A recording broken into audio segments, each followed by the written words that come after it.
This guy is sprinting home, trying to escape the rain as fast as possible. But the moment he bursts inside the building, he freezes. Standing right in front of him is a strange girl. She looks off.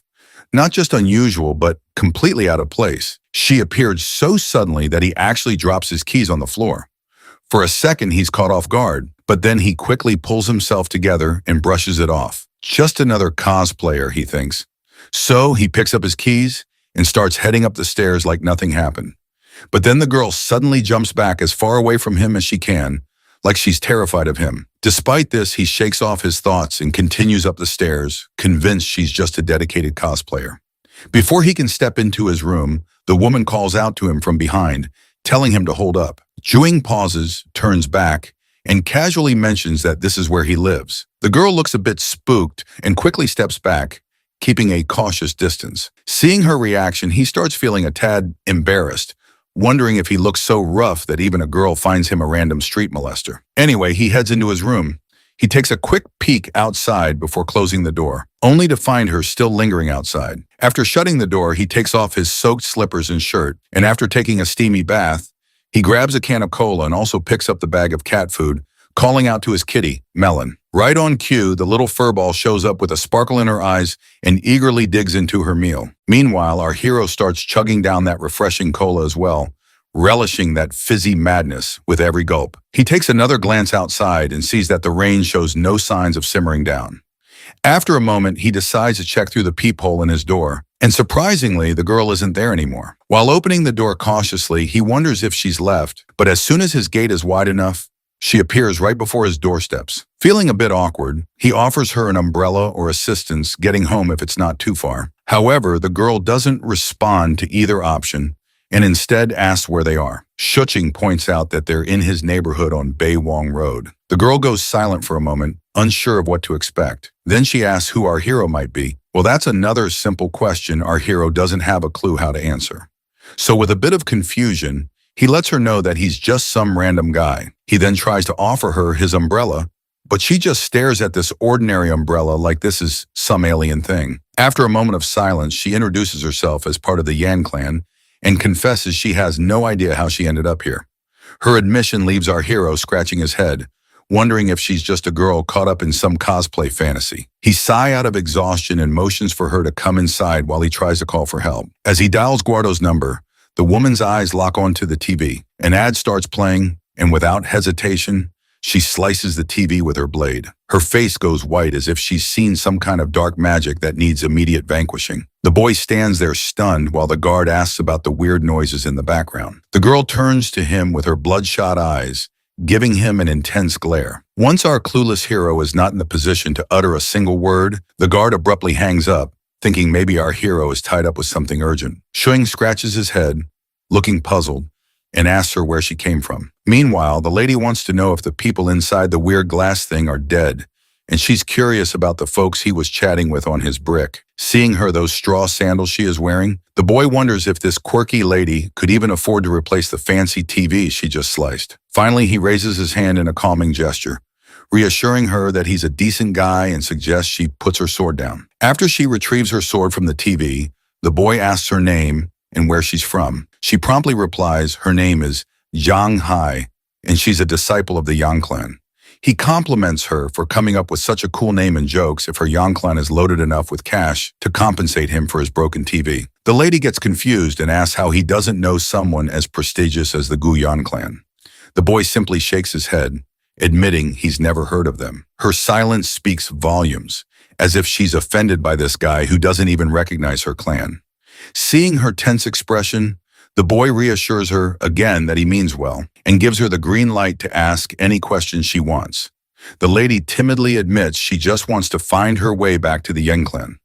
Our hero, still clueless about where this Yang clan might be, reminds her that they're in the city of Jiangcheng and asks if she knows it. The woman stays silent, and now our clueless hero is starting to rub his head in frustration because he really doesn't want to entertain the idea that she might actually be from ancient times. So he asks her, who is her emperor? But the puzzled lady insists that her emperor is one everyone should know about, which leaves our hero scratching his head at her cryptic response. She stares at him in confusion, wondering why he doesn't know about the emperor. She then asks our hero if it's the 16th year of Kaiwan. Her answer shocks him, prompting him to pause and immediately start scrolling through his phone for information. He's amazed to find out that in the 16th year of Kaiwan, it was during the reign of the 7th emperor of the Tang dynasty, known for the longest reign in the dynasty's history. To confirm if she's truly from the past, he asks if she knows Liongji and mentions other famous figures from that era. The lady lights up with joy to realize he knows these names and eagerly asks where she can find them. With an anxious smirk, Shuqing jokingly tells her she might find them in a Chinese mobile game. Suddenly, a delivery man calls from the doorstep, and the lady instantly grabs her sword to confront the intruder. The boy rushes over, urging her to calm down because it's just someone delivering food, not a threat. Lady Zhang asks if the man is a servant, but our hero explains, this man is just here with a food delivery. As he accepts the food, the lady watches in confusion and amazement at this whole process of this takeout. The boy then asks if she's hungry and wants to eat something, but the girl nervously declines. Standing by the door, she asks him why everyone she's seen here has short hair, wondering if they're all exiles. Our hero reassures her that's not the case, but then he starts losing his and fears she might have already slaughtered someone when she first arrived here and saw those people. She quickly assures him she was just hiding in the dark. After that reassurance, he gladly proceeds to take a bite of his burger. But then the girl creeps over his face once again, asking about the short hair once more. With a mouthful, he explains it's just a local style, nothing special. Her eyes fixate on the juicy wrap filled with meat and veggies. She can hardly resist the temptation, but she snaps herself out of it and declines eating again. He suggests she quench her thirst with the soda if she does not want to eat anything, telling her it's super sweet and probably unlike anything she's ever had before. Lady John gets angry, feeling insulted by his comment, and accuses him of looking down on her. Our hero quickly clarifies that he was just trying to offer her something to eat. As their argument heats up, they start bickering like an old married couple. In the midst of their squabble, our hero accidentally knocks over his can of Coke, spilling it all over the place. The fizzy drink starts bubbling on the floor. Seeing the strange liquid spread, the girl stares at him in disbelief, thinking he was trying to force her to consume this weird, black, and disgusting substance. The poor guy sweats nervously, insisting that it's not poisonous and attempting to explain the concept of a carbonated drink. But these modern concepts make no sense to the girl from ancient times. In a fit of rage, she pins our hero down and glares at him with fiery eyes before she can slice his head off. Shortly after, she calms down a bit when he proves the drink isn't poisoned by chugging himself. The girl finally gets it, and our hero tells her to stop drawing her sword every time, mentioning how she freaked out his cat, Melon. He then looks at her and realizes there are only 3 options to get rid of her. Option 1, trick her into going outside and let her freeze or starve, but he knows she'd end up on the news. Option 2, call the cops, but she might go berserk and make a mess for him by killing those officers, and just thinking about it gives him the creeps. The third option is to keep an eye on her. Since she's from ancient times, he might learn some neat stuff from her, but he's also worried she might chop him in half if she keeps brandishing her sword. Instead of regretting it later, he decides to take her in and see how things go. With that settled, he offers her the burger. Although she's clearly tempted by the tantalizing food before her, she stubbornly looks away and asks him what exactly this thing is that he's holding. Deciding to prove it's not poisonous, he takes the first bite and she agrees, eagerly telling him to go ahead. As he eats, the lady watches him closely, and the boy realizes this amount of food might not be enough for her. So he decides to make a rice bowl instead, thinking her ancient stomach might not handle the burger well. It seems he was just making excuses to eat the burger himself. Seeing him finish it off completely annoys the lady to no end. He gestures for her to sit down, but she cautiously checks the seat by pressing her hand against it before sitting down cautiously. Let's face it, she can't trust this strange guy completely, even though he did offer her his umbrella. His room is filled with oddities, and he eats weird stuff too. So she decides to remain vigilant and careful. She asks about this place again, and our hero reminds her it's Yongcheng City. The lady then asks if he knows how she can return home. This time, our hero panics when he sees her reaching for her sword again and insists she puts it down before he answers. Once the sword is out of sight, he somberly reveals to her that she might not be able to return because they are really far from her home. The girl perks up at this and immediately asks how far away they are. Our hero reluctantly tells her it's almost 1,200 years away. The girl asks what he means by 1200 years. So he explains that it's been that long since she came from her time. Famous folks like Li, Yang Yu Huan, and Lu Shan, all ancient history now, dead and gone for over 1,000 years. She's totally shocked by this news and straight up calls him a liar. But the boy tells her to just look around. Nothing's the same. This world runs on its own rules now. It could be cool if you get the hang of it, but also risky. She's still not buying it and raises her sword to his face. He calmly reminds her that waving swords around is against the law, and she better learn the rules fast. The woman asks why he's bothering to help her out. The boy explains it's kind of like how he rescued his fat cat, Melon, from the tough outside world. He just felt like he had to help. But our hero needs to pick his words better because she gets ticked off again, thinking he's comparing her to a cat. After a bit of thinking, she figures he's not such a bad guy since he let her in and offered food. So she asks him again why he bothered helping her. Our hero says meeting a quirky ancient girl like her isn't something he encounters every day, and he's genuinely curious about her. He adds that she'd probably be curious too if their roles were reversed. The lady quickly shuts that down, saying if someone as weird as our hero showed up in her era, the chief would have chopped him down right away. The guy reminds her that this era is all about peace and love. He tells her that as long as she's living here, she better learn to follow the law, never hurt people, and not destroy anyone's belongings. With that clear, he lets her choose whether she wants his help or prefers to wander outside. Before turning away, he reminds her one last time not to hurt civilians or she'll get arrested. The lady finds herself in a tight spot, not knowing what to do since she can't even leave this place. The boy then says if she wants to stay, he can order her some food, but she has to give up her sword because he doesn't want to get arrested either. With no other options, she reluctantly throws her sword down. With that settled, he starts brainstorming what to order for her that won't be too foreign for her. He briefly considers ordering some mooncakes, but then decides to get her some rice and buns instead. He tells her to take a shower while they wait for her food to arrive. The woman, clueless, asks where she's supposed to bathe. Our hero leads her into the bathroom, which leaves her amazed at the sight. He tells her not to be too surprised because there are many more surprises to come and reassures her not to be afraid as everything here is harmless.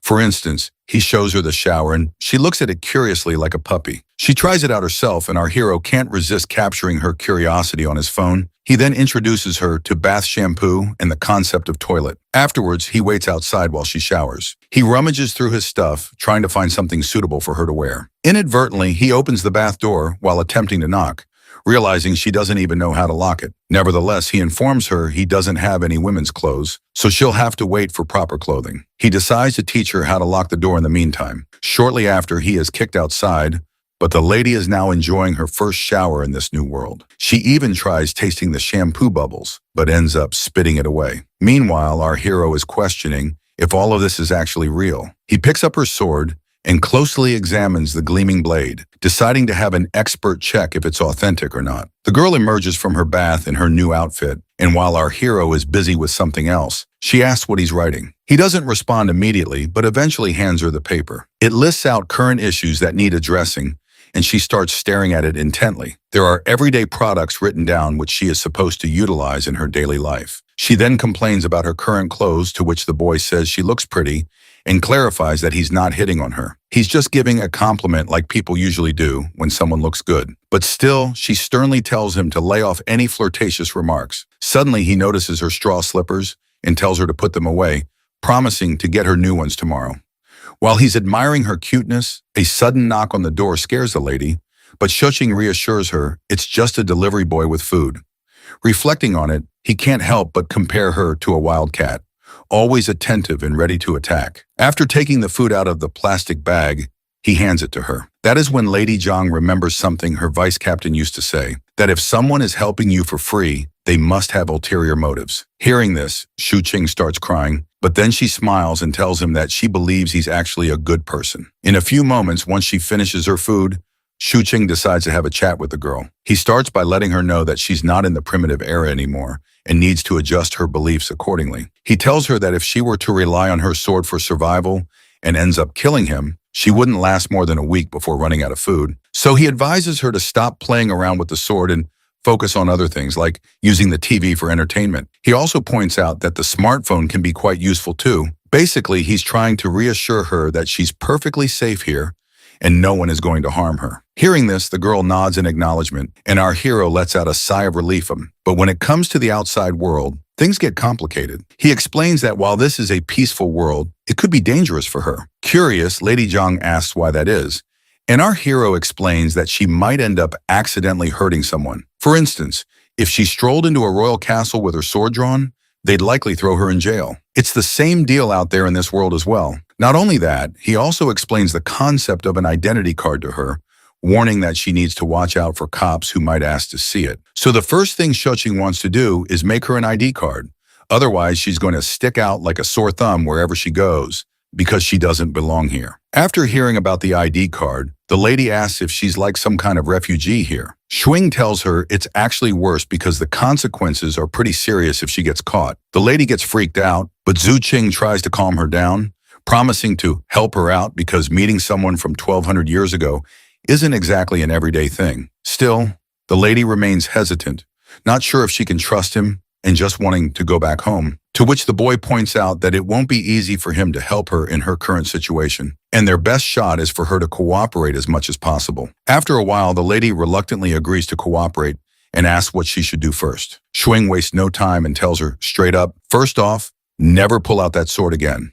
As they settle into a moment of quiet, the girl suddenly looks around and asks Shu Qing where his wife is because she wants someone to gossip with. But the poor guy, as much as he hates to admit it, says, I'm actually unmarried. It's quite a surprise for the lady, and a sudden silence fills the room. Shu Qing quickly reassures her that it's normal not to be married at his age and tells her to make herself comfortable in the spare room he has for her. She nods quietly and follows him as he shows her the new room she'll be staying in. Inside the room, there's a lot of stuff, but Shu Qing quickly tidies everything up, making enough space for one person snugly. It's clear the lady isn't exactly thrilled about staying in this place, especially with a weirdo like him. However, Shuing grabs some spare blankets and neatly arranges them on her new bed, urging her to rest. He understands she must be feeling confused, and he hopes that when they wake up tomorrow, it'll all feel like they were in a dream. He proceeds to leave the room, and before he does, he introduces himself as Shuing, wishes her good night, and leaves her alone in her room. The lady first places her sword back and then sits on her cozy bed. Once midnight strikes, Shuing finds himself awake,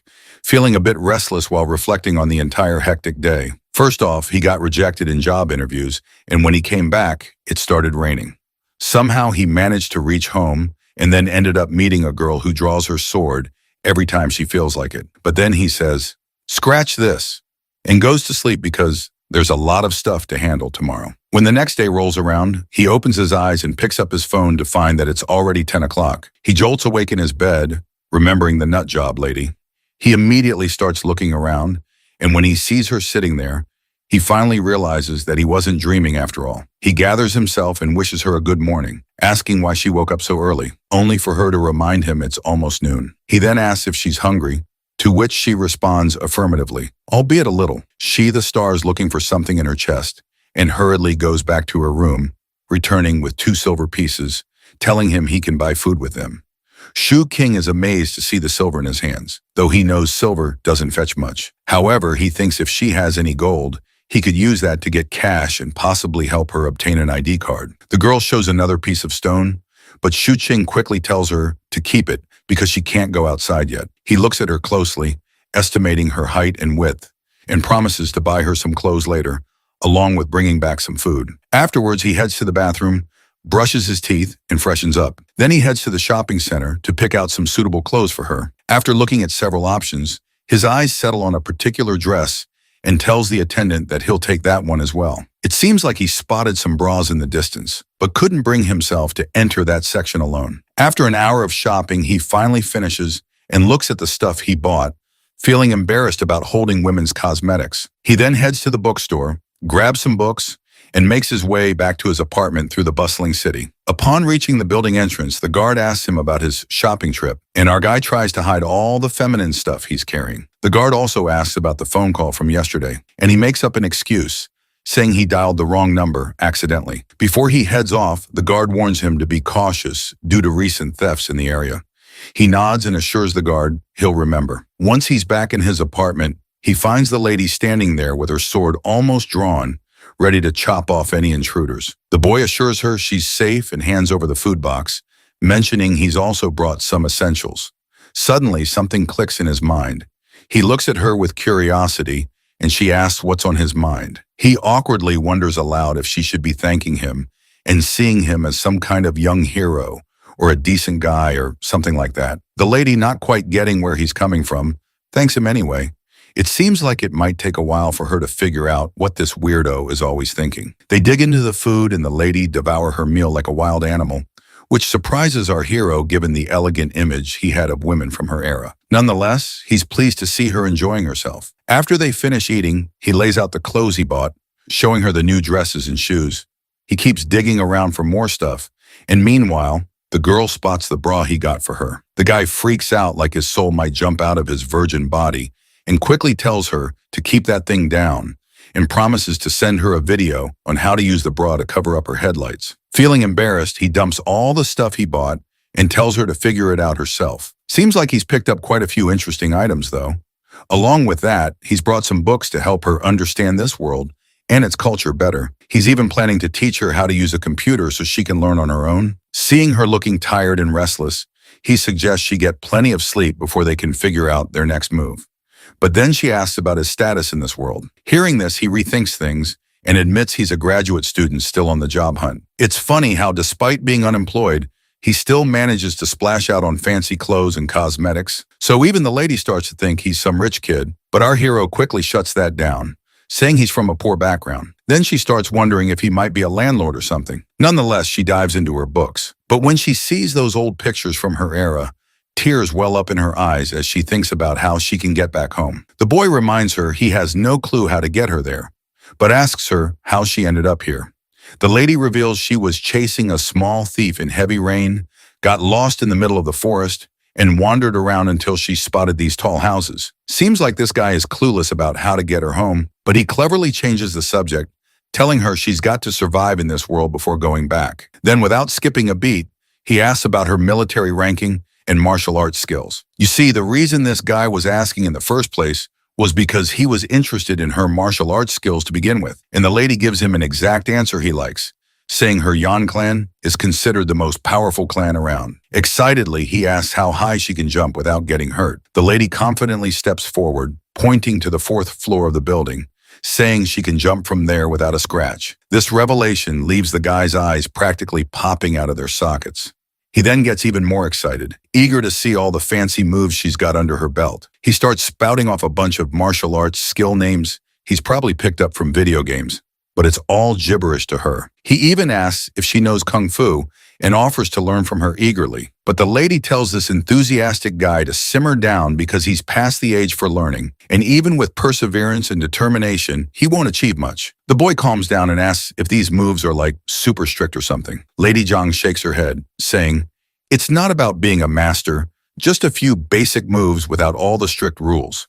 She then gets into position and shows him the first simple martial arts move, focusing on the waist and how to ground yourself. She explains that martial arts training takes time, building up bit by bit, day by day. He then asks if he can practice stakes and literally begs for it. She reminds him that it will take 3 years for him to learn stakes. The guy thinks that in that amount of time he could become a full-fledged army soldier, so he gives up on martial arts and asks her to teach him sword techniques instead. The lady brings him back to reality once again, saying he's also past the time to perfect his reflexes because his eyes can't keep up with his hands right now. Finally, he throws his idea of becoming a warrior into the dustbin and simply tells her to try on the clothes. Once she's in the bathroom, he wastes no time taking advantage of the moment. He grabs her sword and starts swinging it like he's the second coming of the ninja itself. But this loser can't keep up because the sword is way too heavy for his puny muscles. The lady finally comes out of the bathroom, and when the idiot looks at her, she's looking smoking hot in her new getup. Her clothes fit like they were made for her, and she even walks around to check if they're tight anywhere. That's when Mr. Forgetful perks up. Noticing her hair is all over the place and realizing he forgot to buy her a hairband, he tells her to tie her hair back with a band. And once she does, bam, she looks even hotter. A perfect wife material. Overcome with emotion, he starts crying, feeling bad for underestimating her intelligence just because she's from ancient times. He decides to take her for a walk tonight and promises to buy her a proper hair tie while back at home. As dusk arrives, the girl takes a peek outside her room and sees the boy sitting at the desk. She comes out and asks what he's doing. He tries to explain computers to her, like how you can trash talk everyone in the crazy lobbies of Call of Duty, and warns her to steer clear of 4chan if she wants to keep her sanity intact. The boy then asks if she's having fun reading books. She admits that most things are flying right over her head, but she's slowly learning. The dude tells her to take it easy, reassuring her there's no rush, and reminds her she's already brave and smart. He jokes that if he were in her shoes, he'd probably be a lost cause. Lady Zhang looks at our hero warmly, cheeks turning tomato red. While he's chilling at his desk, the lady sneaks up behind him again and asks if he doesn't have to work. He shrugs, saying he's already hustling to make money in this world. But when she imagines someone making money, she doesn't picture a schlub staring at a giant screen. Our hero explains he's trying to make some quick cash online. Since she wouldn't get all the tech stuff, he suggests she start with the basics. His mind is struck with a bright idea as to how to make her familiar with some basic stuff. He asks her how strong her chief's martial arts skills are, and she replies, pretty darn strong. So the dude plays a video on his computer and asks if these guys on screen are powerful enough. The lady's eyes light up as she watches the intense fight scenes on his screen. He looks at her with the same enthusiasm and asks for her thoughts. With a timid voice, she admits these moves are something she has not seen in her life before, and just imagining fighting these characters makes her nervous enough to pray. He then pulls up another ridiculous video where a guy smashes through an entire wall with just the palm of his hand. When she sees this, she's absolutely terrified out of her mind, trembling as our idiotic hero eagerly asks what she thinks of the video. With a pale face and a voice tinged with fear, she asks if everyone here possesses that kind of magnificent power. Quick to correct her, he reassures her it's all fictional and none of it is real. This just makes the lady angrier, demanding to know if he's telling the truth. The dude confirms, saying once again that the kung fu she just saw was all bullcrap. He then explains to her that in this world, people create things based on their imaginations. For example, the martial arts he showed her is what people here believe it to be, even though everything is blown out of proportion. Looks like Lady Zhang is starting to grasp all these concepts. He reassures her that with time, she'll totally understand about arts and movies. Shuing then finally asks his original question if her chief's kung fu is better than what she has seen so far. Well, she reluctantly admits it's not. He then asks about flying techniques. She confirms they exist, but most folks specialize in just one. She points out how unrealistic those movie stunts are because physical strength only goes so far. The boy thinks for a moment, pulls up another video, and asks if she can do that move. She mulls it over for a moment, stands up from her seat, and starts swinging her hands super fast, moving like a blur. Shu Qing is totally thrilled to see her nail the technique and excitedly tells her she's got it. She tells him to hit her up anytime he wants to learn it, promising to teach him. With those words, she heads out, leaving my guy doing a little happy dance, probably dreaming of becoming a warrior someday. As she walks to her room, she notices a fat cat in her way, but she ignores the little furball and simply shuts the door in the poor cat's face. Once inside her room, she lets out a sigh in fear, realizing there's actually no one in this world without ulterior motives after all. And the reason our hero is helping her is to learn some martial arts. This new world is really scaring her. All these weird things do not make any sense. But then she glances up at the wide ceiling, grabs her sword, and starts practicing. The noise from her room makes our hero curious if she's not going to take a nap. Feeling tired, he also drops down on his bed, finding it unbelievable that there's a woman right next to his room. The thought makes him really happy though, and he falls asleep with those sweet thoughts lingering in his mind. Suddenly, he is jolted awake by heavy voices. He looks outside to see dusk arriving, checks his phone, and realizes he spent the entire day sleeping. He immediately gets up and decides to take Lady Zhang with him to show her the real world outside. As she puts on her shoes, he advises her on the dos and don'ts in public areas, insisting she not do anything without his permission. After laying out all the rules, he asks if she understands everything, to which she meekly replies, yes. He also doesn't forget to take a photo of her before they head out. However, in the photo, her pretty face looks more like a molester who is looking forward to grabbing some peachy ass in the streets. The boy asks her to give him a smile, but her forced grin is even worse than her usual expression, and he nearly faints seeing it. He abandons the picture idea and decides they should just get going. But before they head out, he tells her to leave her sword behind because he doesn't want any trouble. Lady Zhang immediately refuses, but the boy reassures her that the people on the streets are as weak as he is, so she doesn't need to worry about anyone. The lady reluctantly gives up her sword. While she's standing there, he tries to snap another picture of her. This time, he manages to get a really good shot and cheerfully says, "Let's get going." Once they step out of the apartment building, the girl starts looking around anxiously. Our hero explains that this is a neighborhood where families live. He points out the main entrance and the road outside and mentions the stores on both sides where people can buy food, clothes, or whatever they need. Lady Zhang gets intimidated seeing a guy on a scooter, probably thinking it's some kind of magical ride. As they walk on, they notice some people. A fat woman immediately recognizes Lady Zhang for some reason. The girl hides behind the guy while the woman insists she's seen her before. Meanwhile, a guard asks if our hero has snagged a girlfriend for himself, but the boy just laughs it off and says she's just a friend. But it seems this fat lady isn't letting up. She immediately recognizes Lady Zhang as the sword-wielding woman from yesterday. The guard and the woman start discussing the sword she had, and the fat lady explains everything in detail. Our hero quickly jumps in, yelling that it was just cosplay where people pretend to be fictional or historical characters. Luckily, the fat lady buys the cosplay story, and our hero seizes the chance, grabbing Zhang's hand and walking away swiftly. Seeing them walking side by side reminds the old man of his own past. Once they're out of sight, Lady Zhang pulls her hand away and starts feeling grumpy. He asks if that woman saw her yesterday. The girl remains silent to this query, and the boy is now sure Zhang must have met that woman on the stairs. Nevertheless, they continue their journey together. The lady is quite shocked to see cars moving so fast. The boy then gives a brief description of cars and how they evolved from horse carriages to these robust, speedy machines. Since she can't understand how these things work, she assumes there must be a horse stuck inside, providing the much-needed horsepower to run the car. The boy then introduces her to the concept of cameras and explains how the movies they watched were filmed with these devices. He points out that if he were to misbehave with her here, people from far away would still be watching from that CCTV and could get them arrested.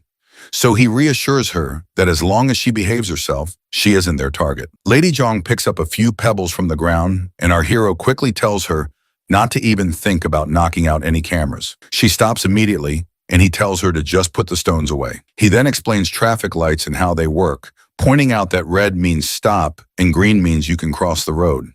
I'm narrating this because I want my friends and fellow viewers to learn too. Once they cross the road, Zhang's attention is caught by the bright street lights in the grocery stores. The high-speed cars are fascinating to her as well. As they walk, the boy picks out a hair ribbon for the lady, but when he imagines her with those cute fur balls on her head, he realizes it might not be suitable for her after all. He starts thinking while looking at all the cute, sparkly things laid out before them. Lady Zhang perks up at the sight, and when our hero asks if she likes a particular ribbon, she immediately says yes. Once she has the ribbon in her hands, she starts stretching it vigorously, but then she uses it correctly and puts it on her head, looking all cute and beautiful once again. Even our hero can't help but admire her beauty. As the sun sets and the city lights up, our duo heads into a restaurant. Our hero orders 2 fried rice cakes with extra spices and a plate of sliced cucumber as a side dish. As they look for a place to sit, the boy reveals to Zhang that this is the same place where all their food comes from. He relies on this restaurant because they serve the best food, and he's been enjoying it since he was a kid. Suddenly, Zhang's mind is totally captivated by the vibrant lights dancing before her eyes. She's so lost in the moment that she finds herself startled when the waiter arrives with their food. The boy decides to start eating and offers her a pair of chopsticks. She looks really nervous, and while he chugs down his lemon juice, he realizes he probably made the right choice by not letting her wander off by herself. She clearly needs more guidance than he thought, but he's confident he can teach her everything step by step. After they finish eating and pay the bill, they leave the restaurant feeling satisfied, especially our hero. They head back home, and once they're there, he asks if she's starting to feel more comfortable. She doesn't respond and just sits quietly on the couch. He tries to reassure her, saying that living in this world isn't so bad, especially with all the delicious food and junk food to match on. He tells her that once she has her own ID card, she'll be able to enjoy it even more. Despite his reassurances, she still doesn't seem too thrilled about staying,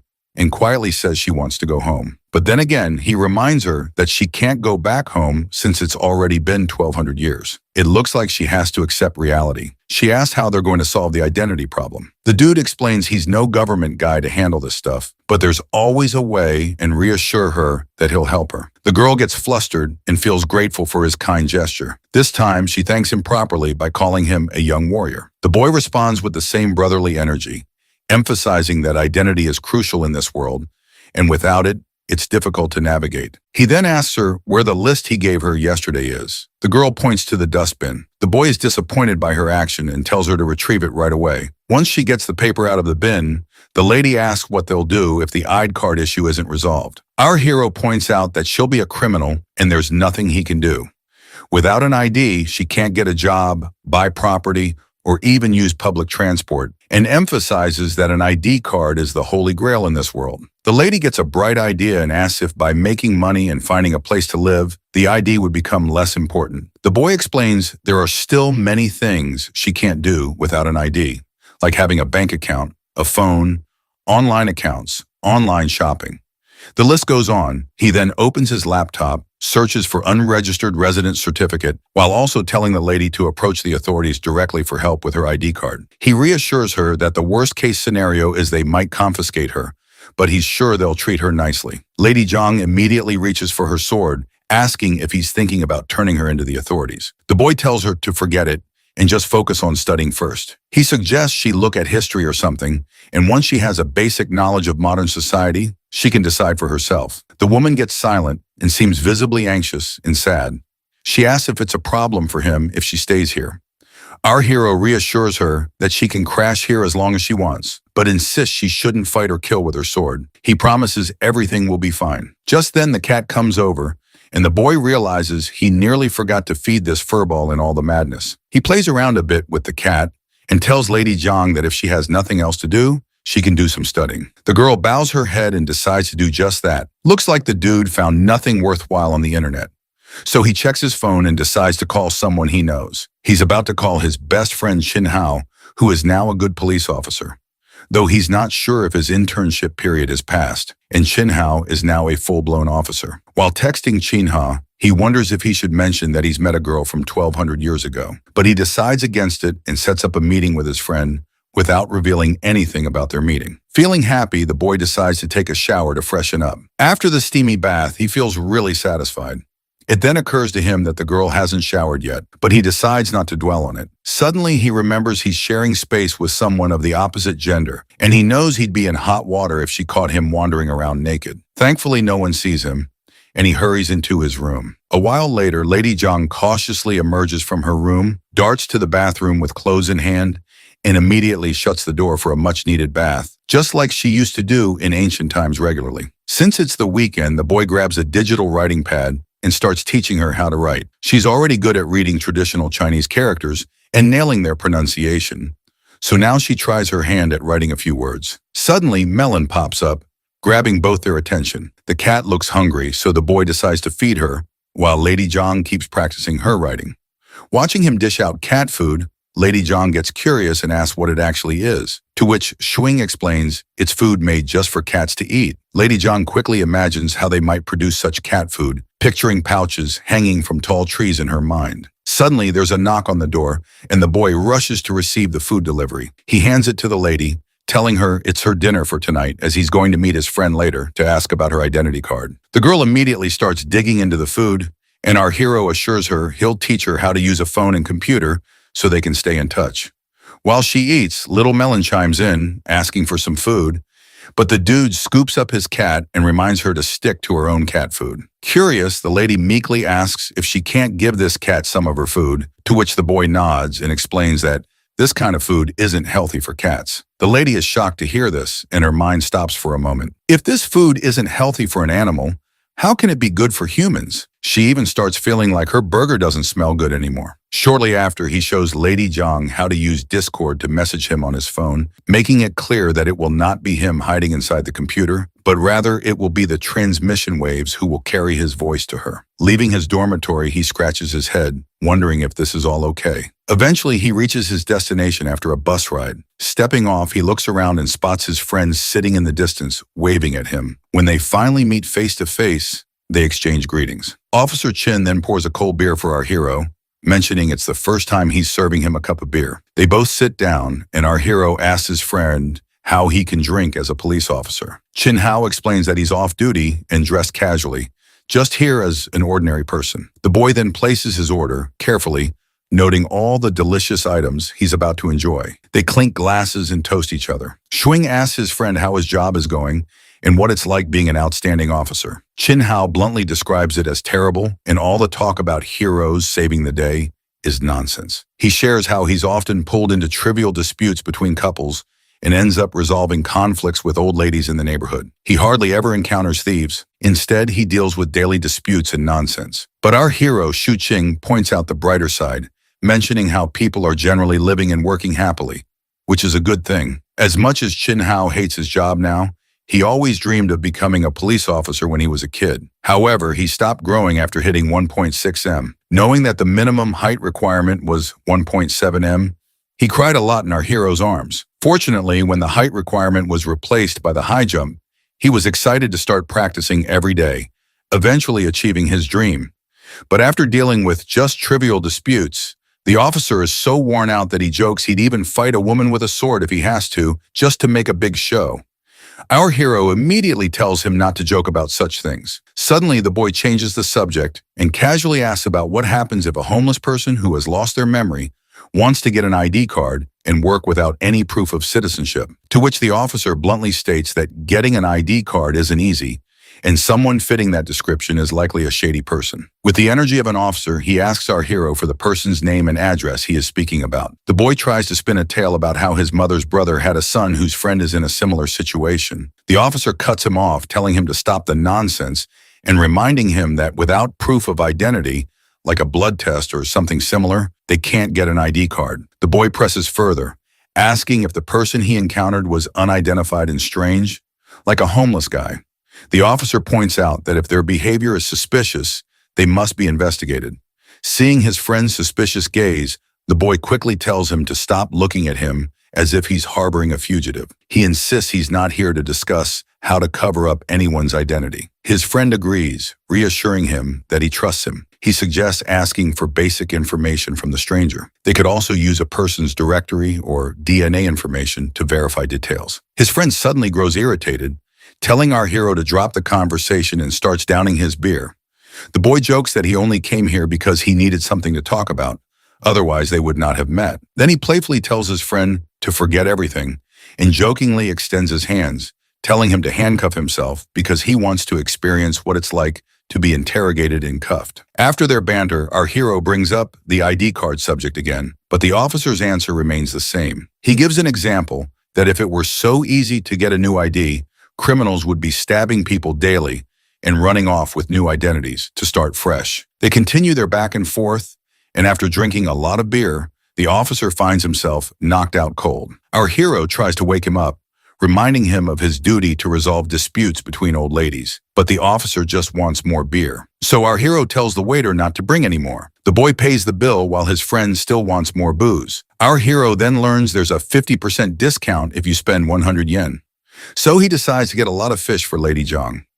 After saying goodbye to his hiccuping friend, he grabs his takeout and heads back home. Though he is a bit let down that he got no lead, but he is not sweating it. Once he's back home, he finds the girl fast asleep, and he can't help but admire her beauty. His heart and brain seem to short-circuit as he gazes at her, unsure of the feelings stirring inside him. The girl wakes up abruptly, feeling a bit startled to see him back. He shows her the food he brought, and she quietly says thanks. Not satisfied with just a simple thank you, the boy playfully insists she say it loud and clear. Blushing, the girl says, "Thank you, young warrior," which prompts an exaggerated reaction from the boy, claiming it was an easy task and a small contribution. As he unpacks the food, the girl asks if he drank a lot. He says no and shows her a yogurt pack, telling her to lick it before drinking. He starts rubbing his tongue against the sweet and sour yogurt, and she follows suit, surprisingly enjoying it and diving right in. The boy tells her to eat up and not let the food get cold. As he heads into the bathroom to take a bath,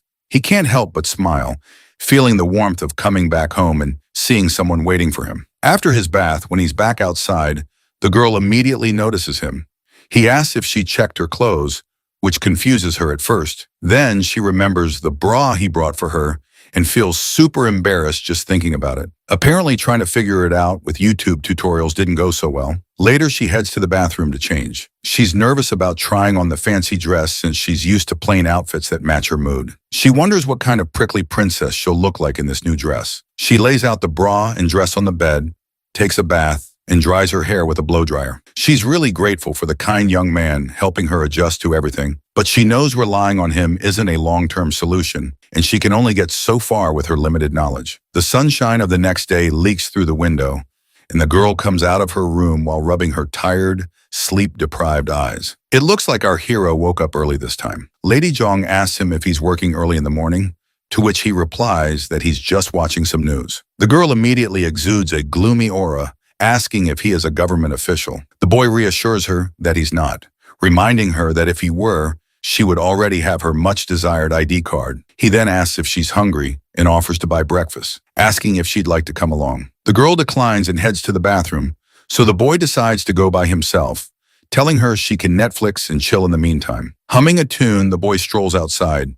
The old guard calls him over, and the boy reluctantly approaches, noticing two more people present. One of the ladies asks if he's heard any creepy, weird noises lately. And the way she is looking at our hero, it's clear she suspects him of being the source of these sounds. It seems like the boy is completely clueless about what the lady is talking about, and he tells them that he didn't hear anything and slept soundly last night. He wonders if there was a theft, but the old man suggests that they might be haunted because his dog was terrified by something the other night, so much so that it didn't even bark. When the boy asks the old guard if he noticed anything else, the old man takes a puff of his cigarette, exhales the smoke, and confesses that he didn't see anything, but he caught something on video footage. They all gather in the surveillance room where the old man plays the video. In the footage, they see something moving so fast that it appears as just a blur, and everyone is visibly terrified by this mysterious creature. And the reason our hero is also feeling terrified is that he's pretty sure it's Lady Jong. He face palms himself, unsure why she's doing that, and decides to go back to the apartments to ask her himself. Well, it looks like now we know why Lady Jang was feeling tired a while ago.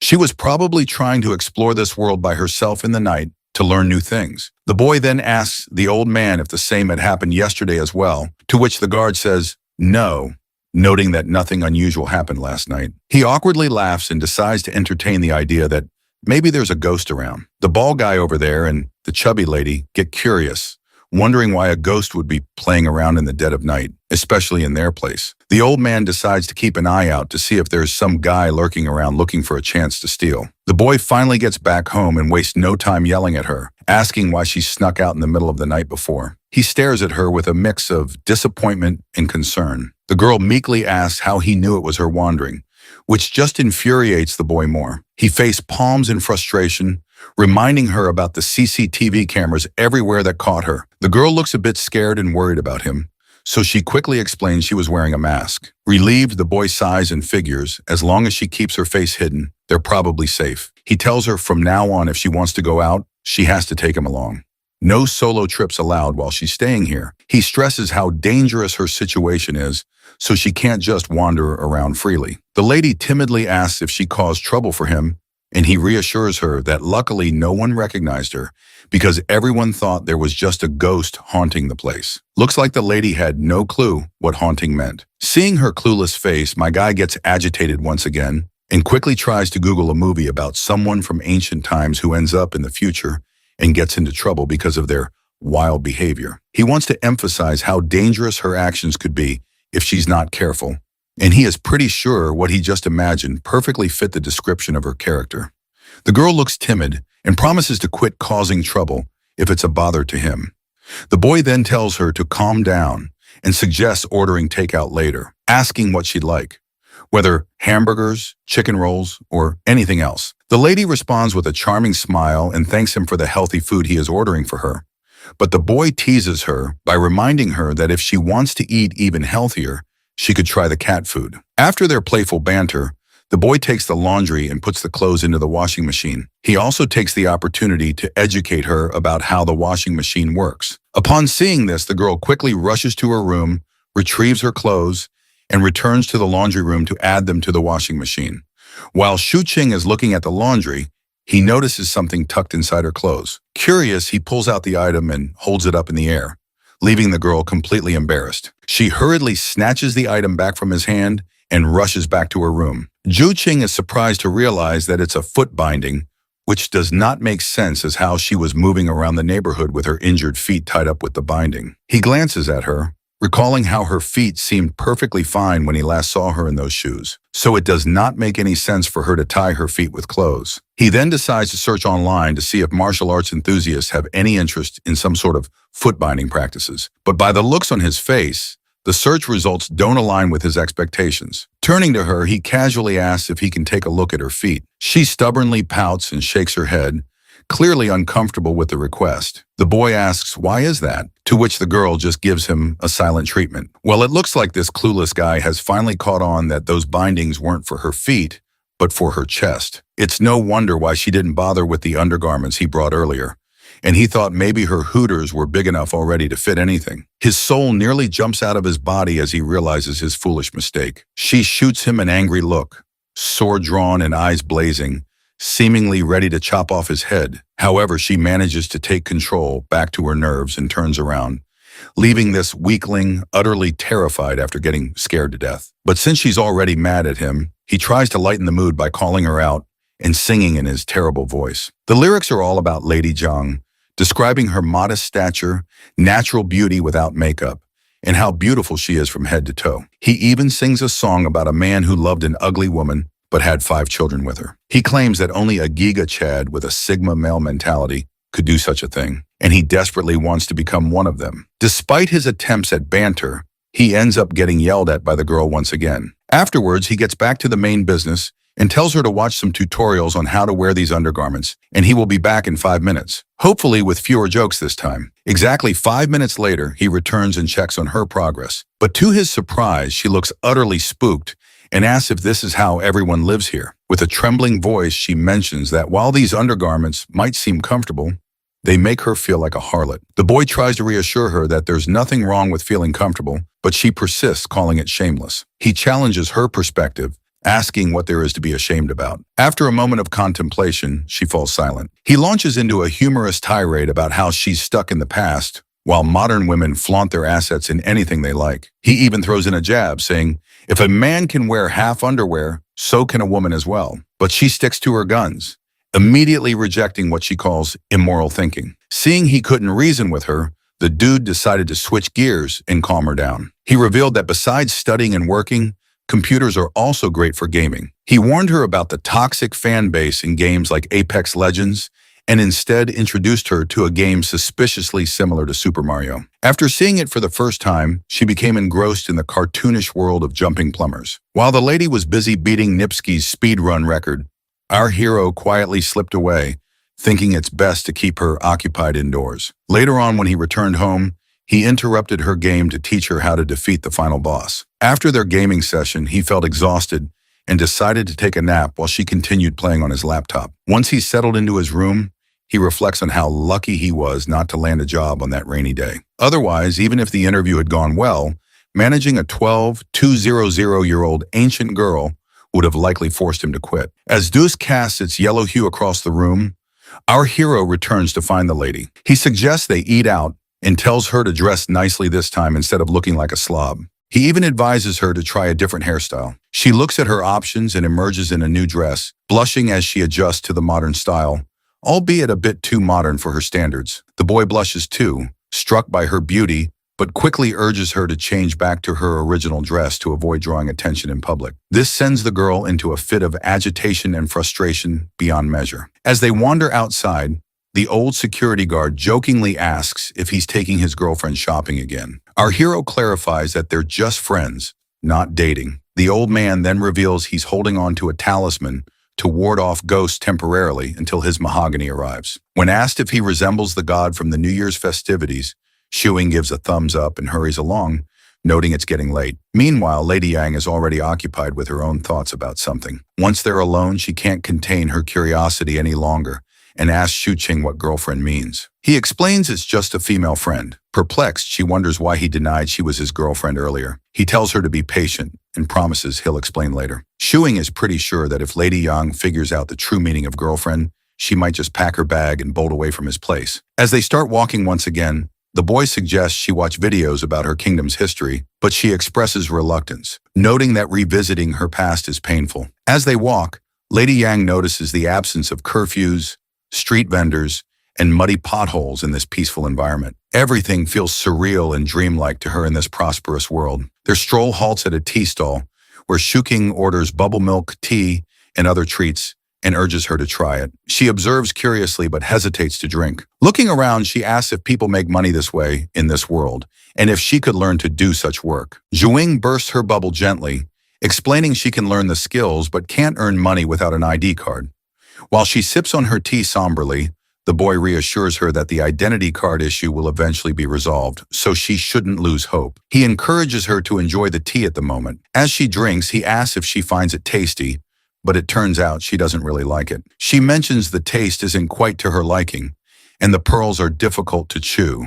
The boy readily agrees, stating he feels the same and doesn't understand how people enjoy drinking this piss-like stuff. The girl gives him a cold stare, likely not appreciating being the subject of his taste critique. He quickly reassures her that he thought girls liked sweet things, which is why he ordered it for her. While his own drink is a bit sour, he invites her to try his drink instead. She cautiously sips his drink through the straw, and as the delicious flavor hits her palate, her face lights up with joy. So the boy exchanges his drink with Lady Zhang's pearl tea and gives her a gentle smile, genuinely pleased that she enjoys it. As they continue their outing, Lady Yang starts to feel that something isn't quite right, but decides not to dwell on it, focusing instead on sipping her drink once again. After finishing their meal, the boy shamelessly burps, indicating his full stomach. He suggests taking a quick tour before heading home, and they stroll through the vibrant city in the middle of the night. Suddenly, the boy decides to stop at a bus station and suggests taking her somewhere good. Since this is her first time hopping onto the bus,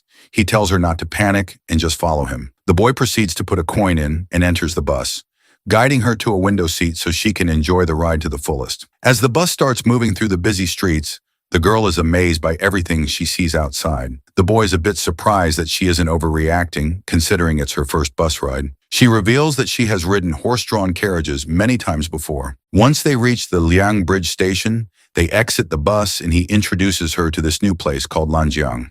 He eagerly and proudly tells her that in her era, this place might have been desolate, but now it's the heart of the city's nightlife. As she takes in the sight before her eyes, she wonders if this is even possible.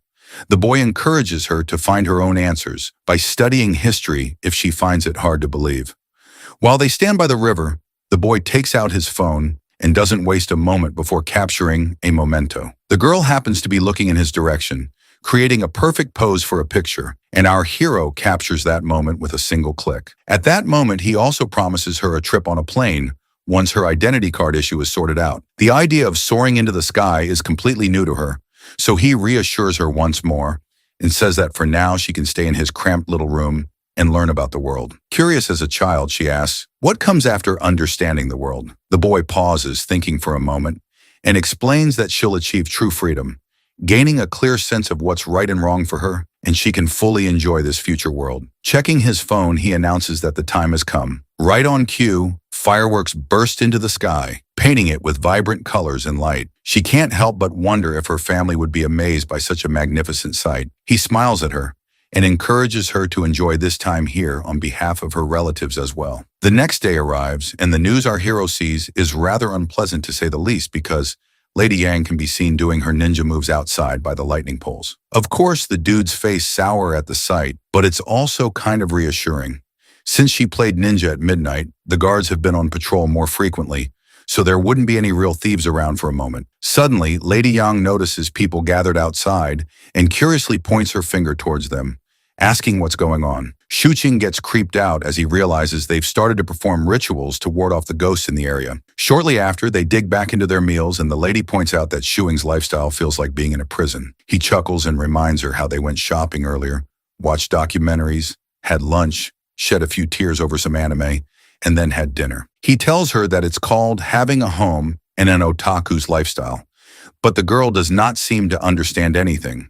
So Shuing explains that staying at home means having the freedom to choose what to do and where to go. He compares it to an ancient landlord who spends his days in the mansion with his family and a cat. The lady then decides to go for a little walk, and Shuqing asks if she wants to go out on her own. She stays silent, which is all the confirmation he needs. So he goes on a tirade listing all the dangers and her shortcomings she has, effectively shutting down the idea and telling her to just stay here for now until she is not fully aware of the world. He tells her that even if he gave her money to eat at restaurants, she still has to figure out how to earn money. Otherwise, she'll just be on a spending spree. He reminds her that she can either commit crimes to get some quick cash or do some hunting. But since there are no hunting forests around, she'll end up going through garbage. Finally, the girl gets silent and just eats her burger, thinking that without that single ID card, she can't even go out for walks on her own. Seeing her sad face, Shuqing then puts his hand into his pocket and offers her 2 coins,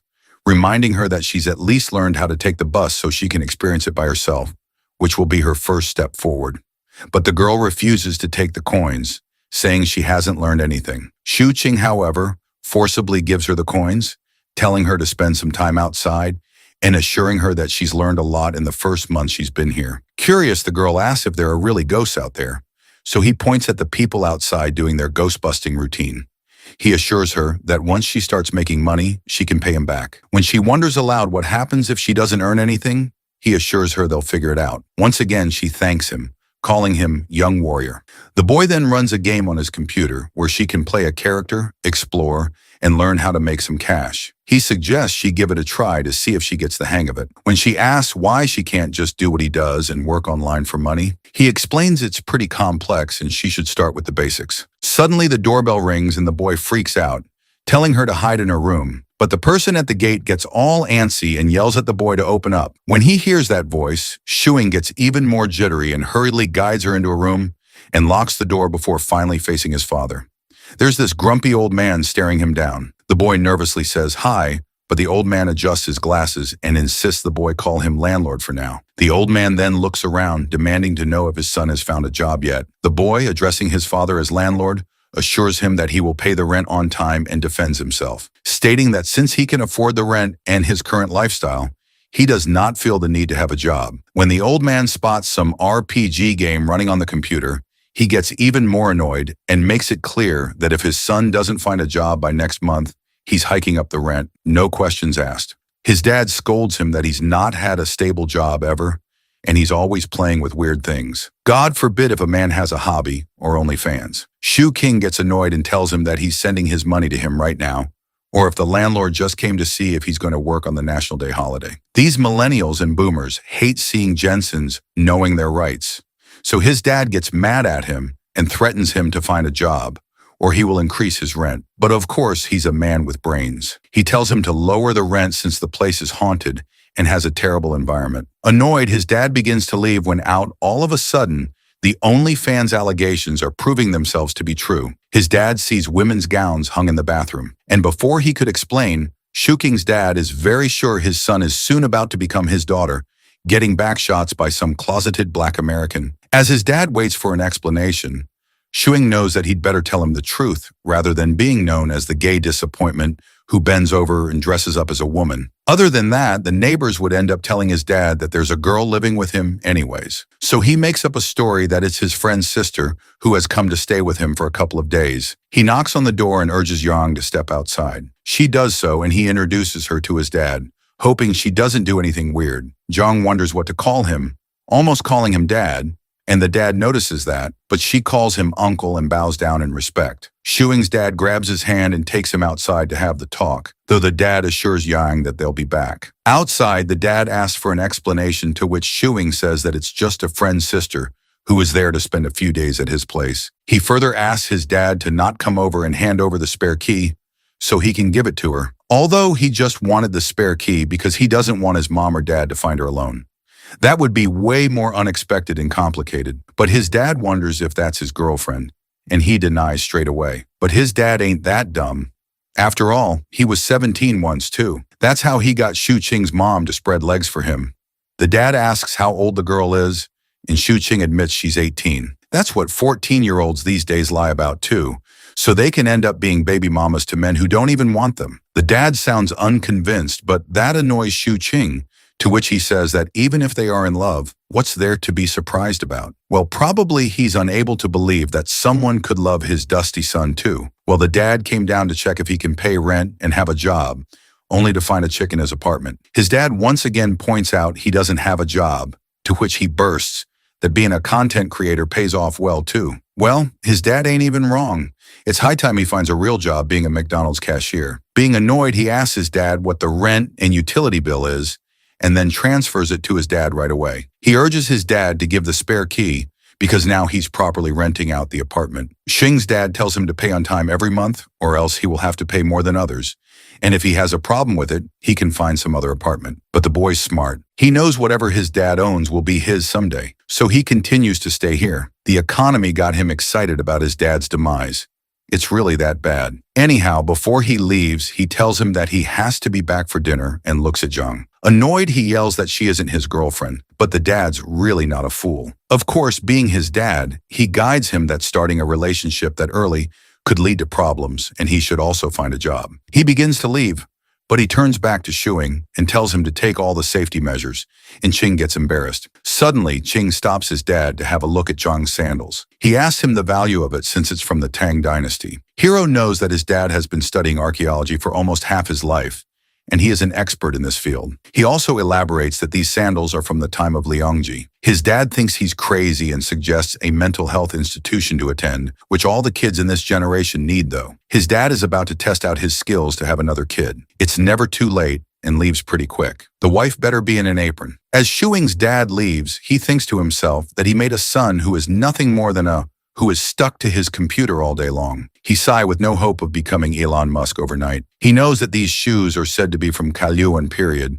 while also being from a week ago. Both statements are correct since there's a thin line between the past and present. Once it's punctured, anyone could fall through it. Anyways, the boy urges his dad to take a closer look and doesn't let him leave. His dad gets angry at the disappointment he created named Shuing and yells at him to get realistic with his life. He compares his son with his cousin who became a police officer. How? Shuing tells him that he's a freelancer while he hides Yang's shoes behind him before she thinks he's a creep. His dad doesn't get what a freelancer is, so he scolds him again, giving him daddy issues. Seems like he's about to give him a premium package of daddy issues as he takes Yang's sword to hit him. The sword hitting the hero doesn't scare him much, but knowing Yang would go crazy is what concerns him more. He begins to take it away from his dad, but Gramps definitely got a good grip. But our boy, being clever, tells him that this is definitely not an antique, but a toy, and his dad falls for it and gives him back the sword. He begins to leave while again telling him to get a job or take a civil service exam. As his dad finally leaves, Shuing looks at the sword and sees not a single mark of oxidation,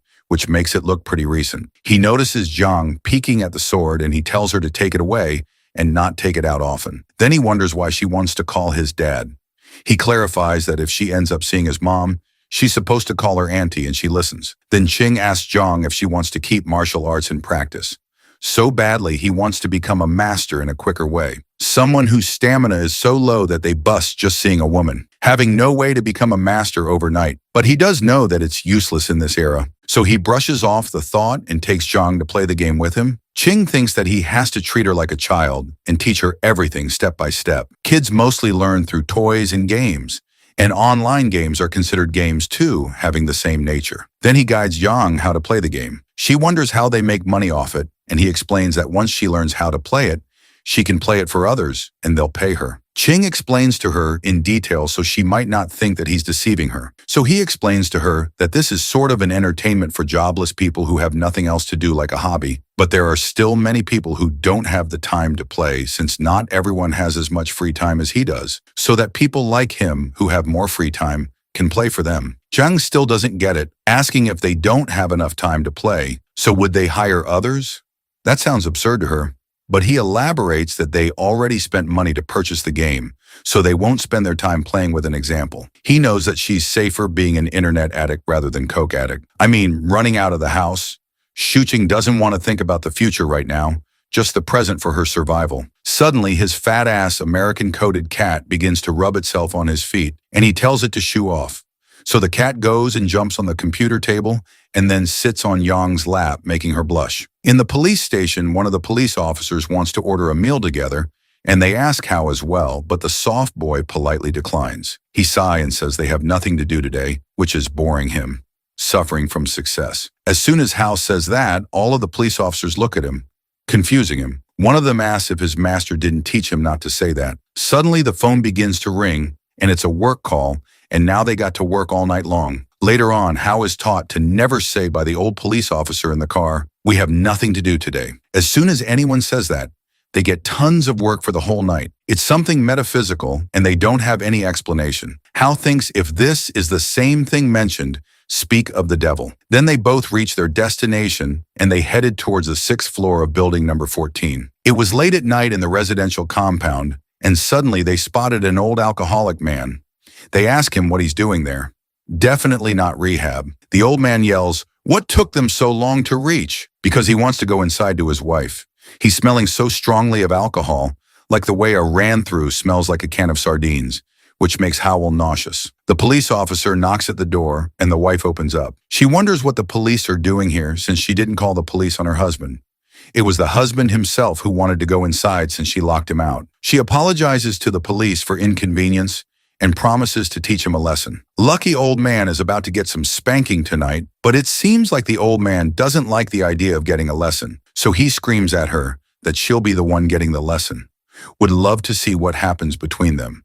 As soon as the police see the man angry, they threaten to arrest him so they can sober him up by locking him up. The old man gets sobered up by the thought of it, and hence another case gets solved. Then as they are leaving, they get another case. The curse that Hao is putting the rest of his co-workers would have had us bawling.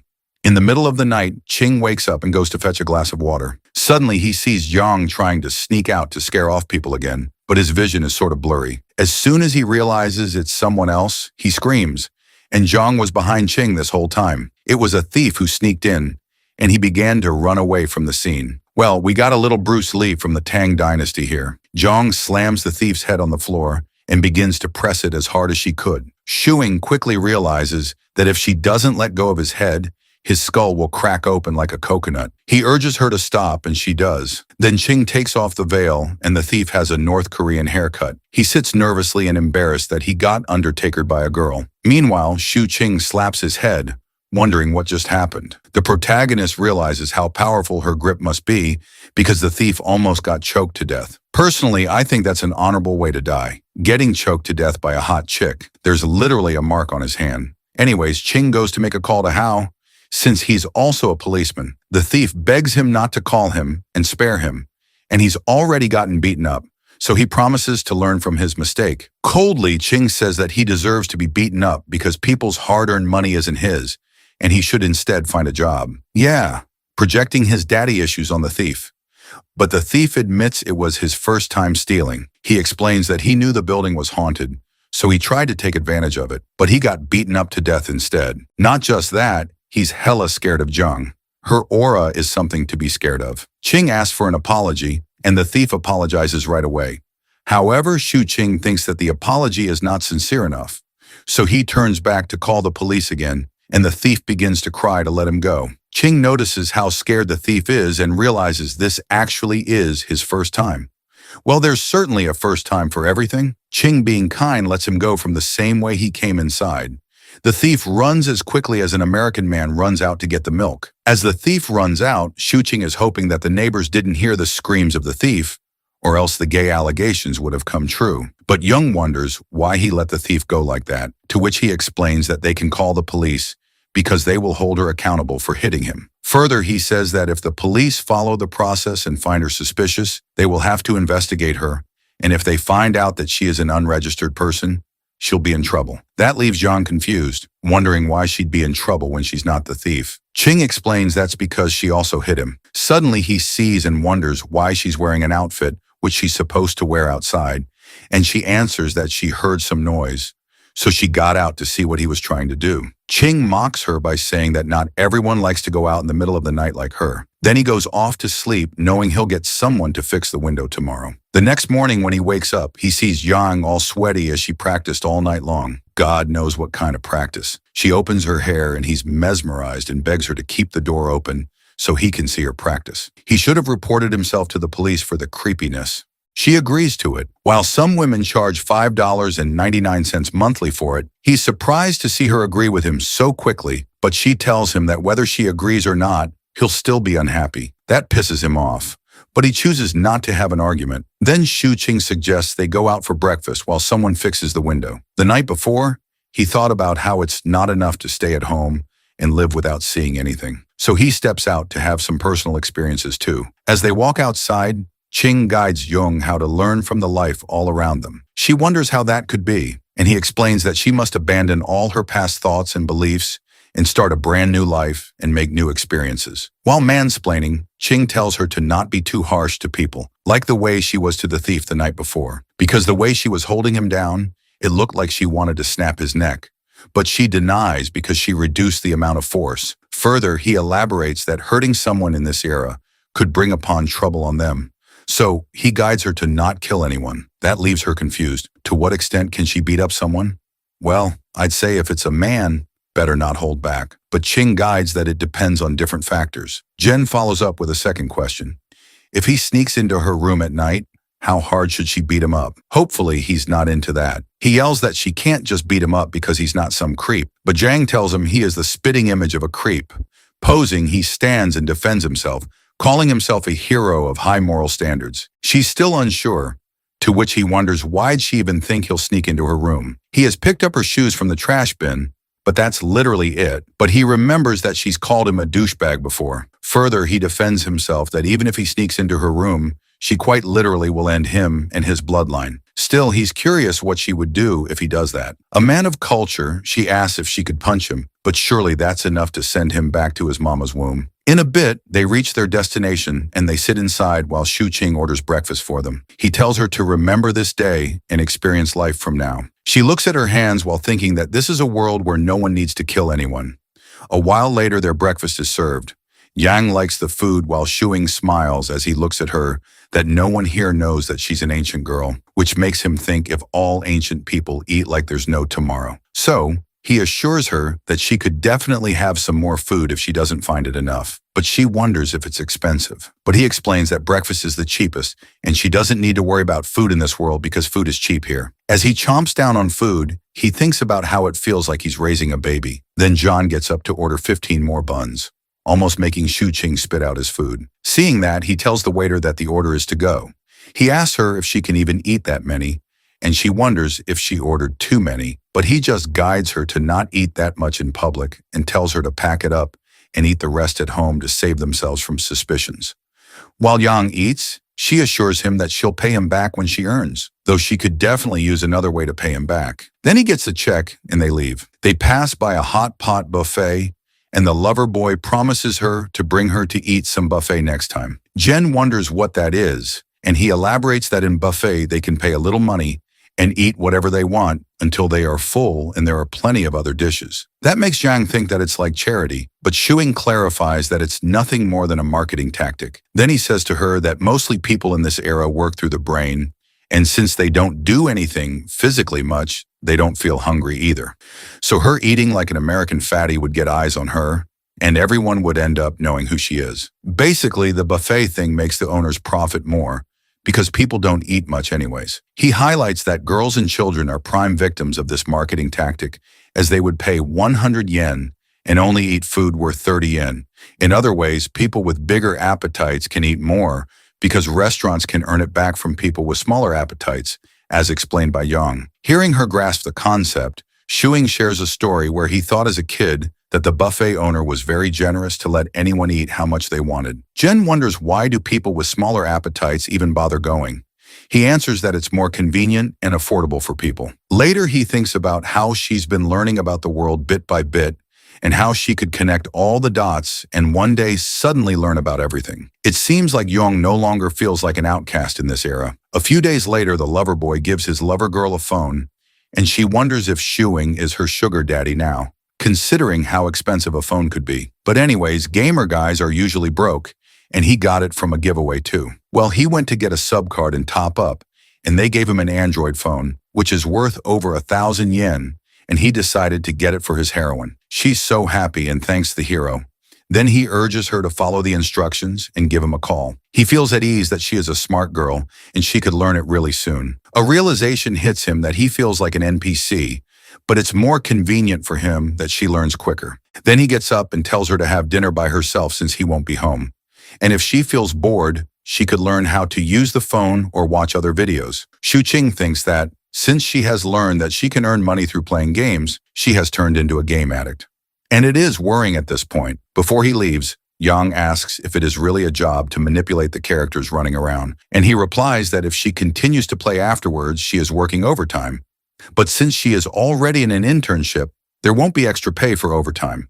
Then he reminds her that she should eat, and if she needs anything, she needs to call him. He leaves to go see his parents.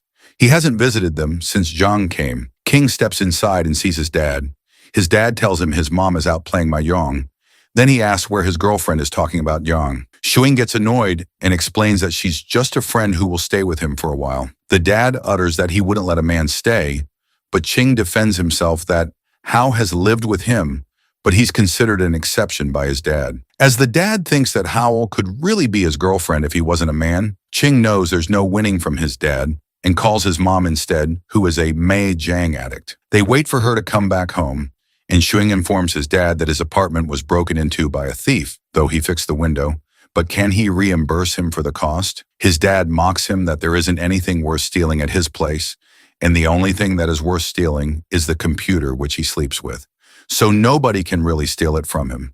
He's committed to his computer. Can't really judge the gender of the computer. Will end up getting me canceled. His dad asks if he was hurt, but Shuing explains that the thief was beaten up and chased away. Of course, not by this weeb.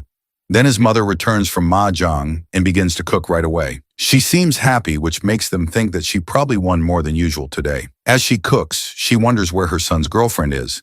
And again, he protests that he doesn't have a girlfriend, and his dad is blabbering false news. His father wonders that they live and eat together. That sounds pretty much like a relationship. His mom didn't know that, and she is surprised at that news, and she urges to show her the picture of Yang, though she was trying to go and look at her by herself. But her husband stopped her because it's not considered respectable to go without telling these days. He doesn't show her picture and says that she is just his friend and nothing special, while he thinks that his mom has always been persistent.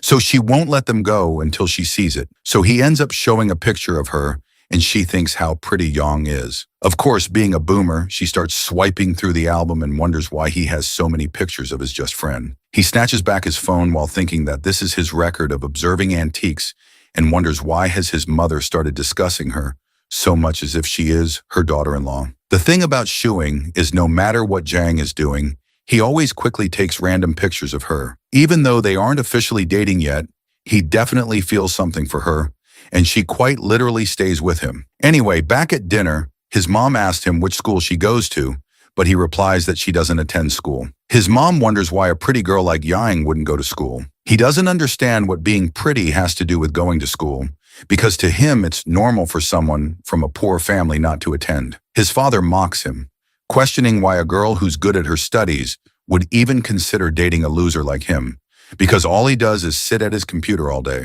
The only difference between him and a Discord mod would be the weight. Both parents feel bad for Yang, and their son insists that he's stable and not a freeloader. His mother then wonders how they even met and if Jiang isn't a local of Yangchang. He dodges the question again and redirects the conversation to his joblessness. Meanwhile, he reflects on how Yang hasn't even figured out how to survive in this world yet, and his parents are already trying to ship them together. Later on, after the dinner, he gets up to leave and tells them to rest. He also points out to his mom that she shouldn't play mahjong every day because his dad is practically starving like the African kids. His dad gets slightly annoyed at his mom, saying she's even more stubborn than his son's joblessness. Suddenly, she remembers something. She hears that Shuing's neighborhood is haunted and recalls the sound of a woman's cry in the middle of the night. She wonders if everything is okay. Shuing demands that his dad cut the rent in half or he'll stop renting the apartment because it's haunted.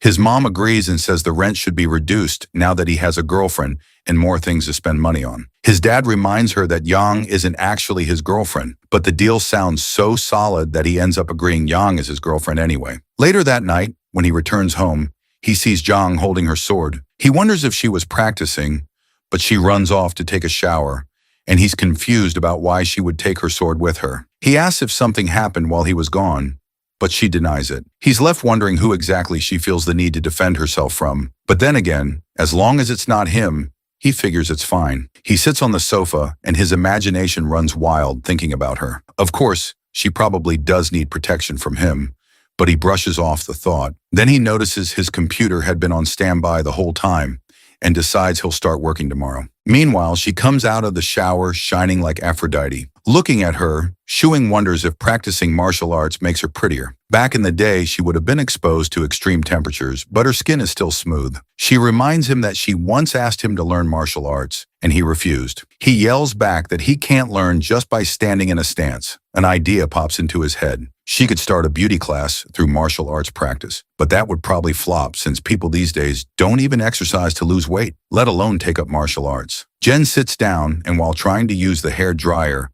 asks if the Taoist caught the ghost. In truth, there never was a ghost.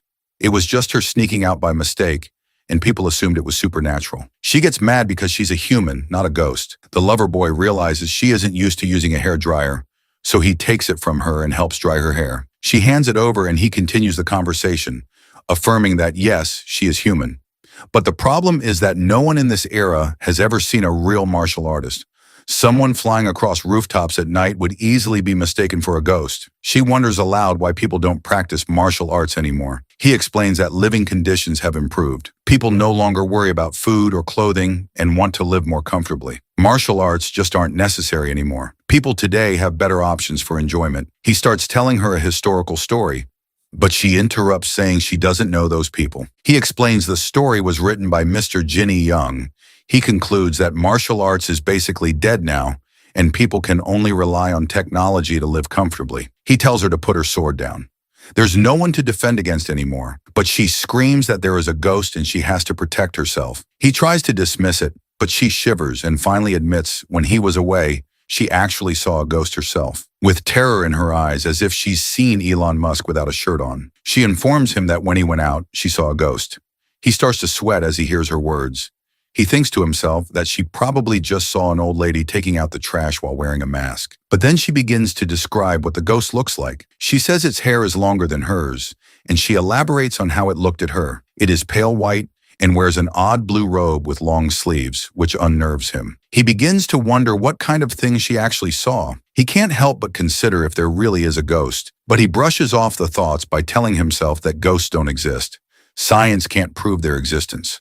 According to him, she might be having hallucinations due to stress. Janong frowns and says that in her era, ghosts are something to be feared, but the hero assures her that they don't exist, all while blow-drying her hair. She emphasizes that she saw it and admits that she's scared, that even her sword can't protect her. Though he starts to wonder if time travel is possible, then the probability of spirits existing might be real too. He tells her that he'll borrow Mr. Xiao's mahogany sword tomorrow.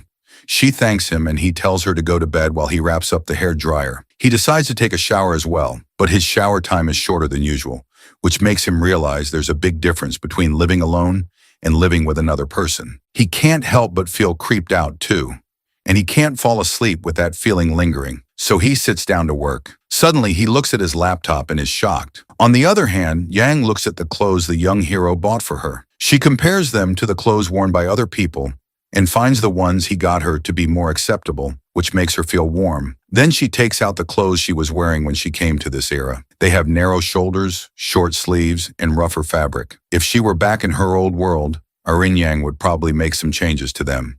That takes her back to old memories where the chief teaches her martial arts to make her stronger. But Yang urges her to act a little more girly so someone can marry her in the future. She thinks about that, begins to cry, and resolves to practice martial arts enough to fight the ghost she saw. Suddenly, there's a knock on the door. When she opens it, it's Shu Qing with his laptop open, asking if that is the ghost she saw. She pulls out her sword, yelling that that's what scared her. It turns out it's just a horror movie playing halfway through, and that was the ghost she saw. He tells her to go back to sleep and that they'll talk about it tomorrow, but she's still really scared. So he shuts the laptop and shows her the baby girl sealed inside the laptop, assuring her that she can go to sleep peacefully. The next morning when Yang wakes up, she realizes that the ghost really doesn't appear anymore. Then she gets up to practice her martial arts and leaves the door open so he can watch her. Even though he hasn't woken up, she still continues to practice. She knows that in this era, she can only protect herself by practicing martial arts. Crawling out of his pit hole, Shuing wakes up and goes to see Zhang. She is feeding the cat while he thinks that everything is going well, and that if there's a street check, she will be able to hide her ancient personality as long as she doesn't go crazy. Not just that, she is a woman with women's privileges. If someone who time-raveled were a chief with a bearded face, or tall or muscular, the neighbors would probably report him to the police right away. While he brushes his teeth, he wonders what the chief looks like, and she explains that the chief is a little taller than him and has a beard, which makes her wonder why Zhuing doesn't have a beard, to which he replies that he's one of the literati and not a roughneck. She holds her face in shock, saying that even the literati in her world also have beards. His male ego is hurt, and he says that they use razors now, which is why he doesn't keep a beard. Then he angrily tells her that they have to go out for breakfast. She keeps her voice down while she tells him that the cell phone he gave her yesterday hasn't been working since morning. He realizes that the phone is probably not charged, and after that, they go out. As they're outside, he tells her that she doesn't need to work today because it's the weekend, and she should focus on learning how to use a phone. He explains to her the concept of Wei Chun, which she can use to make and spend money. He opens the bank app and shows her that her balance is 0, and he transfers 100 to her so she can spend it however she wants to, and she can pay him back later. It makes him think that he has never lent anyone money, and the ones who usually need to borrow money have never borrowed from him. So this is the first time in his life that he is ever lending money to someone. On the other hand, Hao reaches back home and asks his dad if there's anything to eat since he's as hungry as an African child. Later on, while he's eating, his dad wonders how many thieves he caught last night, to which he responds that they live in a peaceful time and there aren't many thieves around. Even beggars earn more than thieves now. Side hustle. His dad gets annoyed that Ching isn't even in the police yet. He caught a thief. And Hao exclaims, "When did that even happen?" His dad responds that Uncle Shu said Shu Qing's apartment was broken into and he beat the crap out of the thief and then let him go. Hao is mad and wonders why he let the thief go. What pisses him off is that he becomes a police officer just to do something good for society. But instead, Shu Qing, just by staying at home, catches a thief. His dad taunts him that the thief is already on the loose so he doesn't have to waste time asking about him. He tells him that apparently the lover boy also has a girlfriend who is living with him. Hao doesn't find that surprising because Shu Qing is conventionally attractive, and his dad gives him a death stare because his own son doesn't have a girlfriend. But Hao makes an excuse that he's not in a hurry and doesn't even have time for that. He would rather get married directly so he won't have to break up like Qing and his ex-girlfriend did. That's one more point for his dad to taunt him that his cousin already had 2 girlfriends, but he doesn't even have one yet. Hao tries to defend himself, saying that he's just trying to catch thieves right now, but still he's unsuccessful in both things. Finding a girlfriend and finding a thief. At least what he says is that he wants to find a girlfriend when he becomes a detective, but his dad knows he really can't find a girlfriend. Hao takes that as an insult, as if his dad is looking down on him, and he assures him that one day he'll bring the most beautiful girlfriend to him. When his dad hears him boasting in front of him, he picks up his sandal and gets ready to give him the Asian treatment, telling him that he has to get a girlfriend no matter what. With the rice cake in his mouth, Hao says that he can't start a family without first making a career, but his dad is not willing to understand and runs after him with his sandal. Hao wonders after getting spanked by his daddy, what did he even say wrong? Surely his dad wants more from him rather than rotting away his life alone, living with an anime pillow as his wife. As Hai gobbles down his food, he gets a call to hang out later on, but he denies as he has to be at his job. He feels sleepy after the night shift and goes to sleep while he asks his dad to wake him up at 400 p.m. Coming back to Qing, he gets a call for a party too, and he knows Hao must be busy later at night. Definitely not banging chicks. Qing and Zhang enter the apartment while he's still on the call, confirming the dinner and wondering if he could bring Zhang with him too. After the call ends, he informs her that he'll be taking her to a party tonight. He asks her not to mess around and just listen to what he says. She agrees and then questions him if he meant that all the ghosts and martial arts are fake because that's strange for her. Patiently, he explains to her that it's not strange since all the basic survival needs are met. Humans develop a spiritual need. It could be anything from pets to games or movies. He wonders if she doesn't have novels in her world, but she isn't aware. Ching gives her an example of tea houses having storytellers who tell interesting stories. What he's trying to explain is where there's demand, there'll be supply. People solve each other's problems in return for some money, and hence a workflow is created. Giving another example, he explains that when everyone is seeking solutions from others, they are also helping others solve their problems, and that's how they earn. Realization hits Zhang, and now she understands how Ching can live like a landlord without having to go outside to work. She gets the concept of it, the concept of watching movies in leisure time, and he approves of her smartness. He tossed her a can of soft drink as a reward, but she wonders why he took her in. Was it for his spiritual need? He thinks and smiles at her and says he did what he wanted to. As he continues to play with the truck of a cat, she thinks that the young hero is really just a person with a big heart. She opens the can, and the entire soft drink fizzes up and spills on her. He hands her over a tissue to clean up herself. The world would become a boring place if everything was to be done with a purpose. Later at night, as they're making their way to the party, he guides her that she can eat and drink whatever she wants except for the alcohol, and there might be a lot of people coming to the party later on. They reach the place.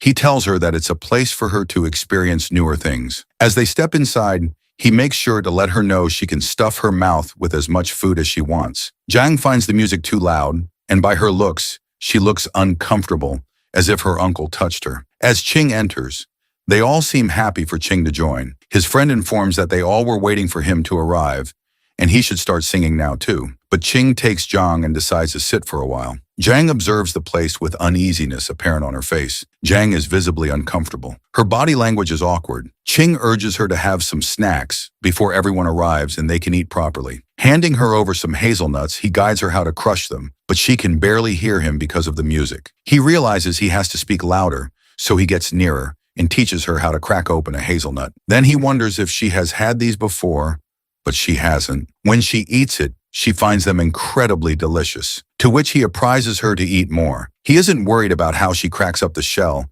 because in a place crowded like that, no one would probably notice. And even if they do, they would probably only think how strong she is. Then he laughs and cheers while passing on a drink to his friend Zijun. He begins to party with them and drinks beer. Seeing him drink beer, Zhang wants to try it too, and he denies that a girl should know how to protect herself, and she's out. But she urges that she has had alcohol before, and she won't get drunk. He definitely has double standards because she just wants to have a taste, but he's not letting her. So after she insists a lot, he lets her have one of which brightens up her face. As she drinks it, he wonders if she likes the taste of it, and she ends up disapproving of the taste. On the other hand, his friend Zijun thinks that they are doing something fishy and stops them, but Ching tells him to mind his own business. Jun hops over to him and questions whether Zhang is his girlfriend, to which he denies that they're just friends. Ching turns to Zhang and introduces his friend to her as a real nouveau riche. However, this friend of the young hero doesn't have good intentions with her, but Ching stops him. Zijun wonders if he's not good enough, to which Ching doesn't even deny that, but what Jun brings to the table is his money. Anyhow, he walks away while Ching wonders when they're going to eat because he's really hungry. Zijun tells him to hold his horses because some people have yet to arrive.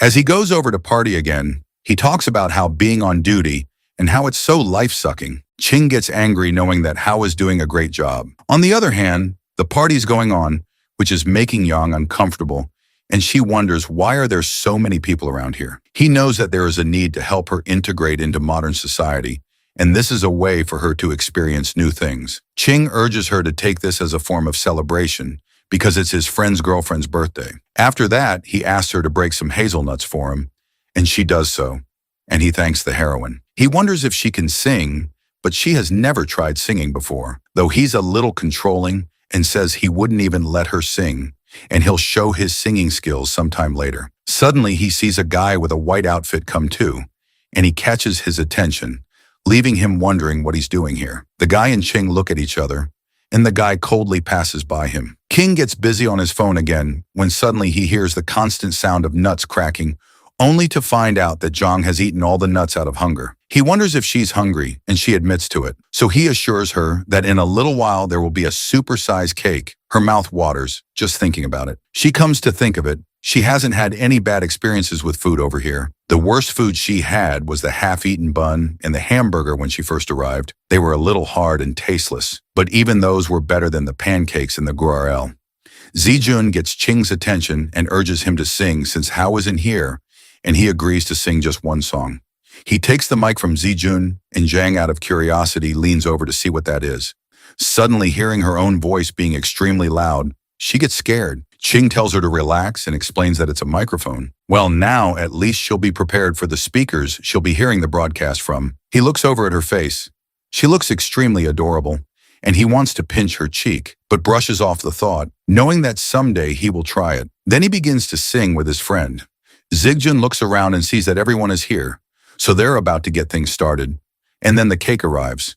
He holds the microphone and says that it's his girlfriend's birthday, only to suddenly realize that his girlfriend is missing. Someone informs him that she went out earlier. Ching smirks, joking that his girlfriend isn't even around, and he was about to cut the cake because he thought the girlfriend was the girl who was singing with him earlier. Jun looks around and finds her nowhere, so they just decide to keep on partying. Ching wonders if that's his new girlfriend, but Jun says they've been together for over a month and she is his true love. Zhang listens to them and questions the hero, asking if girlfriend means wife. He explains that girlfriend is just a term of endearment, while Jun looks at her, wondering how she doesn't know what a girlfriend is. Ching mocks Jun, giving an example that his girlfriend would one day be someone else's future wife, and to some extent, his friend agrees. Zhang then wonders who Ching's wife is, giving him a deadly look. He explains that he's an otaku, and for him a girlfriend can be everything, which makes his friend laugh. Although Jun wonders if the two of them are really just friends, Ching quickly changes the topic, saying they haven't talked like this in such a long time, and that they should have a few more drinks, mainly because he has to hide the fact that he was just explaining the concept of a girlfriend to an ancient person. Suddenly, Zun looks at his watch and realizes how late it is, so he goes off to find his girlfriend. Ching and Zhang sit down, and suddenly Ching hears a voice he was expecting, asking him if Zhang is his girlfriend. He tells him to mind his own business. It's the same guy who's curious to know how Ching finds so many beautiful girlfriends all the time, hoping to learn something from him, but Ching shuts him down, saying he's too ugly for that. It seems like Ching and his rival are standing face to face while he actively harasses him to have a drink with him. Ching stops Lang from being weird because he doesn't want to talk to him. Suddenly, Jun enters the room again and is scared to see that the two of them are standing face to face. He begins to panic because they had been roommates for a few years and now they are enemies. This is the reason why Jun called Liang over, but it seems like the situation is completely messed up. So Zun stands between them and tells them to talk nicely and not to fight. Turning to Ling, Zun wonders why he had to provoke Ching, to which he says that he was just trying to have a drink because it's been a long time and they haven't caught up at all. Ching looks at Jun and questions if he invited him over, to which Zun panics and says he thought they could talk about it. Smirking, Ching says that he never considered this to be that big of a deal, to which Ling agrees, adding that he never thought of it as a big deal because the past is the past. Ling admits that he was just asking for advice and trying to have a toast with him, to which Ching says that he just despises him for his weird tone. Ling had been waiting for the right moment and then gets reminded that he wasn't beaten up hard enough the last time, and everyone starts to gossip that they are about to fight. Zijun has no idea that it even happened and wonders why they both have to act like children. So he tries to make Ling calm down so they can celebrate his girlfriend's birthday. But it seems like Ling really wants to have a toast with Ching, yet he denies him again. Ling now wants to have a toast with his girlfriend, talking about Zhang. Angry, Ching says she doesn't drink and advises Zhang not to talk to Liang since he's a bad guy. Finally, Jun takes Liang away to put an end to the fight. He returns and sits with Ching, questioning when they even fought. Ching admits that if he had known Lang would be here today, he would not have come. Xian clarifies that if he had known these two were on bad terms, he wouldn't have invited him over in the first place. Zhang wonders why Liang called her Ching's girlfriend, to which he explains that Liang is ugly, and that's why he thinks they are dating. Both of them, Zhang and Q and Ching, are pretty, so brainless people automatically assume they're dating. Hearing the term brainless, Zun yells because at first they also thought Zhang and Ching were dating. She wonders why anyone would think a handsome guy and a pretty girl are dating.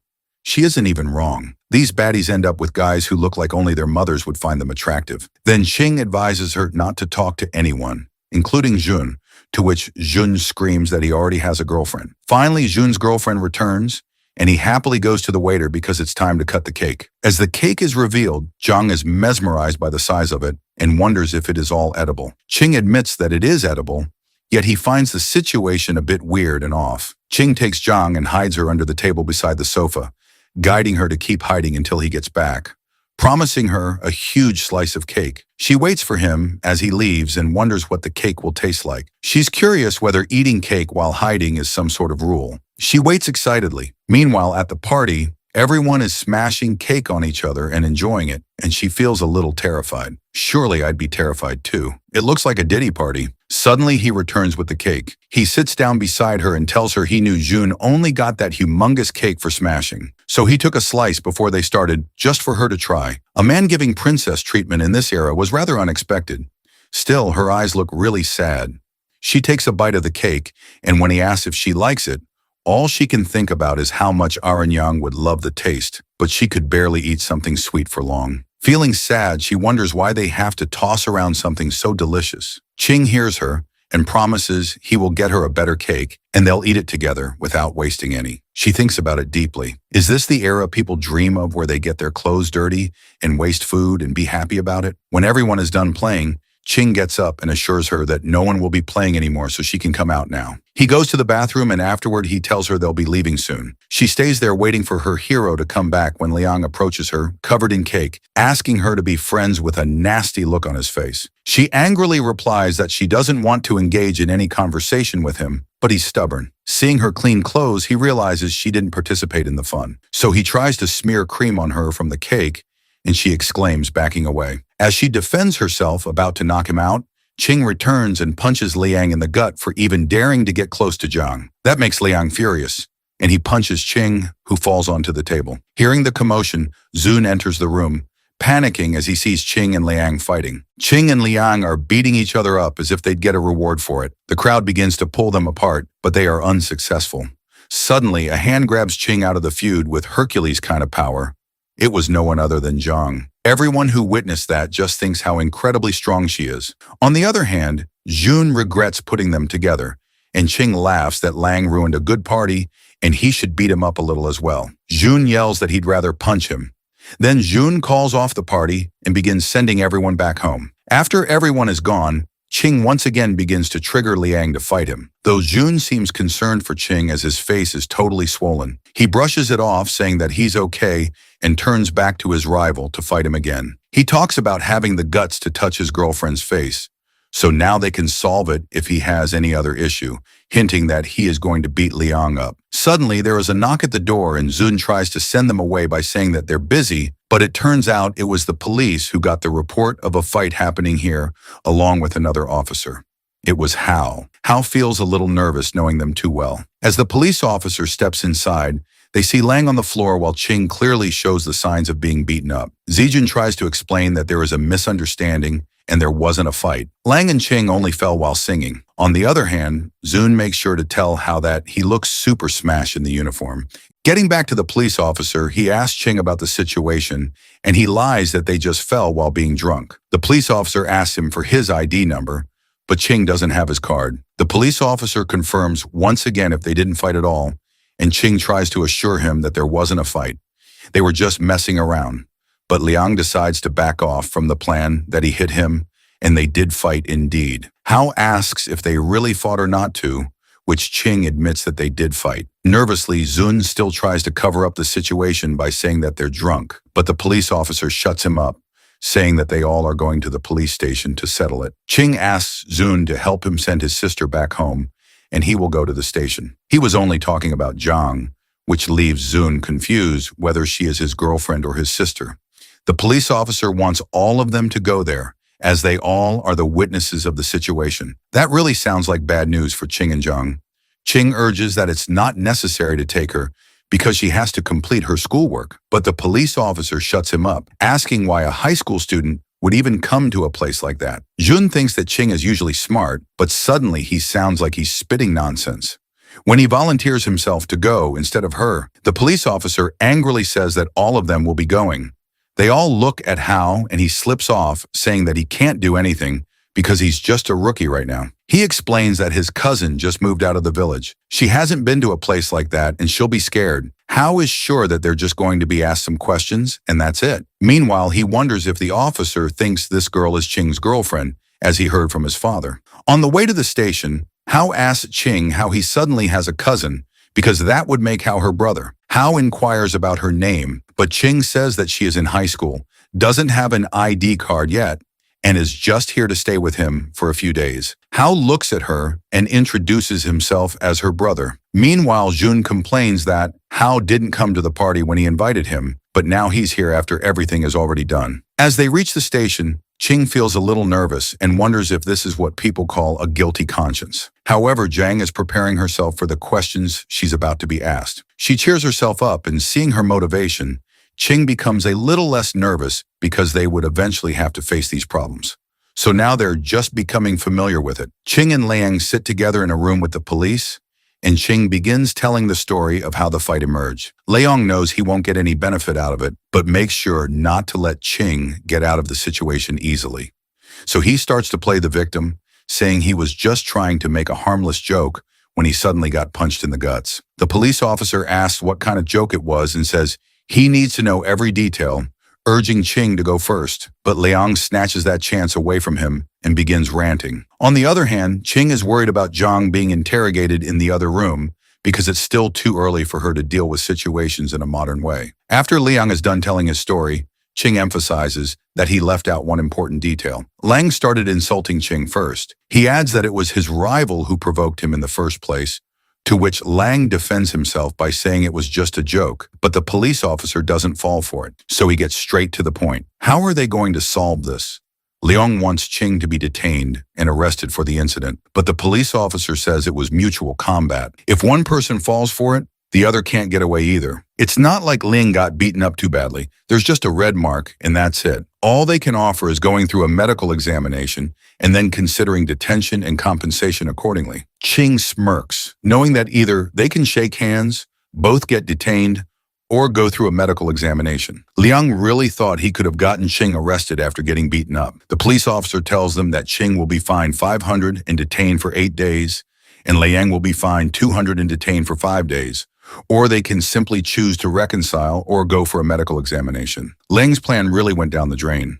The officer notices the injuries and mentions they'll take time to heal. Since it's getting late, he offers to drop them home, but Ching hesitates, unsure if the officer should leave his post during duty hours. He points out that nothing usually happens this late. Still, the officer warns Ching to watch his words, hinting that there are strange forces moving quietly through the night, ones that shouldn't be taken lightly. Moreover, the officer still insists on giving them a ride, though Ching prefers to take a cab and asks where his cousin is, to which the officer replies that they're waiting outside. He also mentions that he had asked his cousin to wait inside, but she didn't want to.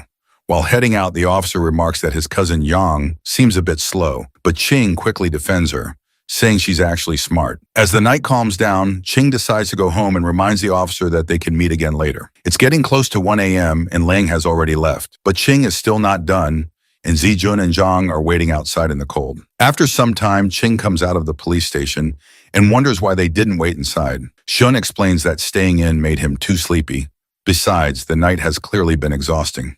Jun sigh, calling the whole day a mess. Despite the trouble, Ching jokes that if he gets another chance, he'd give Liang another beating. Suddenly, Ching remembers and asks about Jun's girlfriend, the one he's been dating for a month, to which Jun explains that she couldn't stay awake and went back to the car to sleep. Zijun offers them a ride home, but Ching declines, saying they'll just take a cab since it's already so late. As they get ready to part ways, Ching quietly reflects that with others always around, it's hard to talk to Zhang about the things that really matter. The night grows colder. Jun comments on how chilly it gets this time of year, and jokes that in a moment like this, Ching should be offering his jacket to Zhang. But Ching doesn't react, and Zhang, standing calmly, mentions that she isn't cold at all. Her response carries the weight of someone used to much worse. While Ching looks like a delicate modern guy, Zhang comes across as someone much stronger, almost like someone from another time. Moving forward, there's a moment of silence when Jun tries to figure out the connection between Ching and Zhang, but the answer isn't clear. It leaves more questions than it solves because she doesn't quite seem like a cousin or a girlfriend, and the lack of clarity makes their relationship even harder to place. Eventually, they reach home, and the tiredness from the night begins to settle in. King watches as Zhang walks ahead with quiet steps. So light it's hard to hear her at all. Despite the long, messy evening, Ching starts to realize he might have been the only one who actually enjoyed the chaos. Now walking home slightly drunk and in the dark, the feeling of excitement begins to fade into a strange kind of loneliness. As they walk, Ching asks Zhang to walk beside him instead of behind, joking that it feels like a sidekick is following him, to which Zhang agrees, reminding him that she never saw herself that way. Once they reach home, Ching collapses on the sofa, feeling drained after the long day. But he's curious about her police questioning. He thinks back and learns that Yang only gave simple answers, mentioning a cousin and a birthday, and stayed silent on the rest. After hearing all of this, Ching admires how well Zhang handled it, realizing her clueless act was just smart thinking. In the end, Zhang feels that the police aren't as scary as they seem. After that, Ching reflects on how the day turned out and feels that despite everything, they handled the situation well. Also, Ching didn't lose anything from the fight and even managed to bring Zhang out for a bit of fun. Indeed, Zhang also got a first-hand look at a police station. Other than getting home late, Ching considers it a good day, especially since Zhang reacted well under pressure. Later, Ching teases Zhang a bit about being too obedient, but she calmly reminds Ching that she only follows him because she believes he's a good person. Additionally, Zhang admits she's been relying on Ching because she doesn't fully understand the world yet. Also, Zhang trusts Ching because he's been kind, giving her food, shelter, and support. Moreover, Zhang believes that if she couldn't trust Ching after all that, she might as well be wandering the streets to Zhang. Ching is the only one who has truly helped since she arrived. After the serious conversations, they also joke about the fight earlier, agreeing that if Liang had actually touched Zhang's face, the outcome would have been much worse. Following that, Ching wonders if their fight seems childish from an outside view, to which Zhang, unimpressed, doesn't even consider it a real fight. Janung asked our boy why he had hit that guy. Xuan replied that the man had deserved it and that punches were meant for people like him. He explained to Zhang Ha that if someone ever annoyed her that she couldn't hold back, she can't use her full strength, just enough to make the person feel some pain without actually injuring them.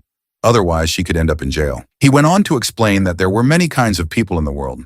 Some wished to wear bougie things but couldn't afford them. The hero told Zhang Hai that such people might give her a nasty look if they saw her wearing these things, but they would only act this way toward people they were familiar with, especially those who were out of their league. Shuing said that these people found it natural for others to be wealthier or more capable, but they couldn't stand seeing someone they actually knew doing better than them. Zhang Hu asked if that really happened.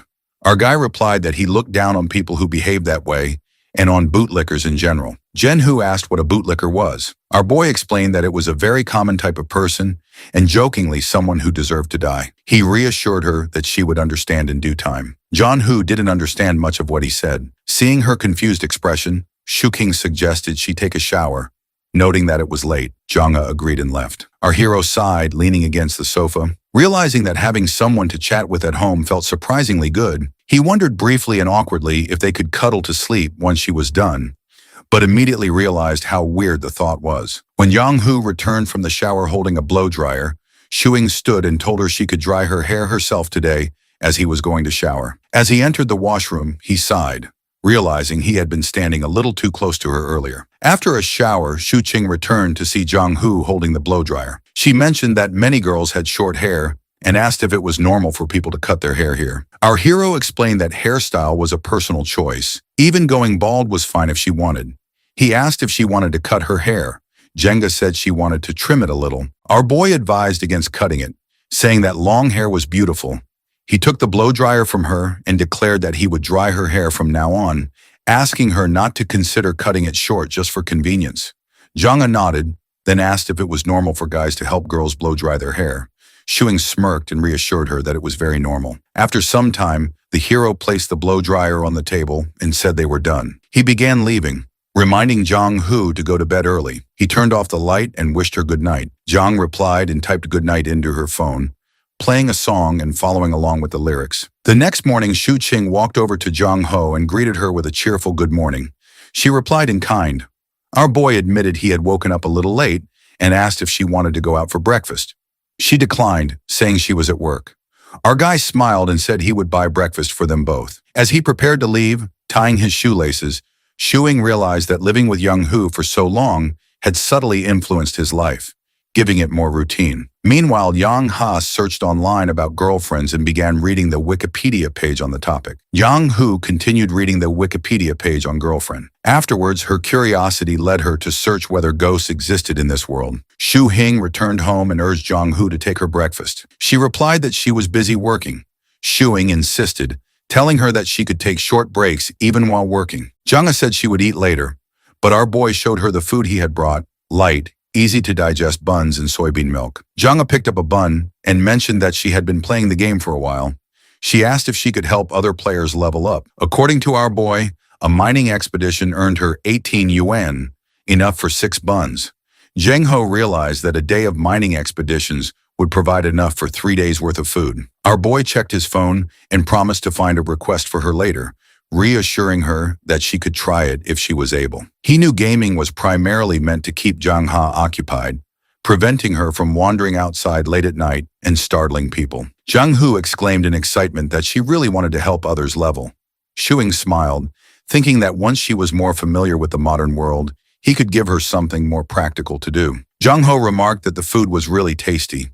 Shu Hing reminded her that it wasn't her first time eating it, but Zhang He insisted it was delicious, adding that the cake from yesterday had been amazing as well. The hero chuckled and asked when her birthday was, offering to get her a huge cake to enjoy by herself. Zhang admitted she didn't know. Our hero smiled and suggested that they could celebrate the day she came to live with him as her birthday. Yuhu, excited, asked if she could eat cake on that day next year. Shu Qing, looking at her happy face, said she could even eat some cake today as a belated celebration and promised to buy one for her later. Zhang thanked him joyfully but then hesitated, worried that cake might be expensive. Shu King chuckled, assuring her it wasn't, and told her to relax and wait to enjoy it. Later, our boy asked if Zhangyi had brought any copper coins from her time since her era primarily used copper over silver. He explained that if she had some, they could potentially sell them for money.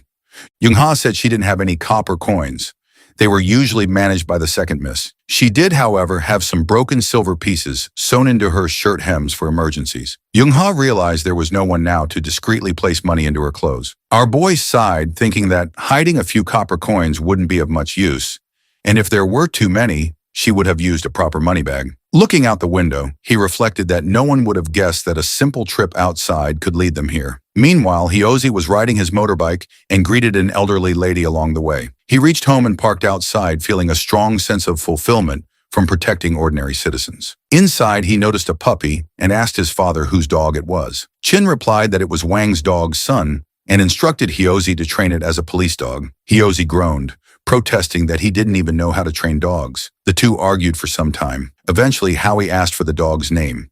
Chin hadn't decided yet, but wanted a name that exuded strength and power. Hyozi sighed in annoyance and then asked if Shuing had a female cousin. Haz's father doubts that he might be interested in the female cousin of Shu King. Hyozi's mind drifts to how close his and Qing family is. Even when they were born, their marriage was fixed. But when it turned out they both were males, the marriage was called off. He explains to his dad that the girl Qing's cousin he met yesterday was pretty but kind of odd. Hearing him call a girl pretty, Hyozi's father assures him to talk to Qing's father about the girl and his son. Though Hai isn't interested in her yet, he found something suspicious about her. It seemed to him that she wasn't able to understand anything. And the way our boy acted at the KTV, it wouldn't be okay to call it weird, but seemed a little deliberate. On the other hand, outside his apartment, our boy greets Uncle Zhao playfully, asking if he saw any ghosts lately. But Uncle Zhao didn't get the sarcasm and is really satisfied with the exorcist who came earlier, and according to him and the people of the building, made that spirit leave. Hearing this, the hero laughs nervously, thinking that when this old lad retires in the future, he will definitely have tons of rumored stories for his grandchildren, and those will definitely go viral if made into a book. As the hero and Yang, who stroll down the street, he playfully teases Zhang Hai, reminding her of how scared the old man was. Jen frowns, assuring not to do that stunt again, and is upset that they think of her as his girlfriend. Seeing her upset, he assures her that he has clarified to everyone that she is not his girlfriend, but it is on them to assume whatever they want and to change her mood. He decides to take her for drinking some kumquat lemon. Even though he changed the subject, still Zhang, his mind races with thoughts. She doesn't understand why people assume they are in a relationship. They slept in different rooms, never crossing any boundaries. Though she knows they ate together and he helped her with a few things, it doesn't mean they can assume stuff. She tries to ignore all this by reminding herself that as long as her conscience is clear, everything is okay.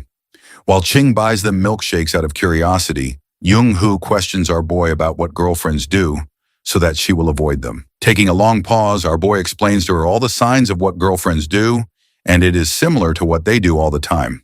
This freaks her out. Noticing her uneasiness, our guy assures her that with her, there is an exception as the situation is different for them. It doesn't really give her that much assurance, but she tries to forget it. While they are drinking milkshakes, Chung picks up the cake from the nearby shop he ordered. As soon as she sees the cake, she realizes that the debt is increasing for her. So, she offers to let her help him in whatever way he wants. This makes the hero grin, and he decides to tease her, claiming that the problem he is facing is a lack of a girlfriend. So if she helps him with that, it would be great. Hearing this, Jong-hoo starts to think about it, which makes Ching smile. He wonders if she will agree to be his girlfriend, but he knows one thing: he will never make a move on her. Instantly, Jong-ho freaks out, declaring that she will never help him to kidnap a lady. At that moment, he's stunned by the realization of just how naive she is and how far beyond her his thoughts are drifting. Shuing admires Jong for her willingness and open-mindedness to listen to everything he has to say. However, when they witness a couple kissing in public, Yang questions whether it is even appropriate to do such a thing so openly. Our boy's a lonely buddy, hence he finds it indecent as well, but then references Lee Shaman asking, weren't the people in her era open-minded? To this, Jang replies that she had heard a little about him. While talking to Jang, our boy thinks about his father, who had dedicated his entire life to historical research. He worries that if Yang's information doesn't match the historical records, it would mean that all his father's work was of no use. Our boy wants to inquire more if she has seen anything like that before, but she wasn't bothered much by what the emperor did in his life. Shushing agrees with her answer, thinking that historical records often show powerful people like emperors and officials engaged in questionable behaviors, and she may not have been aware of it. Our boy then imagines the tales of conquering the world with a sword, feasting on meat and wine, just a part of his vivid imagination. He exclaims that he wants to know about Zhang's life, which sounds fascinating to him. Jen pauses for a moment, recalling a gory scene, and responds that our boy wouldn't love to hear it all. Shu King insists, saying he would love to hear it as a story tale. Later, our boy opens up a cake box and shows Zhang the birthday candles. He explains that he didn't know her exact age, so he asks the shop assistant for candles for an 18-year-old. Zhang is surprised and is told she can place the candles wherever she wants on the cake. Shuing also tells her that he's going to turn off the lights, which Zhang questions.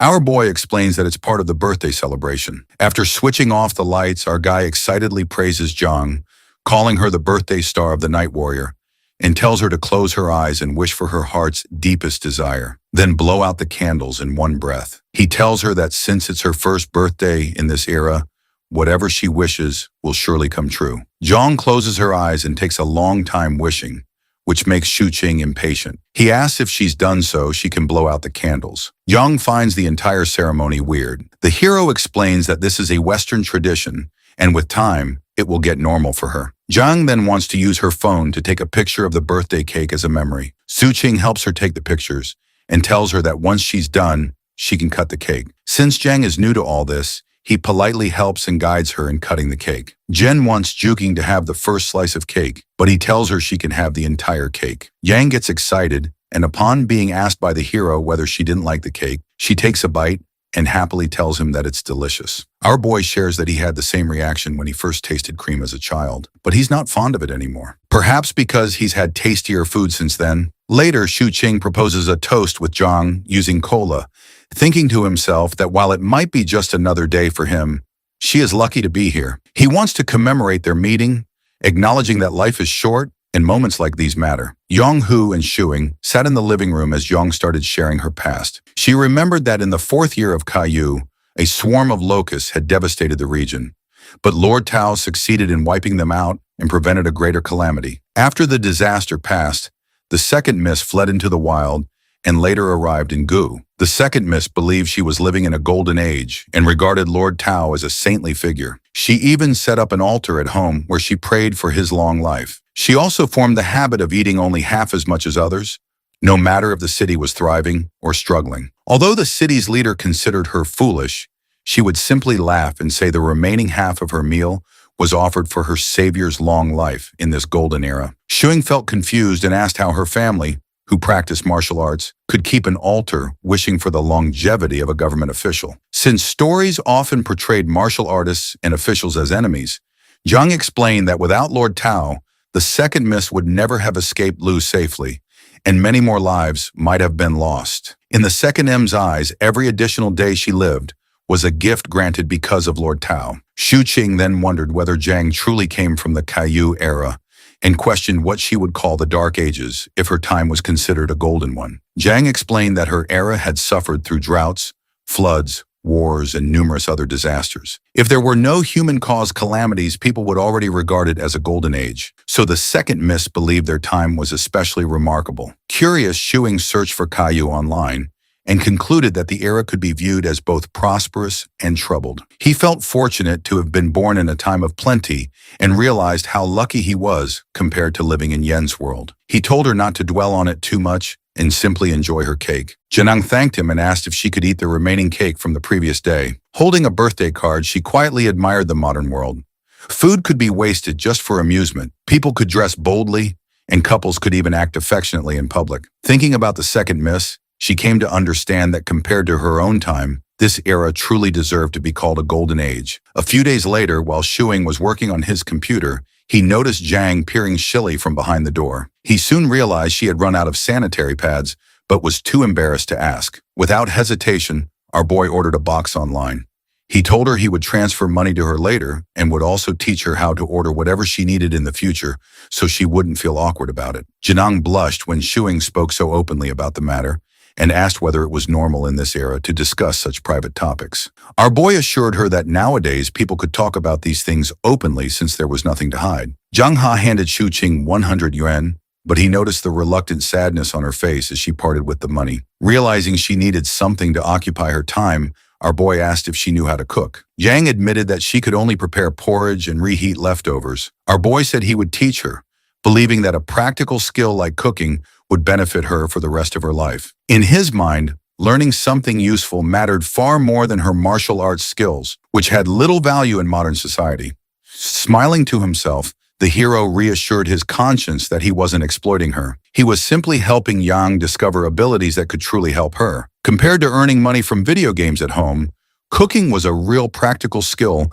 that held value in any era. Yang's eyes sparkled with excitement when she asked if she could really learn. Our boy agreed and brought her into the kitchen to show her how to make stir-fried potatoes. Since he rarely used the kitchen himself, the first step was cleaning it up. Our boy then left to buy ingredients while Zhang stayed behind to tidy everything. She cleaned thoroughly, feeling excited about the chance to learn how to cook tasty meals. When Shuing returned from shopping, tired from carrying the groceries, Zhang pointed at the round ingredients and asked what they were. Our guy explained that they were potatoes, a crop known for its high yield. He said potatoes could be eaten as a vegetable or as a main source of carbohydrates, and they were extremely inexpensive. Laughing, he joked that if the Tang dynasty had potatoes, famines might have been avoided and life would have been much easier. They carried the groceries into the kitchen together. Shuing told Zhang to wash the dirt off the potatoes and then peel them with a potato peeler. He added that once she learned to cook, she could also handle the dishes, and he would even pay her 5 yen for each meal she prepared. Zhang quickly declined, saying it didn't feel right to receive money when she was already staying with our boy and would be eating the food herself. Shu Qing insisted she treat it like a small tip and reminded her that homemade meals were healthier than takeout. He was confident that with her discipline as a warrior, Zhang would quickly learn how to cook well. Still adapting to modern life, Zhang found the idea of regularly eating meals at home somewhat unusual. Shu Qing then showed her a photo demonstrating how to slice the peeled potatoes into thin strips. At that moment, our hero received a call from his friend Hyozi. Before answering, he told Zhang to finish cutting the potatoes and soak them in a bowl of water until he came back. When he picked up the phone, Hyozi said he was finally free and wanted to go out for skewers to celebrate. Shuing declined politely, explaining that he already had food prepared at home and suggesting they meet another time. Ha was surprised to hear that Shu Qing had actually cooked. Confused by the reaction,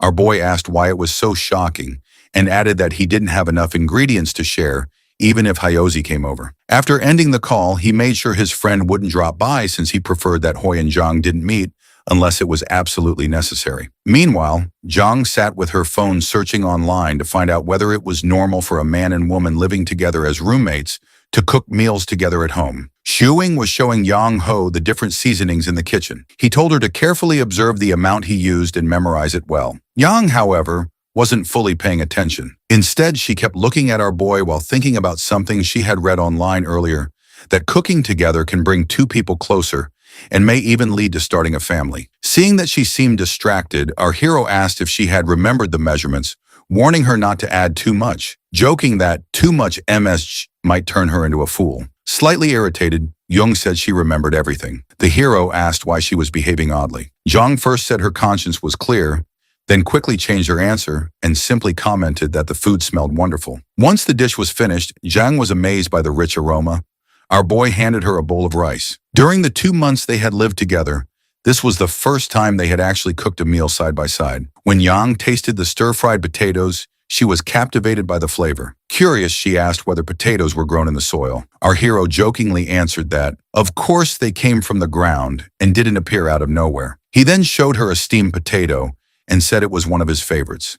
In his enthusiasm, he accidentally grabbed a hot one before realizing it, then passed another to Zhang. He explained that it was understandable she had never seen potatoes before since they originally came from the West. Teasing her, he said that if she ever returned to her own era, sailed southeast and claimed some land, she could become famous enough to be recorded in history books. Janang, however, spoke more seriously. She said she was thinking about finding land in this era, settling down, planting vegetables, and cooking her own meals. Shuing thought that was unrealistic, explaining that farming alone wasn't a dependable way to survive in modern society. To him, people from her time seemed overly attached to land as a means of stability, but times had changed. Still determined, Jung said she could work hard, save money, and eventually start her own farm. She planned to cultivate crops, wait 3 or 4 years for harvests, and repay our guy for everything he had done for her. Shu Qing cut her off, saying that what she needed first was to learn how to live in the modern world, and he told her not to focus on farming for now. Jen's expression immediately dimmed, so our boy quickly reassured her, saying she could treat his home like her own, and that he would look after her. Hearing that made Yang blush. The hero quickly clarified that he only meant he would take care of her openly, just like he did with the cat, and that anything else was a matter for the future. Janang firmly replied that he didn't need to joke about such things. She felt grateful to him for letting her stay there, and said she would find another way to repay him, but certainly not by offering herself. Our boy was stunned, wondering how such outrageous thoughts had entered her mind. Jen added that she couldn't truly regard Shuing's home as her permanent residence and would only remain there temporarily. Since neither of them had anything to hide, Shuing agreed, feeling that the matter cleared their consciences. He reminded her that he had never made any personal promises and asked whether she thought he was a bad person. Jen answered that he was a good man. Smiling, our hero told her to call him Young Master, joking that he wasn't actually such a good person. Later that night, Zhang browsed through Shu Qing's social media using his account and stumbled upon some old photos of him. She asked if the person in the pictures was really Shu Qing. He initially denied it, but Zhang kept pressing until he finally admitted the photos were from his flashy younger days. Our boy flushed with embarrassment. He had hidden those pictures in a private folder, so he wouldn't be reminded of that past, but somehow Zhang had managed to find them anyway. Zhang asked Shu Qing if he had ever had long hair. Shu Qing replied that his long hair had been for his funeral love phase, something Zhang likely wouldn't understand. He explained that he and his friends had been trendsetters back then. Our boy thought to himself that if he hadn't looked like a bum in the past, his father wouldn't nag him every other day like he did now. Paying rent for a home owned by his family still made no sense to him. Our boy then helped Zhang create her own social media account where she could post and store pictures as long as nothing went wrong. He helped her set a password using her name in English and created an internet handle, Fly Dancer, reflecting her martial arts background. Shuing also joined her in online gaming communities and showed her how to use them. Exhausted, he collapsed on the couch and noticed a friend request notification for Yang. He wondered if she would become an internet addict at this rate, but he decided it was far better than her ending up as a miner or a vigilante. After just 2 months, the boy realized he had grown used to having Yang around. He also saw that she was adapting to modern life, slowly becoming a city girl. In her own time, she had been just a grain of sand, but in this era, she was becoming a brick, solid, and capable, which made our guy happy to help her. Later, Yang got up to take a shower. Our boy told her he had bought a high-absorbent towel so she could dry her hair easily. While in the bathroom, Zhang reflected on how Shuing had been right. In this era, many things existed for enjoyment, not for mere survival, as in her own time. After 2 months, she could feel how much she had changed since arriving. When Yang came out of the shower, Shuing offered to blow dry her hair before taking his own shower.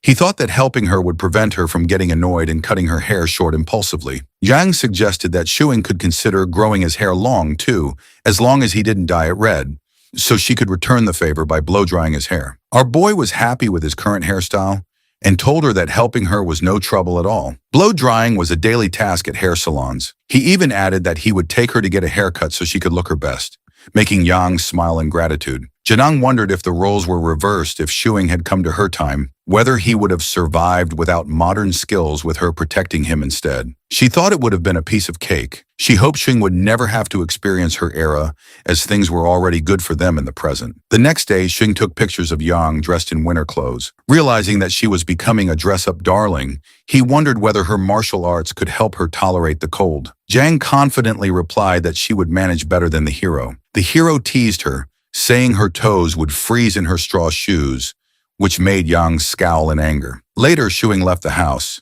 telling Yang to cook for herself since he would be eating out. As he walked out, he thought about how it was already late November and he still hadn't paid his rent. He considered transferring the money to his father, but decided it would be better to visit in person. Since his father had lowered the rent, Shuing wanted to prevent any misunderstandings. He didn't want his parents arriving unannounced and assuming there was a romantic relationship between him and Yang. Shu King sends his mother a message before going to visit her. When he arrives, she immediately asks if he has come alone. Our boy casually asks who else he could have brought. His mother looks around and asks where his girlfriend is. He replies that he left Yang at home. His mother asks why he did not bring her along. Our boy tells her not to glare at him. Zhang is only his girlfriend, so there is no need to bring her every time. Besides, he jokes that his father would probably complain again about him freeloading off them. His mother then wonders how he and Yang ended up living together and suspiciously asks if he picked her up off the street. Shuing explains that Yang came to the city alone to search for work and does not know anyone in this unfamiliar place. At first, he treats her like a younger sister, but gradually their relationship changes. When asked where Zhang is from, our boy says she comes from the mountains. He tells his mother that when he first meets her, her shoes are torn, and she even refuses to accept a new pair. Her clothes are full of patches, and she is often hungry. His mother finds it difficult to believe and assumes he is exaggerating, since Yang does not seem as miserable as he describes. Shu Sing insists that Zhang is not like other carefree girls who have everything provided for them. She has supported her family since she was young.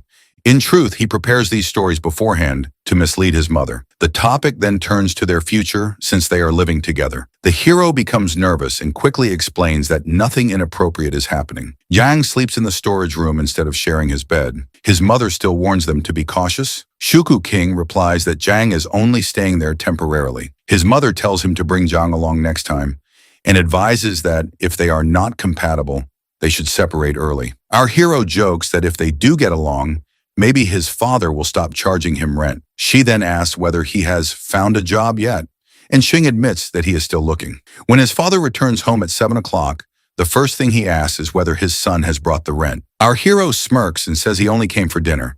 His mother calls everyone to wash their hands. During the meal, Shu Qing keeps thinking about what Zhang might be doing at home, which makes his father notice that he is behaving oddly. Later, while helping his mother wash the dishes, the boy sees that she is growing ginger sprouts. When he reaches for one, she lightly slaps his hand away. After he says he wants to plant one himself, she finally lets him take a single sprout. He plans to give it to Yang, knowing she will enjoy taking care of it. As he prepares to leave, his mother tells him to go home since it is getting late. Our guy hesitates for a moment, then admits with a red face that he thinks he has fallen in love. On the way back, he keeps turning the thought over in his mind. He truly has fallen for Zhang, a girl who comes from 1,000 years in the past. Shuking enters the house and asks Zhang what she is doing. She panics a bit, but explains that she is about to play some games. Instead, our guy hands her a small plant. Yang studies it curiously, confused. Our hero explains that it is a sprouting ginger plant. He tells her she can keep it in her room or place it in the kitchen. After a moment of consideration, Yang decides to put it in the kitchen. Shuing then asks if she still wants to play games, but Yang feels tired and plans to go to bed instead. He reminds her to stay warm in the cold weather, assuring her that the weather will get better in a couple of weeks. Before Yang leaves, our boy calls her over and asks her to sit beside him. After hesitating for a moment, he asks if he can hold her hand. Jen refuses right away. Our boy says he only wants to check whether her hands are cold. She still declines, but he gently reaches out and briefly takes her hand anyway. As he holds it, he studies it carefully, which makes Yang feel a little uneasy. When she asks what he is doing, he casually says he is curious whether martial arts training makes a person's hands rough or unattractive, adding that he is thinking of learning martial arts himself. In reality, he is already considering buying her hand warmers for the cold weather. Feeling embarrassed under his scrutiny, Zhang quickly escapes to take a shower. As soon as she disappears, Shuqing rushes to the computer to check what she had been doing earlier, suspicious about her strange behavior. Looking through the browser history, he discovers a series of unusual searches that leave him puzzled about what she has been thinking. When Yang returns from the shower, our boy offers to help blow dry her hair again. She notices the strange expression in his eyes and asks why he has been acting oddly all evening. While plugging in the hairdryer, our boy suddenly begins lecturing her.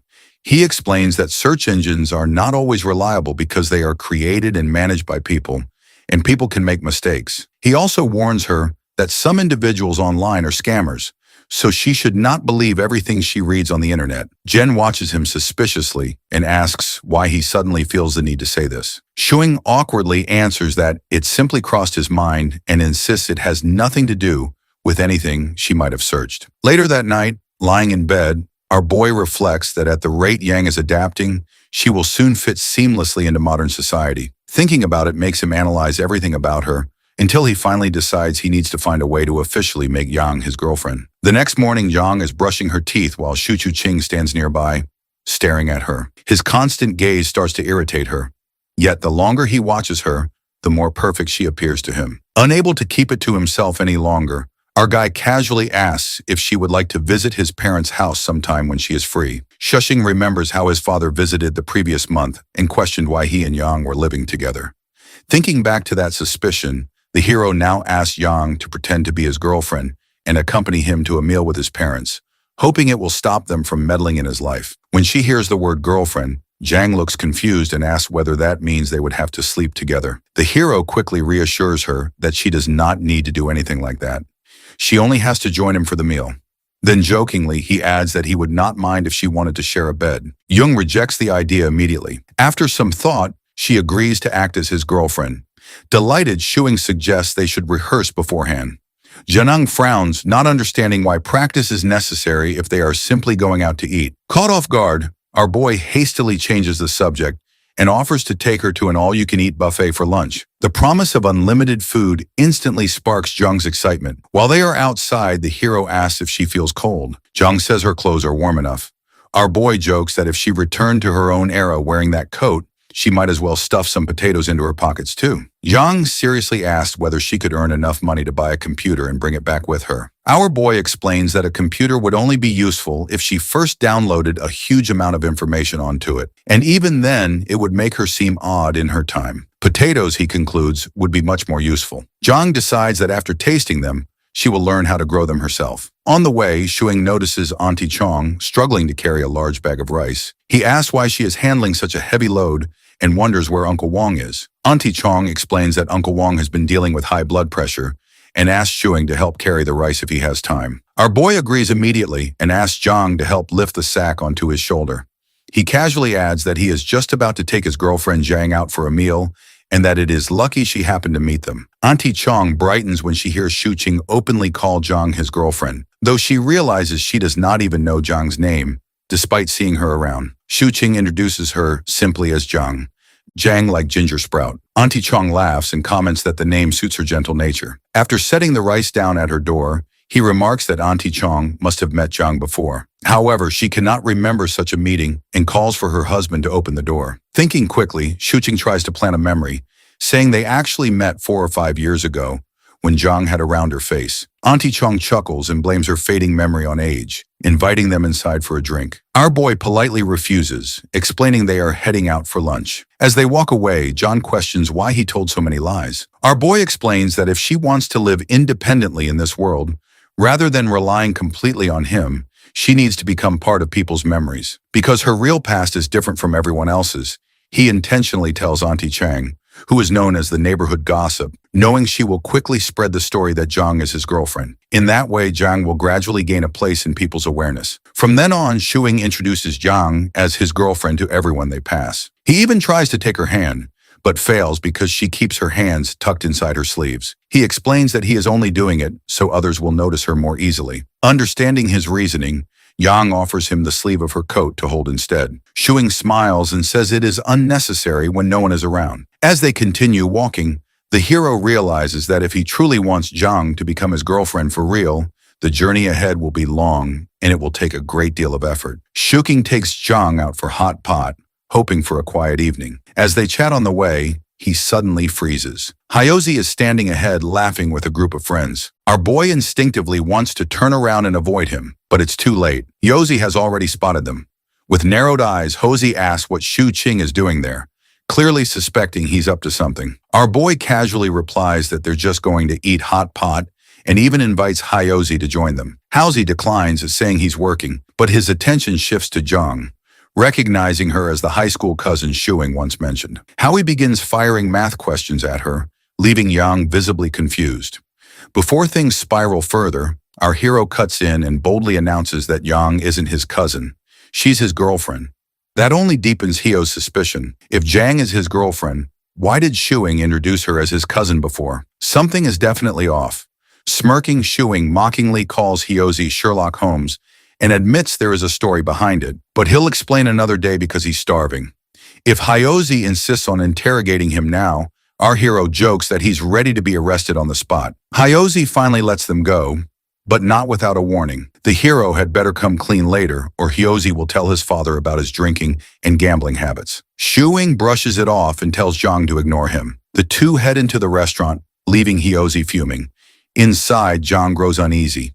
She wonders if she shouldn't have come out at all. Our boy gently asks if she would rather stay cooped up at home all day. He explains that she can't learn about the modern world unless she experiences it herself. When Zhang nervously points out the police officers nearby, Shu Qing reassures her. As long as she doesn't reveal her true identity, no one will arrest her. And even if the police question her, she can simply say she's a wanderer. They'd probably help her find her family. Zhang hesitates, saying that's not what Shuing told her before. He smiles awkwardly and replies that times have changed. Soon the food arrives. Zhang thanks him shilly for the treat, making Shuing blush. He asks her to take off her hat and jacket so she can eat comfortably. Curious, he asks whether people in her era had hot pot. Zhang says she's never tried hot pot specifically, though they had similar communal meals. Our boy recalls a poem about such gatherings and recites it while adding more meat to her bowl. Zhang's eyes sparkle with gratitude as she tastes the food. Mesmerized by her expression and her beauty, Shuing barely touches his own meal. Zhang notices and asks why he isn't eating. He laughs and claims he's already full. Instead, he peels shrimp for her, explaining that friends should help each other. Janang thoughtfully notes this as another modern rule. Eventually, Zhang is full. Our boy suggests they walk home so she can digest the food. He carefully helps her put her hat back on, and together they step outside. As they stroll down the road, Shu Qing points out the surroundings, enjoying the quiet moment by her side. While walking down the road, Shuing asks Jianhu if she knows how to walk on water. He tells her that there was once a monk who could float across water using a single reed leaf. Jungho replies that she doesn't know how to do that and comments that modern people are strange. Shuing then points at a stone and asks if she can split it in half with her bare hands. Jung sigh, questioning how human flesh could possibly be stronger than rock. A moment later, our boy grabs her hand and leads her toward a nearby tree. Pointing at it, he asks if she can break it. Genha clenches her fist and punches the tree, even after receiving a warning that the attempt is dangerous. The tree snaps. Both of them stare at it in shock before he suddenly shouts that this counts as destruction of public property. He quickly grabs Zhang He's hand and starts running. Annoyed, Zhang He reminds him that he was the one who told her to do it. After a moment, she asks him to let go of her hand. Shu Hing releases her and walks a few steps ahead. Sighing, he tells her they are going home and that they will play some games. When they arrive home, the hero sits on the sofa to relax. Zhang Ha calls out to him and asks what romance means. His eyes widen instantly and he jumps to his feet. Walking over to her, he looks at the computer screen. Zhang Ha shows him the message she received and the hero reads it carefully. He tells Zhang Hai to start preparing dinner and says he will handle the matter. After she leaves, Shu Qing sits at the computer and adds the person who messaged her to his revenge hit list. He whistles to himself, thinking that he hasn't even made his move yet, and someone is already thinking about Yang Hai. Soon after, someone knocks on the door. The hero opens it and sees his father, Shu Wenbin. He immediately asks if it is rent day already. Shunbin walks inside and explains that he was on his way home from work and decided to check whether the heater was functioning properly. As the landlord, he says it is his responsibility to fix any issues. However, Shu and Bin freezes when he notices Zhang He standing there. She politely greets him. Adjusting his glasses, he silently wonders what is going on, as this was not how he imagined things. On his way over, he had planned to lecture our boy and whip him into shape. Looking around, Shunbin notices that the house is spotless. Everything is neatly arranged. He remembers that the last time he visited, the place looked like a pigsty. He can't understand how it changed so drastically. He greets Jang Ho properly and repeats that he only came to check the heater. Shuing sighs and assures him that it is working perfectly fine. After a brief pause, Zhu Wenbin says he should leave before his wife starts nagging him. Before exiting, he invites Young Hu to visit sometime. Once Shu Wenbin leaves, Zhang He tells Xu Qing that she is going back to cooking. Our boy watches her with a soft smile as she continues preparing dinner. Jung Ho and Shuing begin to eat, and our boy asks if she has thought about the future. Jang Ho replies that she imagines the future will be just like this. Our boy chuckles and reassures her that it's perfectly fine if things stay this way. Jung Ho tells Shuing that she won't trouble him constantly and adds that, since they are unrelated, she feels extremely blessed to receive so much help from him. She recalls that the second miss once said, "No one owes anyone anything, and those who help do so out of kindness, they shouldn't be taken advantage of." Hearing this, our bro says that they could become related since both are unmarried, and meeting each other is fate. Jang Ho shakes her head. She reminds him that he is her benefactor, and that she cannot treat him otherwise. She insists that she needs to repay everything she owes him. Shuing imagines a moment where Zhang Hu offers herself to repay him. He quickly responds that he wishes for both of them to willingly be in a relationship. He yells at her, saying this is how it should have developed. He asks if offering herself in marriage is considered a way to repay a benefactor. Jung Ho firmly denies it. She says the second miss taught her that all debts should be repaid, and offering oneself for marriage is the most shameless way of all. It only makes the person dependent on the other. Shuing imagines the second miss cutting the red thread that connects his and Yang's love. He grits his teeth, struggling to control his anger. He asks her not to treat him as her benefactor, but she insists that he is, and there is no need to pity her. Zhanga declares that she will work hard to earn her own living and not rely on anyone. Zhuing sigh, realizing that Zhang Ho's view of him as her benefactor is the biggest obstacle in his attempt to make her his girlfriend. He watches her play games on the computer. Based on the power leveling rates in the game, he knows it will take her years to earn enough to repay him. He considers whether he should force her, but then remembers that she could break his neck as easily as she broke the tree. Thinking practically, Shuing sends his cat into Zhang's lap, realizing that besides adjusting to modern life, she must learn to support herself. Otherwise, she will always feel insecure and never truly belong in this era. At the beginning of December, Shuqing sits in a restaurant with his friends. Hezi demands that our boy tell them where his girlfriend came from. Our hero explains that Zhangyi has no relatives nearby. Feeling pity for her, he brought her home to be his girlfriend. Another friend protests that this isn't normal procedure,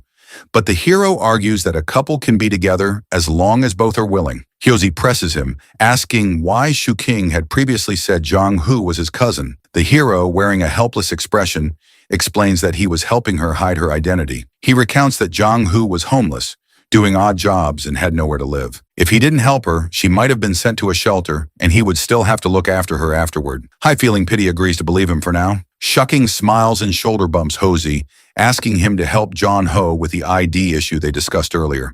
Hai gets annoyed, and another friend shouts at them to stop fooling around.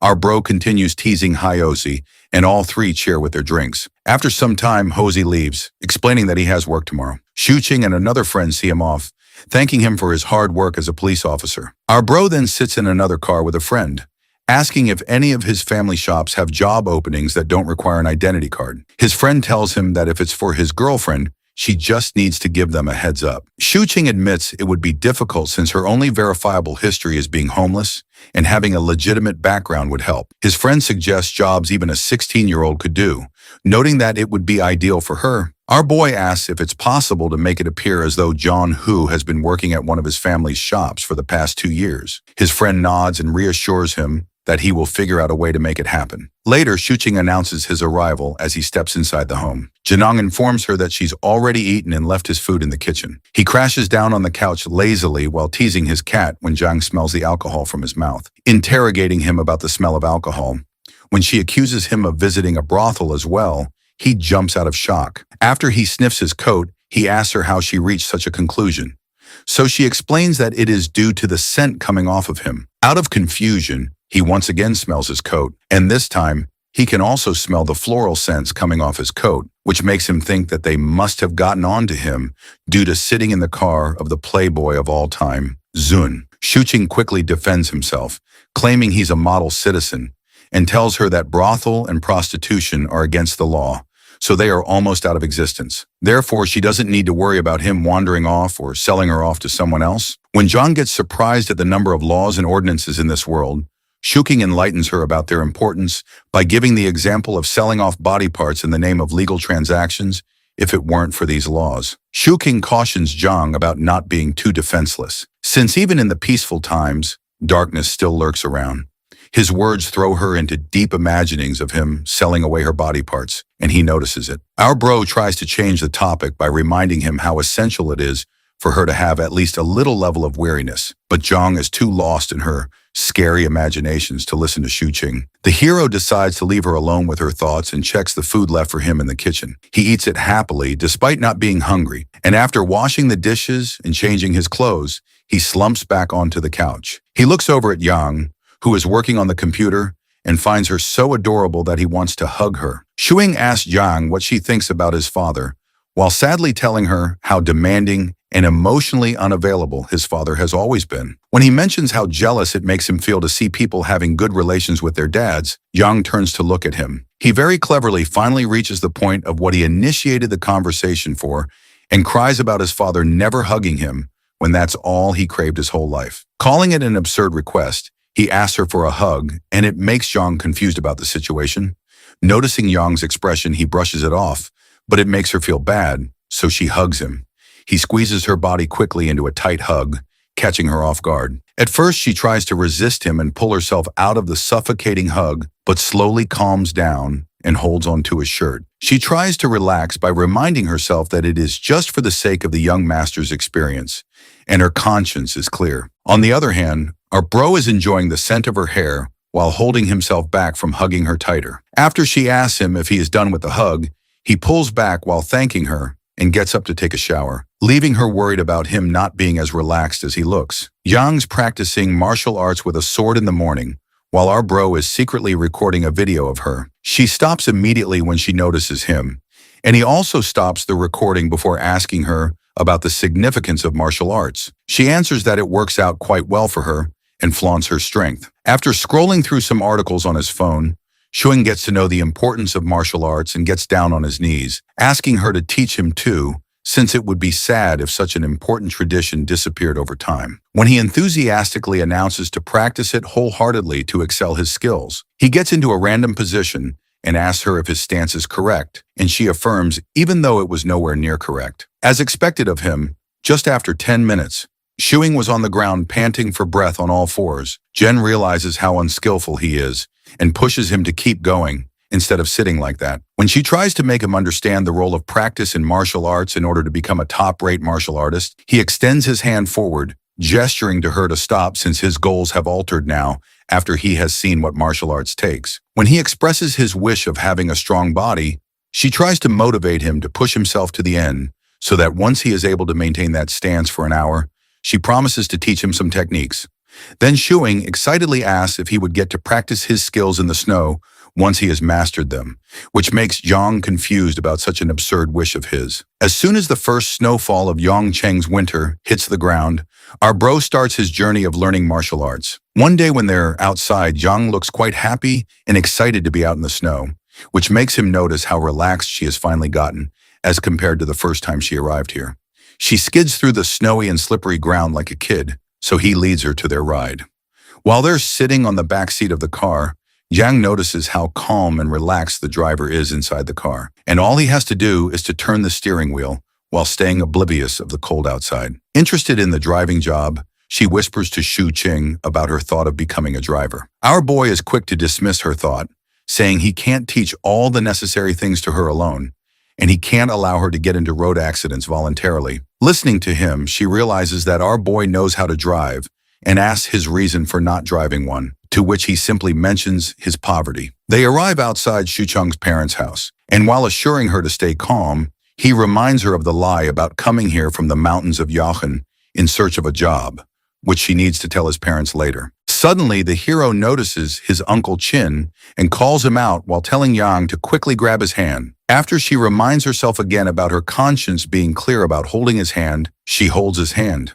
Uncle Chin notices them, and our bro quickly introduces Zhang to him, while Zhang plays with Uncle Chin's newly found puppy. Uncle Chin asks Shuing to teach Hyozi some dating tricks as well, but he says Hyozi suits arranged dates the best.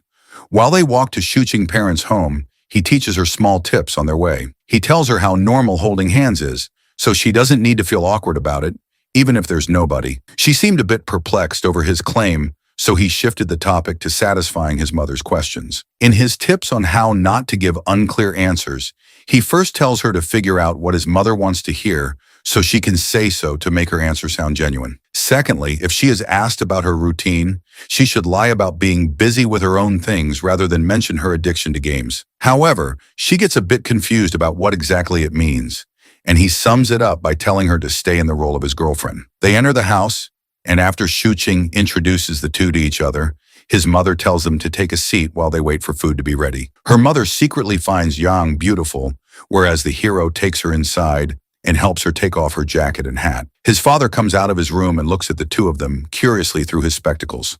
So, Shuing introduces Yang to him, reminding him how he has already met him before. His father didn't look pleased to see them together and annoyedly asked the hero why he was looking so happy. After putting forward Yang as his reason for happiness, he internally laughs at his father not being able to recognize a person from ancient times, despite him being a historical researcher. Ju King tells Zhang to relax and peels an orange for her. As soon as he hands her the orange, he suddenly realizes how he has forgotten to bring something home, since it is the first time he is here with his girlfriend. However, his father rudely tells him that they already have everything, so he does not need to bring over anything. His mother calls them for food, so he guides Yang to the washroom and goes ahead to help out his mother. When the table is set, Yang comes out of the washroom hesitantly, so his mother warmly welcomes her to the table, telling her to drop her shyness. She happily runs to the table and gets herself seated while Shuing's mother serves her food. When Yang looks at the food and rice on the table, she is surprised by the variety since she has been thinking it was going to be a simple lunch. Zhang shares the tasty food his mother has cooked while his mother adores how good they look together. His father's eye on the other side twitches with annoyance at the sight of seeing them happy together. After a while, Shuing's mother's adoration and his father's annoyance both turn into extreme shock as they watch Zhang munches down a second bowl of rice, which both of them combined haven't eaten. After the lunch, when our bro is helping out with the dishes, his father demands he visit him in his study later. Shuing's mother offers some water to her, but she gets quite uncomfortable at his mother's sincere efforts to make her feel at home. She tells her not to get so formal with them and asks her to sit with her. Once the both of them have sat, his mother, while talking about their relationship, asks her where she is from. Remembering the answers our guy had taught her earlier, she quickly claims to have come from the mountains. Xing goes to talk to his father in the study where he asks our boy about his future plans, since he and Yang are cohabiting. Xing casually assures him that it's nothing more than simply sharing a space, but his father gets angry. Angrily, his father says that he knows all about what young people think these days and asks him about his future plans once again. Shu Qing thinks to himself how he and Zhang is not actually dating and asks his father not to worry about them and just forgive the rent for him. However, his father does not buy his excuses to change the topic and forces our guy to answer him. Our hero gets annoyed by his father continuously pressing him for answers, so he claims to have more expertise in this domain. This fuels the old man's anger, and he kicks Shuing out of the study. Shuing looks at his mother and Zhang.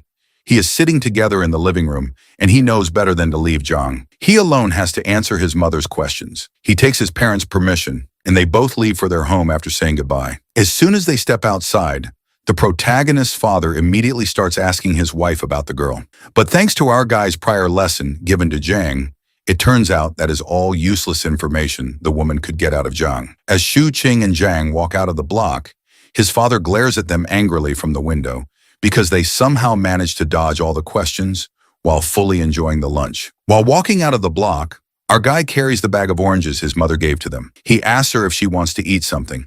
She refuses, reasoning that she has less hunger these days. He then tells her how normal it is to have less appetite since she isn't so active these days, but she should still take care of her diet and not overeat since it can hinder her movement abilities. Janong scaredly agrees, to which he tells her that it is fine since she loses enough calories while practicing martial arts. When he promises to buy a weighing scale for her to keep balance, she seems confused about it. He pranks her by telling her a scale is what a person is tied to and then lift it up to measure their weight. When she looks scared by the description, he chuckles and tells her that it's just a joke. Later at home, Young worries about getting a job to pay her debts quickly, so she asks our guy about it. Since he could not think of a suitable job for her, he tells her to keep playing games until she finally finds something that interests her, since the most important thing in life is to enjoy it. After some thought, she confesses to not having anything that interests her, and then asks about the reason for their cat, Winter Melon Life. After he expresses his oblivion about it, he tells how jealous he is of Winter Melon for not living under the shackles of society. When she asks the meaning of the metaphor,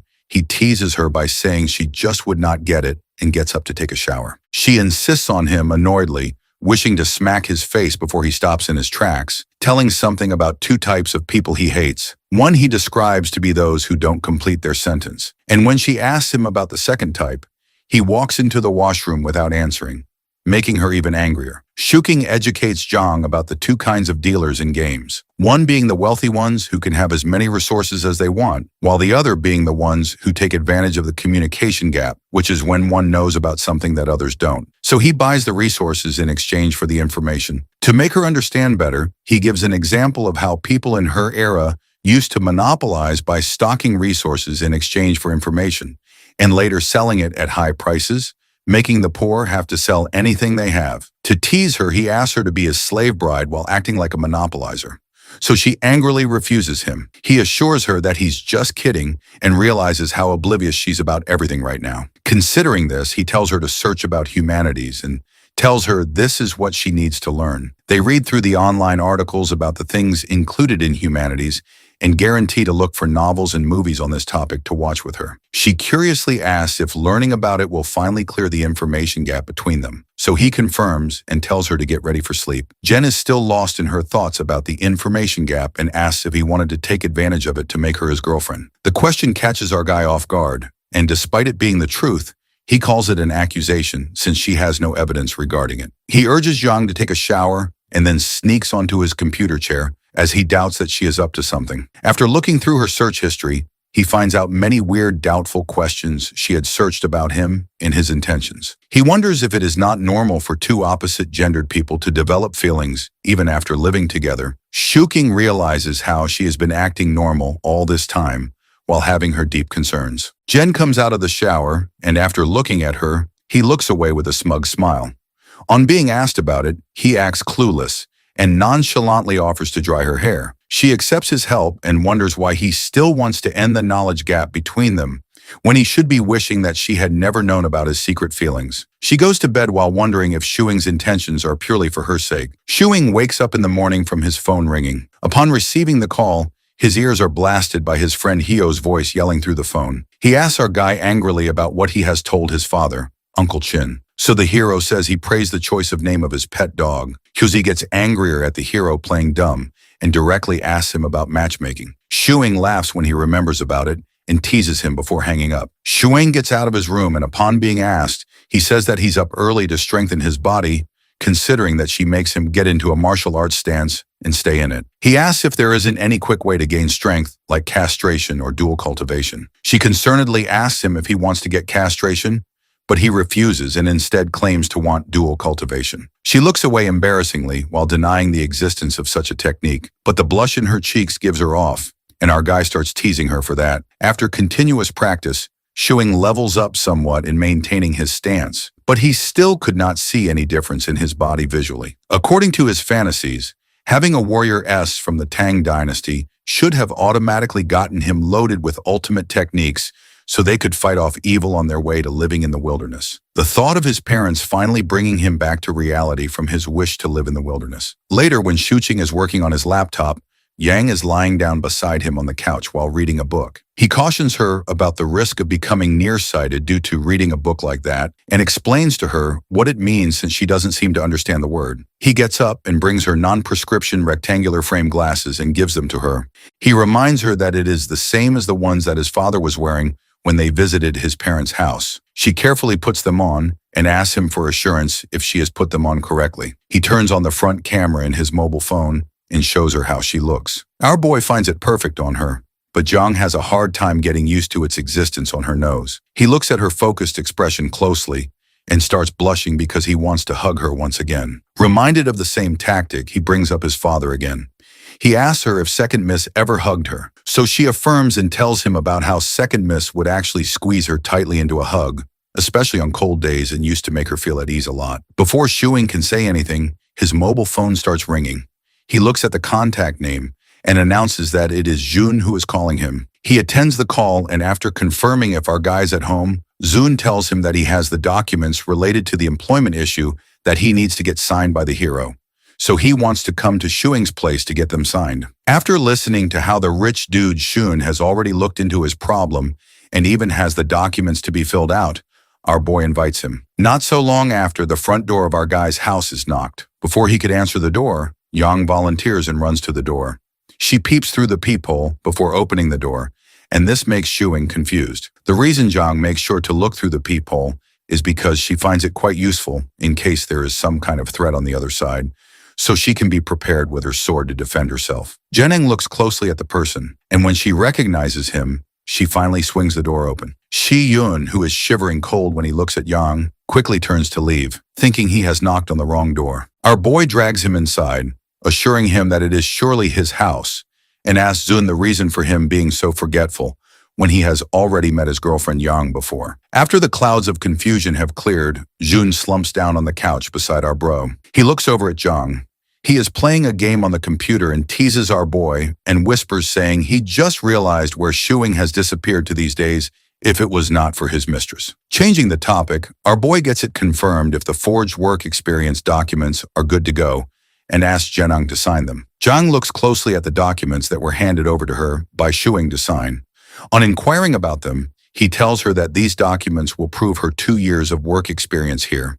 In case she does not know how to read and write, our boy writes her name on his phone and shows it to her, telling her to copy it in the places her signature is required. When Jun sees him teaching her how to do her own signatures, he asks our guy in shock if she actually is not aware of how to read and write on her own. Seeing Jun's reaction, he realizes the need for an explanation. So while Yang signs the documents, our guy lies to Jun about picking her up from the streets she has been wandering around for over 10 years. When Shuqing continues to give absurd details about Zhang's appearance when he found her, Jun refuses to believe him, whereas Zhang does her best to hold herself back from beating some sense into Shuing. Shuing offers Zijun to stay over for a meal and asks Yang to cook some more food. Ziyun seems surprised about the idea of having homemade food when he had been expecting them to go out. But our guy says he wants to benefit from a girlfriend who can cook well. While they wait for food, Jun walks over to the computer system and asks Shuqing to help him out with setting up the new PC he is about to get. After Shuqing agrees to send him help,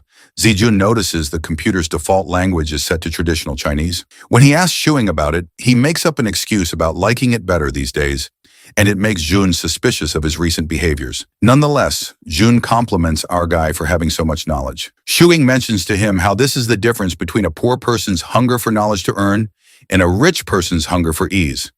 Thus, he spends on the poor. Jun gets up from the chair in shock and asks Shuqing if he is up to some wrong medications, since it is not like him to talk like this. The protagonist also realizes that he didn't need to tell Zun in such detail as if he were young. Zhuqing makes up an excuse of going through so much since the last 6 months, so Zun asks if it is because of being jobless or if it is due to dating the girl. In response to this, the hero simply asks Wanzi if he has watched the K-drama My Love from the Star. Zijun misinterprets it and laughs at him, asking if he also has a weird professor.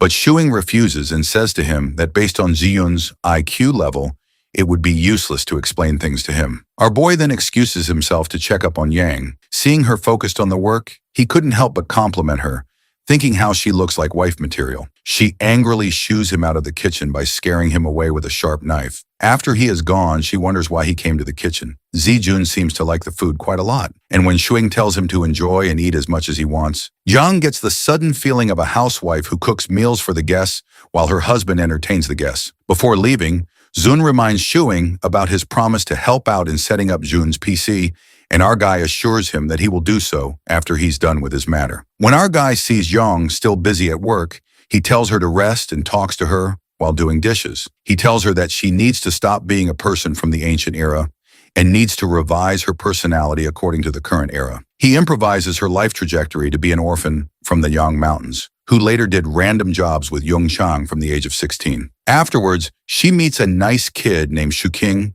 and they become friends and then lovers. Shuking helped her find her parents, but when they failed, he invited her to move in at his place. After his made-up background story is over, our guy tells her that it's the only realistic story they can have. To make people understand their reason for living together, they need to tell them that they are deeply in love. When he asks her if she has understood it, she confirms in a flustered manner. Shuking then tucks a strand of hair behind her ear and informs her that they will go to the officials to resolve the matter of her identity once she has completely gotten used to the modern day in life. Jung is still stuck on the moment when he tucked her hair and angrily asks him if he was trying to flirt with him, while her heartbeat quickens, making her confused. Shuqing, however, completely denies her claim and says he was just fixing her hair, since it's normal to do so as they're dating each other. She reminds him that it's just fake dating, and he shouldn't take advantage of being her benefactor.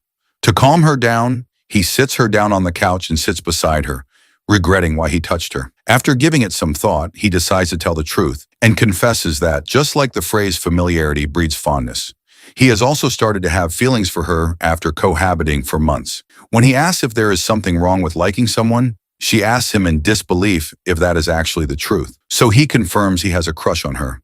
She asks him to not like her, so he asks her what's wrong with that since they both are single.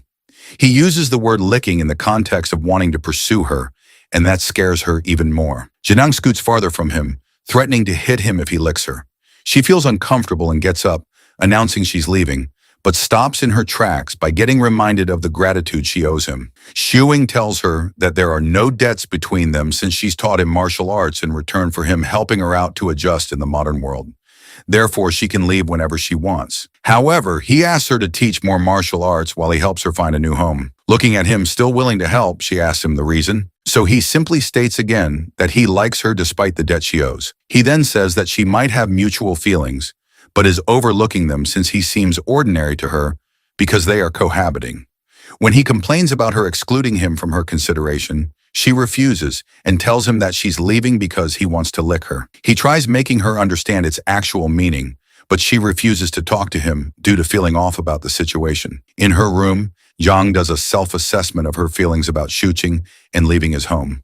On the other side, our guy is in the living room, wondering if she is going to leave since she hasn't come out of her room for so long. Just as he is about to tear up about losing her, she walks out of her room, and after stealing a glance at him, she walks straight into the kitchen. Happy to see her, our guy jumps out of his seat and follows her into the kitchen, asking about her decision. While washing the oranges, she acknowledges that what he said was right, and since the debt and the feeling he has for her are two different things, he can continue to like her without crossing the boundaries. He immediately promises not to do anything like that again.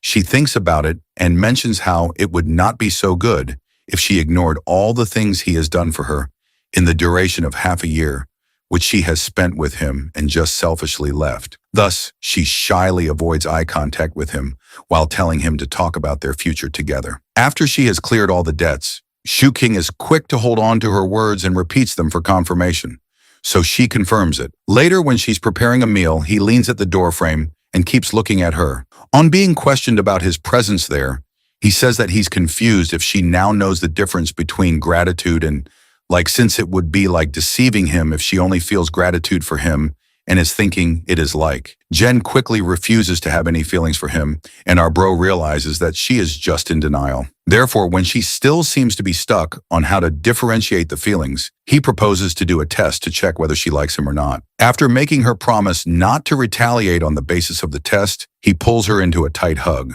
When he slowly lets go of her, Both of their faces are flushed, and he tells her that if her heartbeat has quickened now, it means she likes him. She shyly turns her back on him, telling him not to bother her while acting unfazed by the hug. As he leaves, he realizes that she actually likes him too, since she did not pull back from the hug and let him hold her as long as he wanted. On the other hand, Zhang is blushing intensely, and she cups her face in confusion, as she now knows the difference between some mere gratitude and the feeling of like which is tinting her face red right now. When the dinner is ready, she announces it. She makes sure not to have eye contact with Shuing and sets up the table quietly. The hero thinks that this matter is not as important as making her learn about the modern world's culture and ethics. And the important thing is teaching her how to smile. He remembers how the only time she smiles is when she's curious about a new thing, like when she saw the snow and can't understand the various types of entertainment. He decides to take a step towards teaching her how to smile and plays a comedy movie to watch with her. While watching the movie, he notices that she is still not laughing or smiling, even in the funny scenes, and realizes how hard it is to make an ancient person merge into the modern world. Jen is busy playing video games, but our guy feels sleepy, so he heads to bed first after telling her. She watched him leave and then sighed, wondering how to face him with her feelings so evident on her face. After a little while, when it is around 10:30, she gets up from the PC and sneaks into Shuing's room, who is in deep sleep. She stays there for some time, looking at him while hovering over his face like a ghost, and then decides to leave. When they both come out of their rooms in the morning, Shuing notices how tired she looks and asks if she didn't sleep well. She had obviously not slept a minute the whole night, but lied to him, saying she slept late. After having breakfast, Shuing takes her out to experience pretty things. They put on their coats and take a walk outside, when Yang looks down at her intertwined hands and asks if this is also one of the pretty things he mentioned to make her experience. With a sly smile, he affirms, reasoning that the quickening of the heartbeat is indeed a beautiful experience. He rubs her finger on her palm to tease her and asks if she can feel anything new or different. Flustered by their proximity, she looks at him for a second before quickly pulling her hand back from his grip. He laughs and takes back her hand, saying he was only giving an example to her. In disguise of making her experience the world, Shuing was making sure he was also giving her introductory classes on dating. They take a bus from 520th Street. When she asks him about their destination, he tries cracking a joke for her to laugh by referencing a meme, but due to her lack of knowledge about this domain, she stares at him blankly in confusion. He chuckles after looking at her reaction and assures her not to worry and just to put her trust in him. As they go around on their experience, they get down from the bus and he quickly holds her hand again. The way Shuing was holding her hand and guiding her around made her feel safe and comfortable, despite getting treated this way for the first time. The two of them then walk to an electronics shop, and Yang's eyes widen with surprise and start shining as she looks around at the large number of computers there. After Shuqing tells her that it is a place to buy or sell computers, he leads her to a man named Gao Bo, who is currently working on some part of the computer. Shuing calls out his name and gets Zhang and himself seated on the chairs in front of Gao. On being asked, our guy explains to Gao that he wants a computer within the range of 20,000 yen with a flashy case. While Shuing writes down all of his requirements for the computer he wants to get assembled, Yang keeps looking around with a mix of awkwardness and curiosity. When our guy is done writing down everything, he hands it to Gao, emphasizing wanting to get the computer put together as early as possible. After our hero instructs him to deliver the computer to the person whose number he has written on the paper, he gets up to leave. Gao asks him why he's leaving so soon.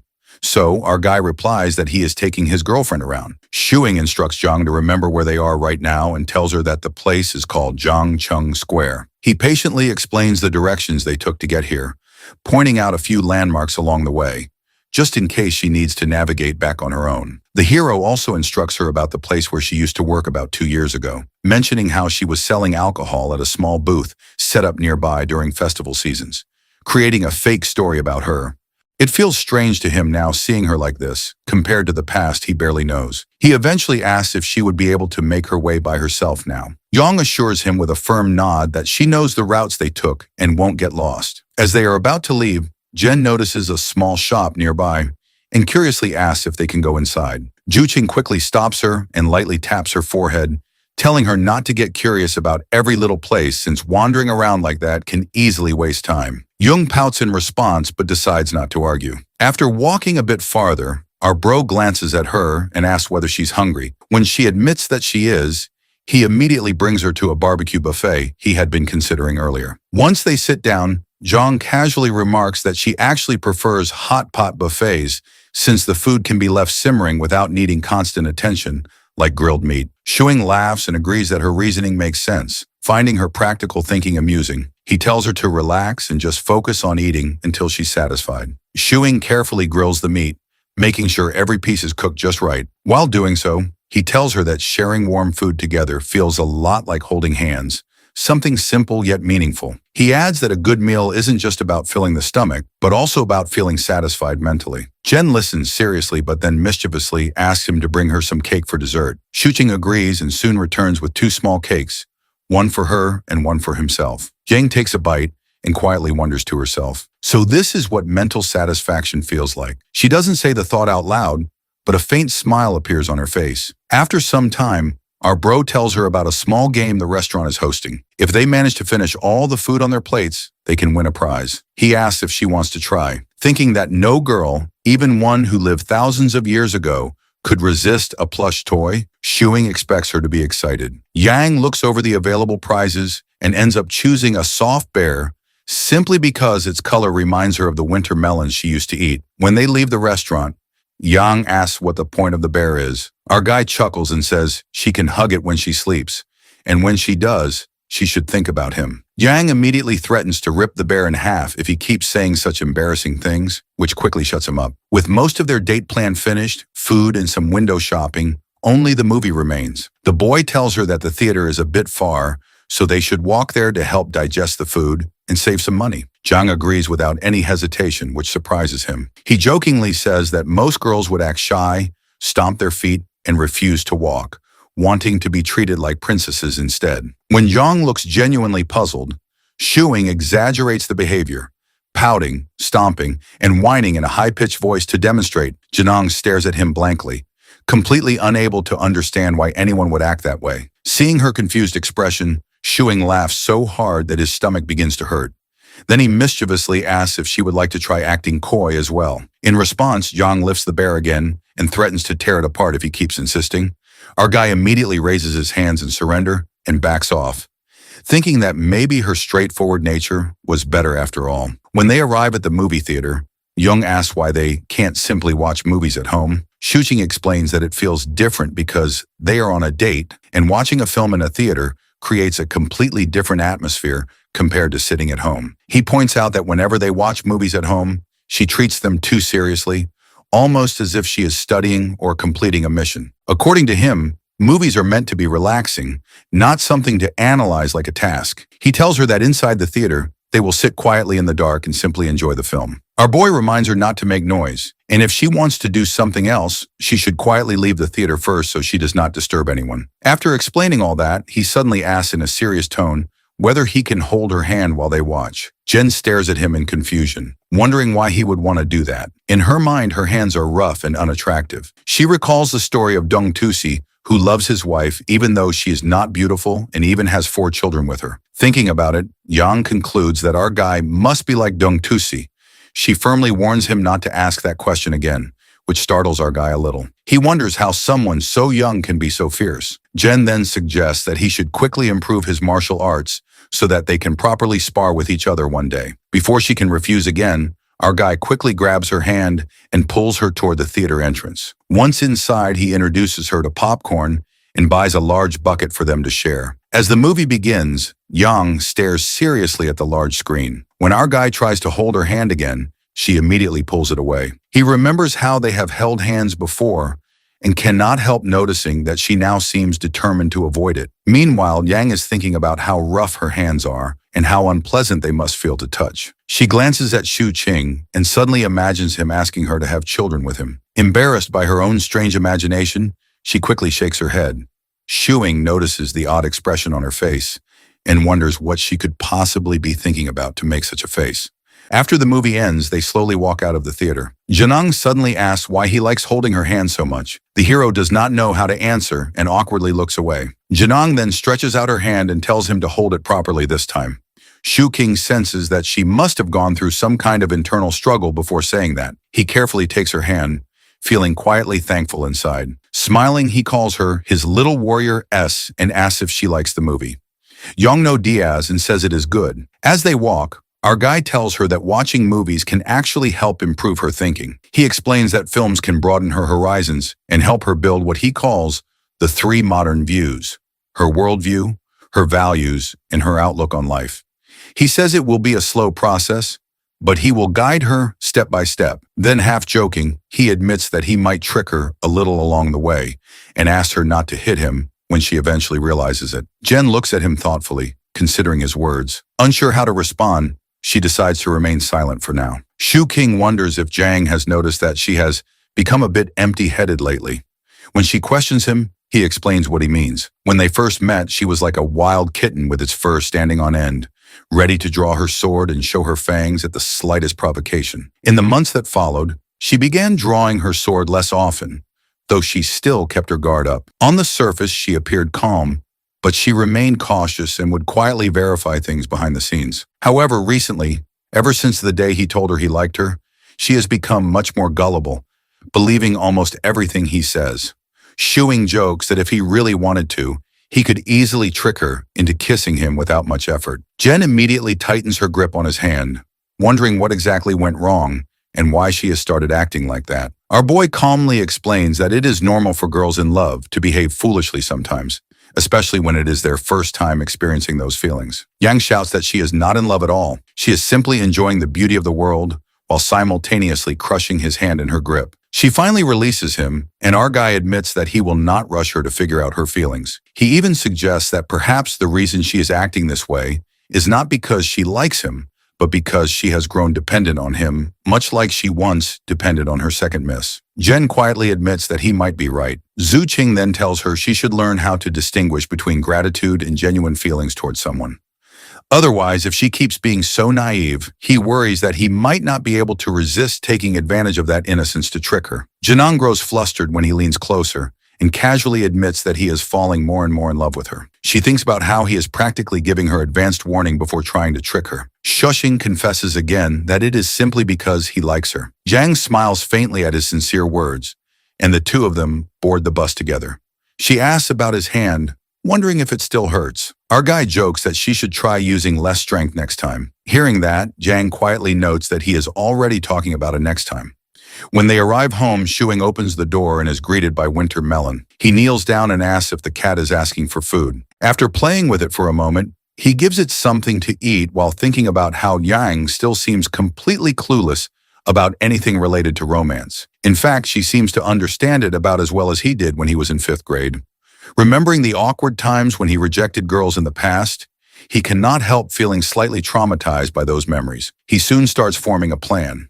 If Yang is going to understand romance better, he will probably need help from old romance stories. He stays up all night editing things and eventually begins thinking about dinner. Shuking knocks on Yang's door. When she opens it, she asks why he is there. The hero wonders if she has been sleeping the whole time, and she admits that she did sleep for a bit. Our boy checks her temperature and notices that she looks slightly feverish, but the thermometer shows that her temperature is normal. Yang insists that she is fine and says that she will make dinner now. The hero suddenly realizes that Zhang is a girl and that she will be sick for a few days every month. He quickly pours her a cup of water, urges her to rest, and cooks 2 packs of noodles himself. He even adds garlic, thinking happily that she is the best since she eats both garlic and onions. Our hero soon receives a call from his friend, who excitedly tells him that Shuqing's friend is amazing and that the computer is finally done. He just tried using it and says it is even better than his previous one.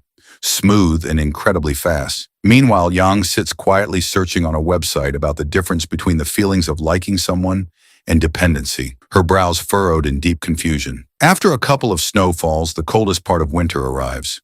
Shuing's dad asks his wife to carefully probe our guy and find out whether he has already run out of money. He remarks that it is still not too late for their son to find a proper job. Meanwhile, the mother is distracted by another concern entirely. She keeps thinking about the girl and how she still hasn't managed to get close to her. Later, our guy and Yang arrive at the house carrying many things with them, their hands full of groceries and gifts. His mother warmly welcomes them inside.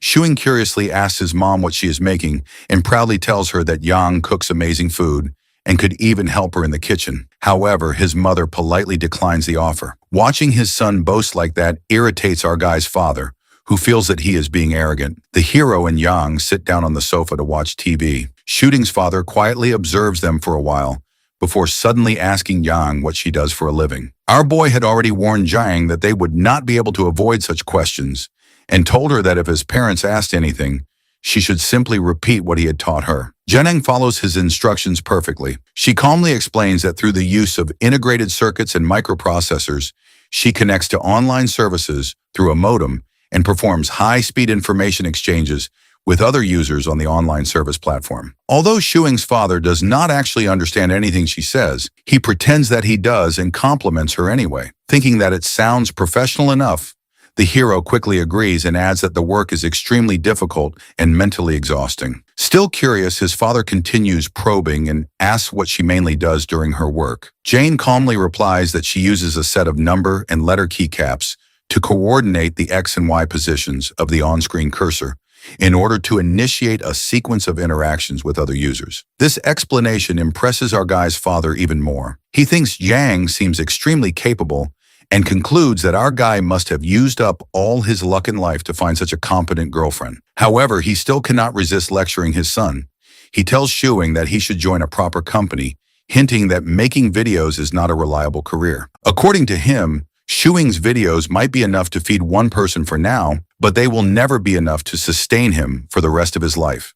Shuing immediately asks why his work has to sustain him for his entire life. His father then asks what he actually plans to do in the future. Our guy confidently declares that he will grow his work into a large and powerful business. He says he will open an office, establish a company, and eventually get it listed on the stock market. By that time, he proudly claims he will be the CEO of a listed company, and his father will be the father of a CEO. Their family will become wealthy in this generation and earn the respect of everyone around them. His father becomes furious upon hearing this and angrily curses at him, asking if he thinks his father is a fool. He even threatens to beat him, but suddenly stops halfway through his sentence when he notices Yang sitting nearby. He quickly restrains himself, thinking that family matters should stay within the family and should not be displayed in front of outsiders. Shuing calmly argues that everyone has their own fate and asks why his father cannot understand that. He then remembers that his mother once took him to have his fortune told. An old man read his fate and wrote several things down on a piece of parchment. Our boy retrieves the parchment and reads it aloud.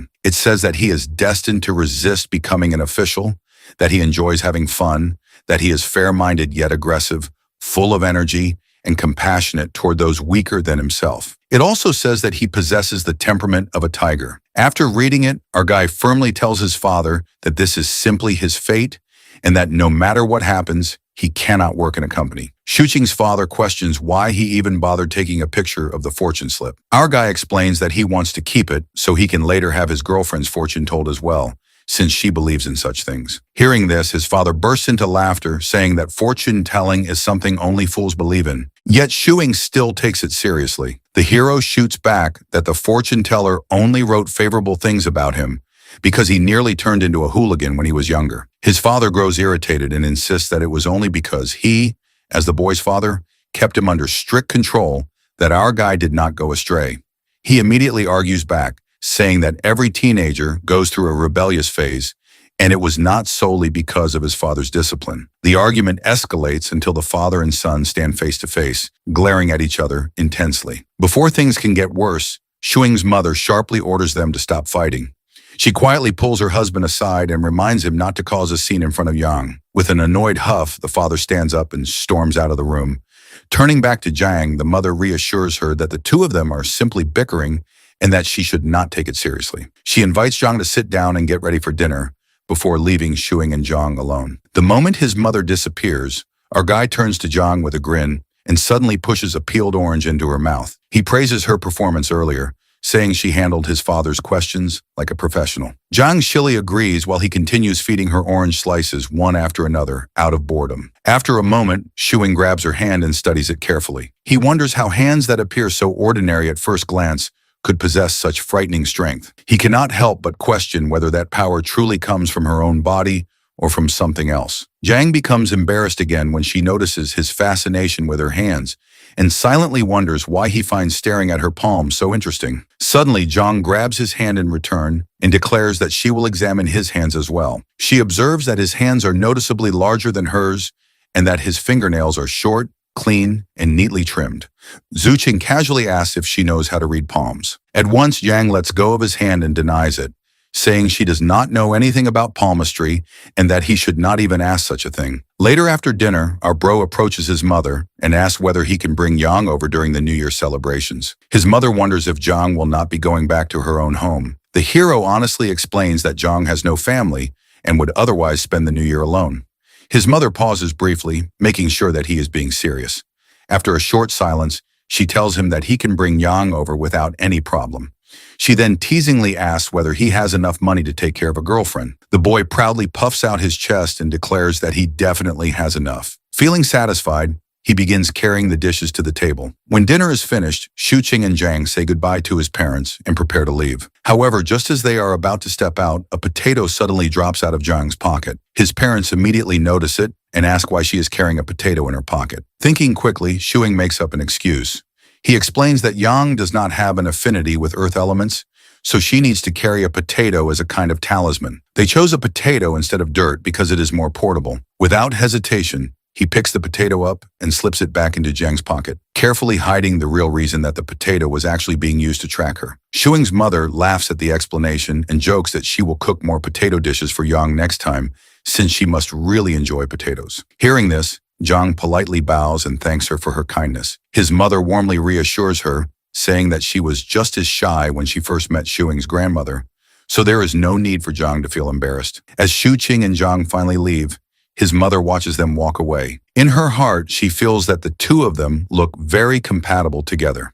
She quietly hopes that they will not face disagreements in the future and that they can continue living happily side by side. As they start walking, Yang asks the meaning of like, to which Shuing explains that if she wants someone to be all hers, she will want to get closer to that person. Like when she wants to buy a delicious cake, she has to spend money. But Jong shows her concern that if she can't afford it, then our boy tells her that in that case, she will have to work hard to earn money and give it her all in order to get her likely things. He further adds that wanting something to make it hers without making an effort doesn't count as liking. He continues that he doesn't want to deceive her because he likes her and offers to leave. If she doesn't feel the same way, he'll respect her choice. It will be considered licking you by giving his all without wanting to make her his. Suddenly, he hesitates and clears that he doesn't mean something odd by saying the word licking. This doesn't seem simple, as he says to Yang. She feels tricked by this sentence. She wonders if he doesn't want her to be his, then why he would touch her hands. Xing smirks and adds that being willingly tricked by someone is sometimes considered as liking, at which Yang shouts, clearing that she doesn't have feelings for him. Our guy smiles intentionally and says he is talking generally. He doesn't mention anything about her liking him, at which Jong blushes and wonders if she likes when he blows dry her hair, helps grill meat for her, cook noodles for her, or she likes her hand to be held. A minute later, she asks about love, which makes our guy wonders if she is enlightened all of a sudden, as she is asking questions like these recently. Then he answers that when the hearts of two people become one, and they spend time to understand each other, it's called love. Jang asks about his feelings, to which Shuing offers her a kiss to be able to understand his feelings.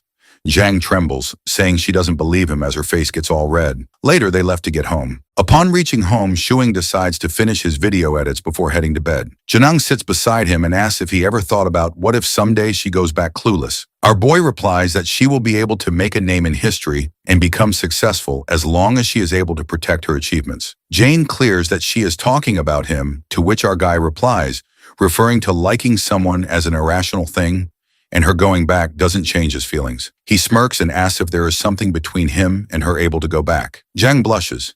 He suggests enjoying the moment rather than thinking of some conditions. She is in front of him, at least for now. Jang wonders if she is being tricked or coerced.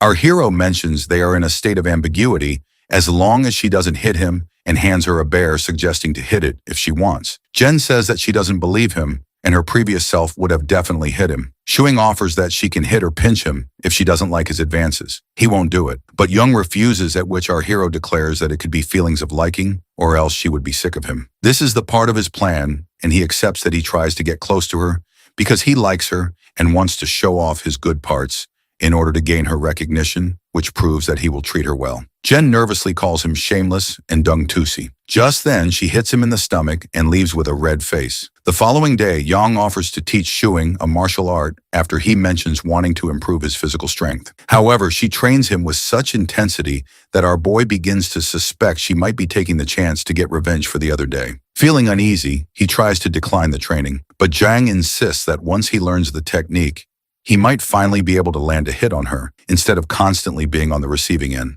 Zuqing laughs and says he would never hit her, though deep inside he knows that even after learning the martial art, he would probably still be the one getting beaten. To demonstrate, Zhang performs one of her techniques called the Tang Fist, which is built around 3 key points in 6 parts of the body, focusing mainly on palm-based strikes. As she launches a punch toward him, Shuqing immediately drops to his knees and begs her to postpone the training until tomorrow, claiming that his chest still hurts. Zhang agrees and heads off to prepare breakfast.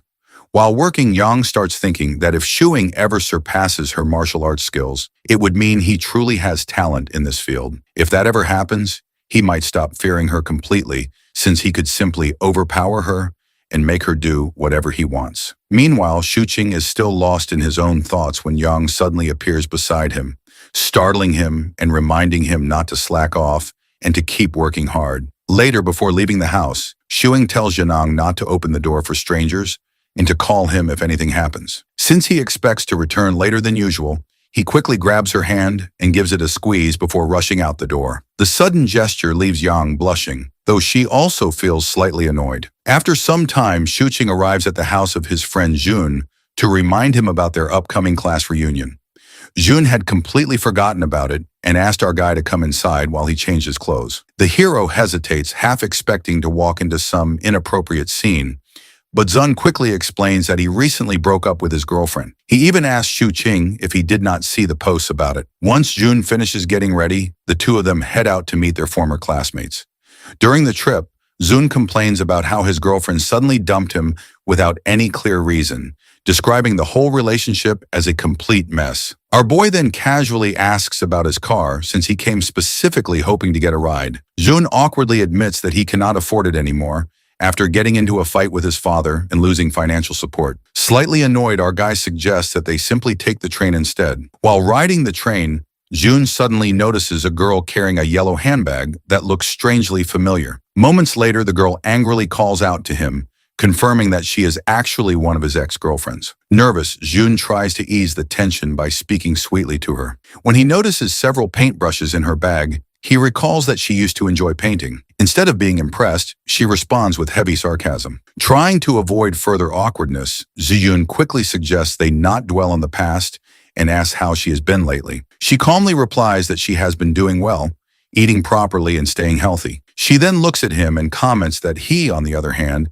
does not seem to be in very good condition these days. Zen awkwardly agrees with her observation. Watching this exchange makes our guy feel strangely lonely. Even though the two claim to have broken up, the emotions in their eyes still linger, making them look more like a couple than strangers. Seeing this makes Shuqing suddenly think about Zhang waiting at home. Without thinking too much, he pulls out his phone and sends her a message confessing his feelings. Zhang gets a notification of a message as he opens the chat. It's Chu Qing's text, at which she gets annoyed over his nonsense stuff, but blushes as well. She also finds his profile picture irritating as him. Completely ignoring the main text, she asked him if he also wants her to wash his clothes, to which our guy agrees. As she checks his room to find his clothes, she sees her slippers that she wore when she first arrived. She wonders if Shuqing not only likes her hands, but also her slippers. Back there, our boy is blushing and lost in his thoughts. Jian asks him to catch the classmates first, and he'll join in the afternoon as he has something urgent to look at. Later, when Shuqing joins the mates, they ask for Jun as they were supposed to come together. Our boy mentions that he ran into his ex-girlfriend, so he'll probably be late, at which one of his classmates sarcastically comments that peasants like them won't be able to understand rich man's world. Then he asks Shuqing about his busy schedule as they haven't hung out in a while. The hero explains how he has been so busy recently and doesn't get the time to relax as it's the end of the year. On this, one of the mates mentions how he worked overtime and had to crawl his way to hang with them, at which the other one mocks him by asking him to show the performance of how he crawls. After a while, Shuqing grabs a drink and stands alone at the corner as he gets bored and misses little Yang. At the time of the dinner, a classmate notices a change in Shu Qing's self and asks about it, to which he says that he has been so tired recently, so it might be the reason. He offers our guy to join them at karaoke so he can cheer up, but he politely refuses, mentioning that he is drunk and he has to get sober up a little. As the mate leaves, our guy wonders why he liked these gatherings in the past. He wonders if he is influenced by Zhang and changes his old life into new. As the gathering gets over, suddenly the hero receives a call from Jun. As he picks up the call, Jun cries out loud and begs to save him. Half an hour later, Shu Qing reaches Jun. As he knocks on the door, Zun shows up in a towel, only crying. Shuing questions if he has been blackmailed by his ex-girlfriend. Jun explains how he gets tricked by his girlfriend when he follows her here, and she insists him to take a shower. As he got out after a shower, she was left with all his clothes. Our boy mocks him, asking if that's all, which makes Jun annoyed. He calls her ex-girlfriend evil and shameless. After that, Jun suggests heading to the karaoke together, but Shuing calmly refuses to go as from the past half a year. He didn't come out much, but Jun calls, declares him drunk, and suggests he go so he can get well. Our bro again refuses to go and asks to just have meals with the close ones occasionally. He don't feel like partying anymore and want to stay grounded. Our bro keeps lying on the hotel bed and tells Zun to go and enjoy the karaoke without him, since he wants to relax in peace. Ex-Yun informs him that he can stay in the hotel room while he recovers from the alcohol till afternoon and leaves. After Jun leaves, Shu Qing thinks about this non-partying life he has started for the person he is living together with. He thinks about how he has been planning ways to convince Yang to marry him. But he should also know that marriage is not something that simple. Our guy arrives home with his legs wobbly from being drunk and slumps his body over Yang. She manages to take him inside while he does drunk talks. By the time she realizes how drunk he is, he tilts her chin up and starts flirting with her. So she pushes him off onto the couch. She pinches her nose and asks him how drunk he is, but he refuses and says he had very little alcohol. The hero puts a bag of pork ribs, which he bought for her, and tells her it'll be tasty after stewing them. She happily picks it up, deciding to stew them the next day.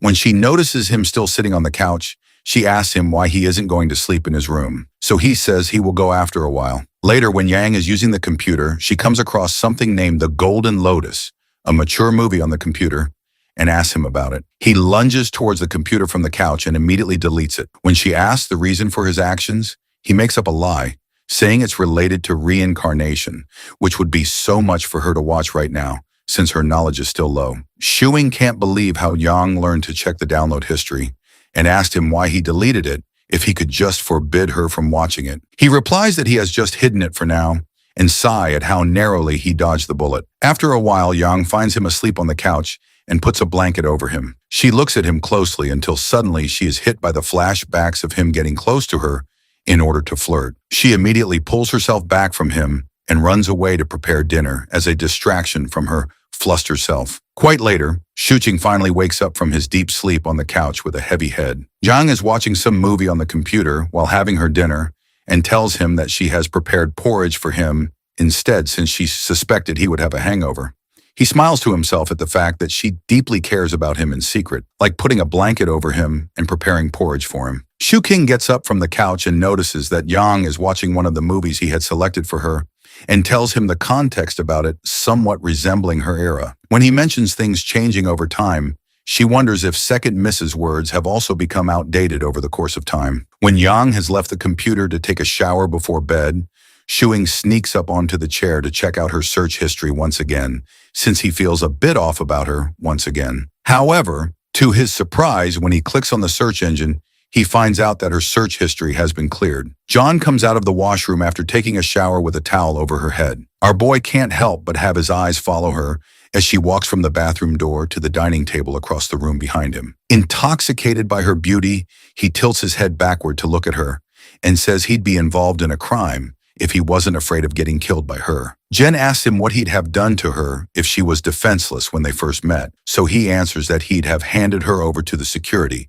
thinking she was a cosplaying Chunabu. She asks him if he would not have committed a crime, and it makes him shocked at the fact that she thought of him like that. While Zhang dries her hair with the help of a hair dryer, Shu Qing breaks the silence by questioning her about her feelings for him. Now she turns off the hair dryer, and after a pause, she claims not to know it. Getting a slightly different answer than he had expected, he turns around to look at her and asks if this lifestyle suits her better than the previous one.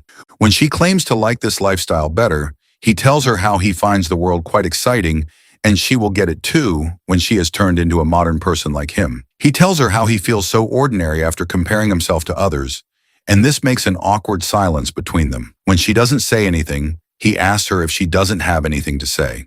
He then tells her how basic and ordinary the life they are living together is. So if he manages to somehow pursue her and get married to her by his charms, he would be selfishly destroying the future opportunities awaiting her in the future. She looks at him and asks him why he feels so bad about being ordinary, because if it wasn't for his help, she would not even be ordinary. So when she asks him the reason for saying all this, he confesses that the thought of them being together or married frightens him and makes him confused because it feels like he should be more thoughtful of his actions instead of mindlessly following his wishes. He internally wonders if he should be slow about his advances or pursue her with all of his tricks. Thinking about it, he gets an idea to get closer to her. He tells her dramatically how his chest hurts at the place where she bumped her head, suspecting if it is some internal injury, too innocent to understand his tricks. When he asks her to rub his chest to soothe the pain, she asks him if it actually hurts that bad. He affirms over-exaggerating about her strength, so she walks over to him and rubs his chest after sitting beside him. Shuing feels so happy and talks about the saying that all encounters in life are a long overdue reunion. So if she were actually defenseless at the time when they met, the outcomes would be extremely different from how they are now. She suddenly asks if that means he'd stop tricking him, and that word annoys him.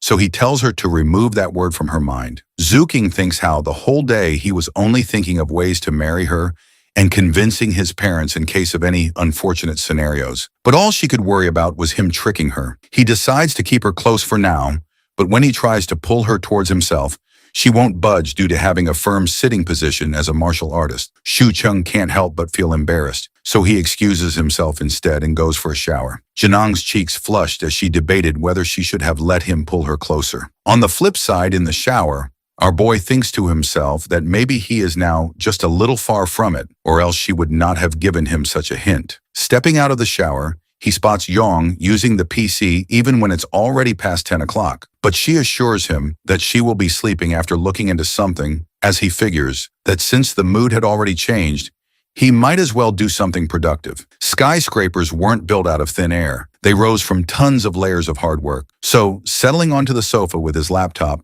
he decides to take the chance to write a review of Farewell My Concubine and even polish his film critique skills. Seeing him work, Jang gets intrigued, approaches him, and interrogates him about his work. Shuing is so distracted with her being so close that he still manages to explain to her that it makes him earn money. Yet when she shows interest in doing it too, he completely denies it since she hasn't studied modern education. He even mocks her with his serious expressions, explaining that observing something and expressing it are two different things, just like how she likes him, but cannot bring herself to say it out loud, which annoys her, and she neglects the fact that she might actually like him. Changing the topic, he questions her reviews on Farewell My Concubine. She is unsure, suggesting that times have changed. Amused, he declares sarcastically that it's now time for her to get a lesson from Teacher Shu. He explains that some believe films have expanded the human lifespan by deepening their perspectives on life. He points out that whether in opera or real life, the protagonist is suffering from love and appreciating that requires seeing beyond the surface. Since she couldn't fully grasp the character,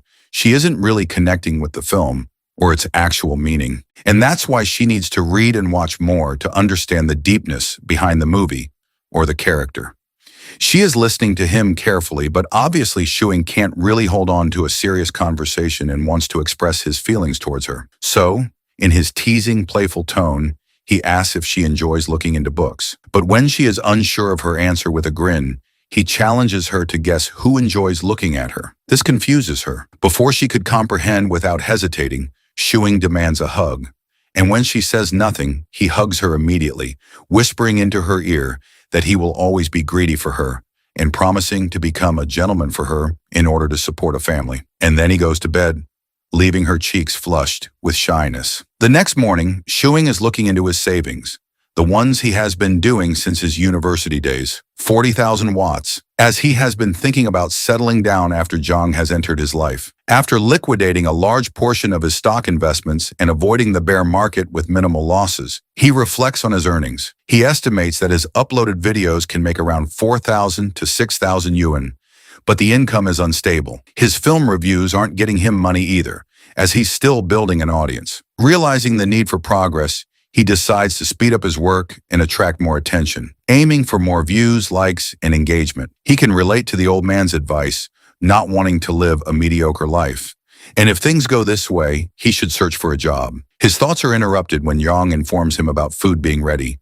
But at the same time, she looks at all the cards and is now interested to know what these are. So Shu Qing explains about the cards being there to store money. So he links his account with hers. After some time, both Zhang and Shuing are ready to go out for a walk, but Melon starts being clingy, so they end up taking him out with them too. Our hero could see the decorations being up. It's almost New Year, and since it's Jung's first time, our guy decides to make it a special and memorable one for her. However, just then, Melon angrily seats himself on the ground, thinking that our guy's about to abandon it since he picked it up from a nearby trash can. He assures him while patting him that he won't do it, and they didn't go by that lane. After that, while holding hands and talking about random stuff, they wander around, but just then, they see children playing around. Jen can't help but think how peaceful all this is, though Qing recognizes one of the kids, Auntie Chong's granddaughter, Zhen Han. As soon as Shi Han sees our boy, she quickly runs towards him and hugs him. The hero even makes her greet Zhang and Melon. Then Zhang gives Melon to Shi Han, while she and her friends play with it. Shu Qing and Zhang sit at the corner, and he explains to her how his neighborhood is pretty nice and kind. He acknowledges the fact that An Cheng's a gossip queen, but at the same time, whenever he was locked out of his house in his childhood, she looked out for him to take him back to his home. He further elaborates he moved to this old apartment after getting admission to college, but he moved to a new house back then. Nostalgia is hitting him hard. This area is filled with his childhood memories. However, Zhang knows Shu Qing made her greet that little girl because of some reason. So our guy confronts her rather than beating around the bush that he wants her to get to know more people. Otherwise, she'll be a loner. During the conversation, Yan suddenly runs up to them and asks if Yang is Shu Qing's girlfriend, surprising him with how much she knows. Amused, our guy playfully turns the question back on her. Yet she becomes embarrassed and shilly explains that a girlfriend just means a female friend. This makes Qing grin, though he assures her that she can come by more to play with Melon if she wants, and even with Zhang He. As the kid leaves, our guy changes the topic, revealing that he is a hand freak, meaning he likes hands a lot. But this confuses Jing because he has been obsessed with them from the start. But deep down, our guy knows he has limited permission, and if not, he would have shown her what kind of a pervert he really is. Later on at home, Jung trains our guy in martial arts, explaining that Tang Fist focuses on empty-handed combat, speed, and targeting vital points to end a fight in one strike. Shu Qing is frustrated, not wanting her to demonstrate it since he hasn't learned it, but sigh, realizing he couldn't escape martial arts after all. While they are training, they hear a knock at the door. Upon opening the gate, he spots Yan Han with her homework. She wants to play with Melon. She greets Jian and immediately goes to Melon, who is sleeping. After waking it up, she is playing with it. Although the hero sees that she hasn't started her homework yet, he gives her the option to do it with Melon. Meanwhile, the little girl is doing her homework and Chang is editing on his laptop. His gaze shifts to Zhang, who is staring at Yan Han. So he suggests she take a look at Yan Han's language work due to the fact that she should be able to recognize the words inside it and might even solve some questions. Yet she has already completed most of her questions, but some left are explained by Shu Chang to her. Looking at him, explaining to Yan Han, Zhang gets a reminder of the accountant in the village who taught her how to read. But obviously our bro is way more knowledgeable than that old man. However, it is already late, so Qing offers Yan Han to have dinner before leaving. After having dinner, Qing tells Zhang to send her home, which is just upstairs. Though the little girl insists on going alone, Qing makes Zhang go with her. At the apartment door, as soon as An Chong opens the door, Zhang freezes. But when she sees Chong being nice and friendly to her granddaughter, advising her to thank Zhang, she feels a little ease. An Chong even advises her granddaughter to complete her homework with our bro more often in order to hang out with her. After getting back to her apartment, our guy has showered and suggests she take a shower and sleep quickly as they will go out tomorrow to buy New Year's items. In that case, she is quickly leaving for a shower but stops when Ching asks her if she wants food as he is making some. So even after having dinner, they end up having supper too. Even after eating, Zhang still feels a bit hungry, but Shu Qing teases her about turning fat like melon if she keeps eating at night. He jokes about checking her stomach to see if she's full. And though she pretends she isn't, her belly indicates otherwise. Qing playfully insists on checking himself and going to sleep. He reminds her not to sneak into his room to do freaky stuff to him, since a full belly leads to impulsive desires, making her cheeks heat up because of embarrassment. The next day, both Zhang and Qing go out to buy New Year's items. That is when the hero greets Uncle Zhao, who is smoking. Before they leave, our guy advises Zhao to stay away from smoking. But that old man is already close to dying, and only cigarettes are keeping him alive. While hanging out, the hero glances at girls who are in skirts and glances at Yang, who is in thick leggings, so he gives her the option to try them out. But Zhang prefers these because they are warm, not understanding how these girls don't feel cold. However, taking her hand, he informs her to hurry up. They have a lot to do today. Since it's New Year's, firstly, he wants her to change her hair a bit. At the salon, he meets the barber, informing him about getting their hair done. Upon seating herself, she is nervous, not knowing what to do or say. So she shows her urgency to our boy to let her have a haircut like his mom's, but he quickly denies, guiding the barber according to himself. After her haircut, it is all thinned out, and her fringes are neat too. Qing can't help but grin while looking at her, because she looks prettier now. Now they are heading out to a mall to buy her some new clothes and shoes since he wants her to wear a new outfit from top to bottom on New Year's Day. As they head out, they run into a dog which looks pretty angry. So our guy suggests staying away from it and going around it by crossing the road. But Yang isn't afraid of it. It is like a small fry in front of her. So she steps forward and scares the dog away with her killing intent. However, Yang doesn't find it killing intent because according to her, the dog sensed that it can't win from her. Simultaneously, he warns her to not ever think about killing or fighting off people or animals no matter what. And he is letting it go this time, but it won't happen again. And he confirms from her if she is reminiscing about the blood-filled days from before. But Zhang finds all of this peaceful, and she would never want to fight with others if everything in her life and surroundings is stable. Then they head out to the mall, pressing forward after shopping. They got back home exhausted, but at the same time, Yang's face lit up to see all the stuff they had bought. The hero can see it on her face how happy she is, but advises her to stop looking for that time and help him get some glue to put couplets around. As not putting up these couplets during the New Year doesn't make people think that it is actually New Year's, since it is a tradition that families paste these, and if not, then it doesn't feel like a festival. After pasting those, Qing demands the feedback, but Jen finds them shorter than the others she has seen, which makes our guy shocked because he wasn't expecting her to compare the couplets. Although, as soon as she admits she prefers the longer one, a smirk forms on his face, and he confidently claims that makes him the best. After finishing with the couplets, our guy's face lights up at the sight of Auntie Chang outside their home. Delighted, he asks her to take a photo of him and Yang in front of the door,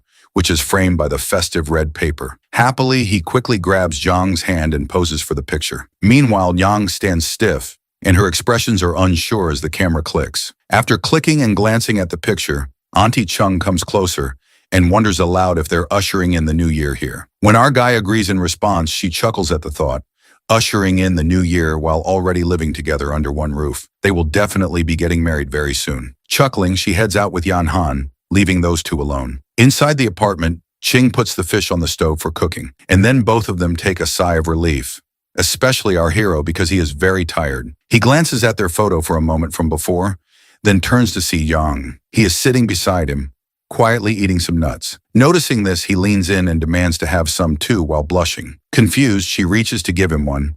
He suddenly opens his mouth, expecting her to feed him. But instead of feeding him properly, she tosses the nut straight into his mouth, shocking him. However, he shows her the picture too. John quickly notices his wicked smile in the picture, but then the hero makes her notice the seriousness on her face too, though he decides to put on some filters on the picture to make it look vintage. Not having any idea about filters, Jen looks at our guy with confused expressions. At the same time, our guy texted his family group about bringing Yang to their house and letting his mom teach how to make dumplings. Afterwards, at his parents' place, while making dumplings out of curiosity, Qing's mom interrogates her about what they generally eat at home. So Yang innocently reveals that they have porridge or noodles in the morning, while she makes some quick food for lunch and dinner. She even mentions that they have supper at times too. This shocks the hero's mother, as her son never woke up till afternoon, but now even wakes up for breakfast as well, even having 3 to 4 meals a day. But then she glances over at the beautiful girl her son has,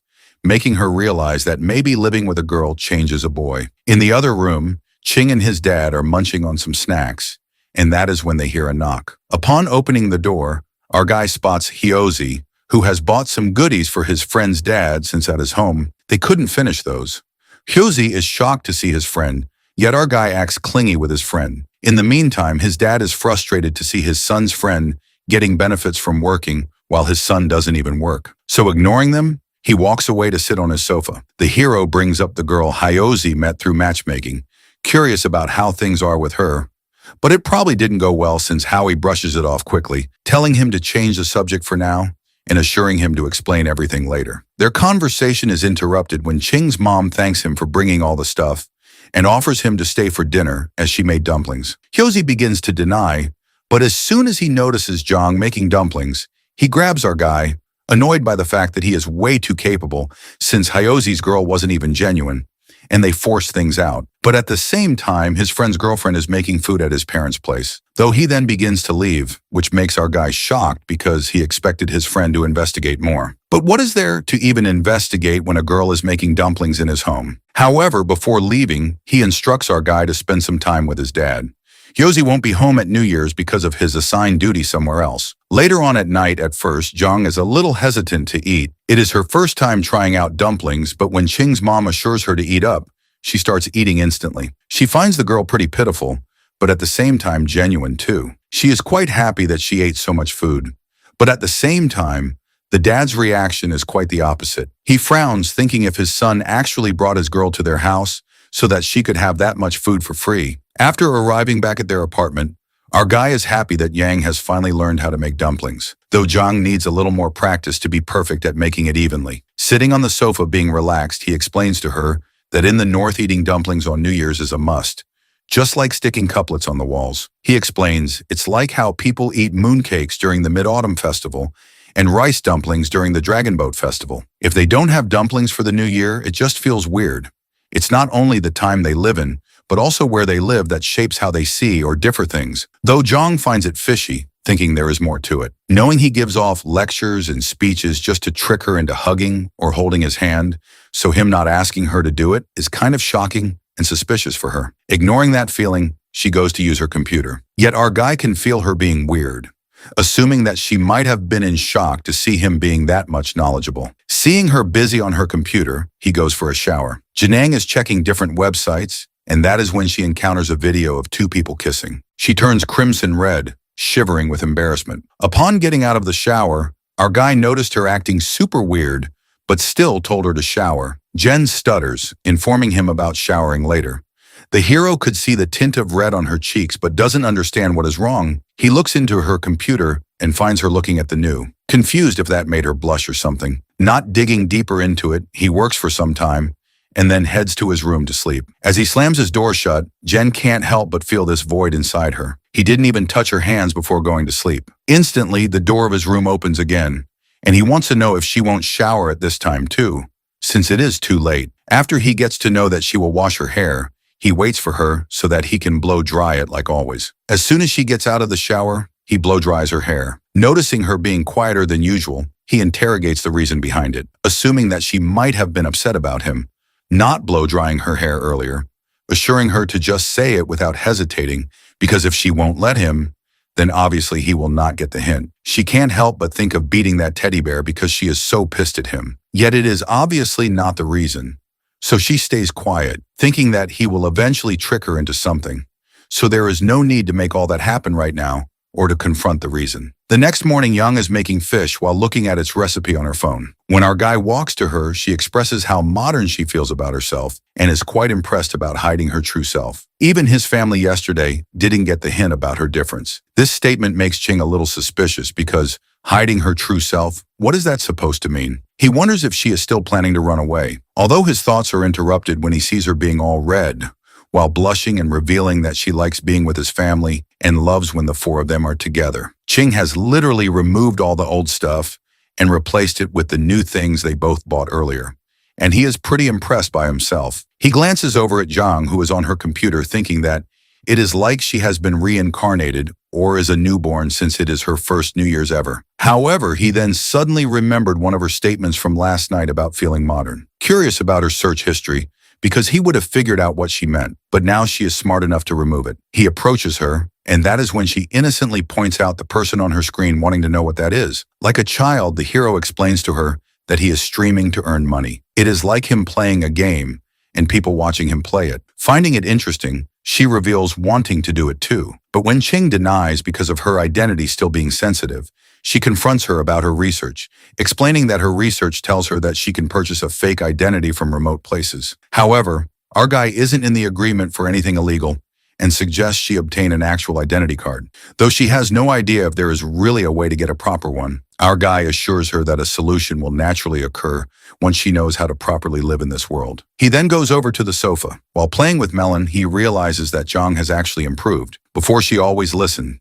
being confused, but now she is actually discussing her problems, which shows her character development. Later on that evening, Yang has decided to make some dumplings. Seeing her busy, he decides to look into her search history, assuming that maybe she has forgotten to delete it, but instead she has put a fake alarm to alert him that she already knows that he peeks at her search history. This makes him utterly astonished, and with shocking expressions, he goes into the kitchen again to help her. He suggests she season the ingredients, and he will mix them all. Seeing him help her, Jen just wishes that this type of life continues without any pause. On New Year's Eve, as instructed by Hyozi, our guy meets Uncle Chin. He is looking forward to seeing our guy and his girlfriend arrive at the annual dinner. That being said, he even gives him an idea of a separate mini hot pot gathering too. So Chin quickly agrees, but at the same time advises them to leave quickly because his parents are waiting for them. As they leave, our guy notices Zhang's eyes shine while seeing Uncle Chin's pet, realizing she likes dogs. But according to her, raising a dog as big as Uncle Chin's requires a lot of food and attention, and she is quite satisfied that they have Melon with them. The hero agrees, but at the same time, he realizes that she called Melon hers too, which makes him giggle in happiness. Back at his parents' place, Ching's focus shifts to the fruits that Hyozi bought earlier. So he immediately opens the box, and it turns out that there are passion fruits in it. In that case, he quickly cuts the fruit and offers all three of them. When they eat those, their expressions change, making him realize that they are pretty bad, so he decides not to have them all. But when he offers them more, they look at him angrily, and now he has to finish those off on his own, as they can go to waste. Regret washes over his face, and he curses himself for opening that box in the first place. At his parents' place, both Ching and Zhang have New Year's Eve dinner with his parents. His father makes prayers for a new and better year, since a lot changed this year, and even our guy grew up a lot. He is referring to his son having a girlfriend now, while our guy and Yang stare at each other quietly. After the prayers, their glasses clink to celebrate New Year's Eve. While having dinner, Ching's mom is telling Zhang about his childhood embarrassing stories, which makes him so embarrassed. But at the same time, Yang listens to those stories quietly while grinning and notices our guy being all shy because of his foolishness. After dinner, while Zhang and Ching's mom are cleaning up the dishes, Ching's dad suspiciously calls him to his room and hands him a blue envelope. He advises his son to keep it safe and open it after going back home. It isn't money because money is given in red envelopes during New Year's for luck. After some time, they leave. On the way back home, our guy decides to visit Uncle Chin. In that case, he assures Zhang to be more casual and speak her heart out in front of him, since he would forget everything after some drinks. She doesn't respond, which makes our guy wonder why she is being so slow at grasping stuff out of nowhere. Yang, on the other hand, is flustered, her cheeks heating up with a deep blush, though his attention shifts to the box his father gave him earlier, and it turns out to be a condom. This makes Ching embarrassed and shy at the same time, because they haven't done anything except for holding hands, when Zhang, out of curiosity, wanted to know what those are. So our guy lies that these are balloons of no use. Later on, after arriving at Uncle Chin's place, they all greet, and just then, our guy suggests Uncle find a partner for himself, as Hyozi is always busy with his duties. This makes his uncle laugh. But at the same time, Uncle Chin notices Jian being quiet.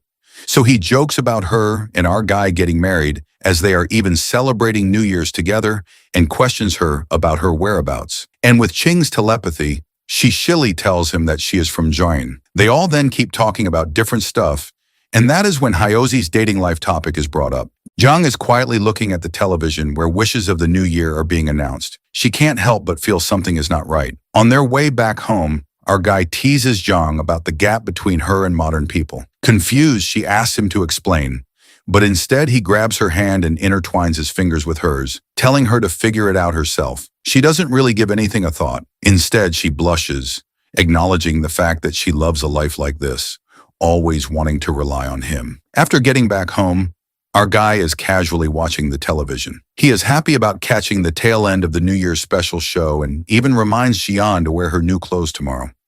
It's going to be the first day of the new year. At the same time, Jen is sitting there uneasy. Her mind is racing with tons of thoughts. She is not understanding what to do with this guy beside her, though she quickly stands up and goes to the kitchen. The hero is all confused, not understanding what is up with her lately and why she goes to the kitchen. But suddenly, Yang comes out of the kitchen with cooking wine. She has drunk all of it. Chong grabs her wrist, making her understand not to drink. But rather than focusing on her lecture, she is more concerned if they still have a clear conscience. Annoyed, he clarifies that it is very clear. However, in the blink of an eye, he's on the sofa and she's on top of him. She pins him down without any hesitation while the countdown for the new year begins on the television. As everyone on TV wishes Happy New Year, she kisses him. This feeling of being pressed down by her is frustrating for our guy. He realizes how helpless he is that he can't even play along with her. After kissing him, she repeats her question of whether they now have a clear conscience. And obviously now he denies it since he was pinned down. Though he always thought that guys would be taking advantage of drunk girls, for him it was the opposite. Jeneng then leaves him and then goes inside her room, bringing her slippers to him in order to express to him that he is important to her. She even offers to teach him how to punch. Confused, he suggests she rest as learning how to punch can wait. Jang pauses for a moment, but then leaves. Therefore, Ching takes a sigh of relief, but is still too confused, not understanding how to clear the mess inside his head. Instantly, Zhang peeks out of her room again. Our guy is again freaked out, suggesting she leave because if something more happens between them while she is drunk, she will beat him to death. But instead, she reveals with a touch of a hint on her cheeks that he hasn't touched her hands today.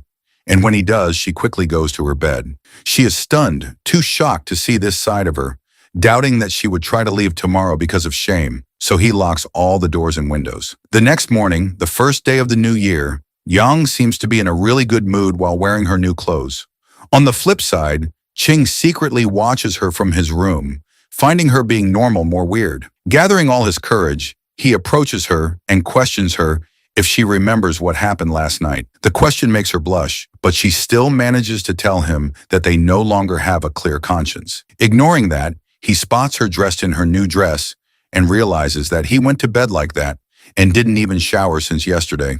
In that case, he decides to shower first and continue this conversation in a bit. 20 minutes later, they both are sitting on the sofa, and Ching questions her on a few things like how she held him down, suddenly got drunk, and kissed him. He wants to know the reason behind all these questions. Hesitantly, she admits that she wants to rely on him. This makes him more confused, and he remembers about her bringing her shoes to him. So he asks the reason behind it too. It turns out that she has a misunderstanding about him having a thing for shoes, assuring him that it isn't an illness. This makes him realize that she has been reading weird stuff on the internet and doubts him, but he clarifies that it was because those shoes were the ones she wore when she came to his home for the first time. So, he thought to keep them as a memory or an antique and sell them later on. However, she instructs him not to sell it, and he agrees and reassures her one last time about not having anything for shoes. He then jumps up to the next topic while rubbing his bruised hand from earlier, because of being pinned down.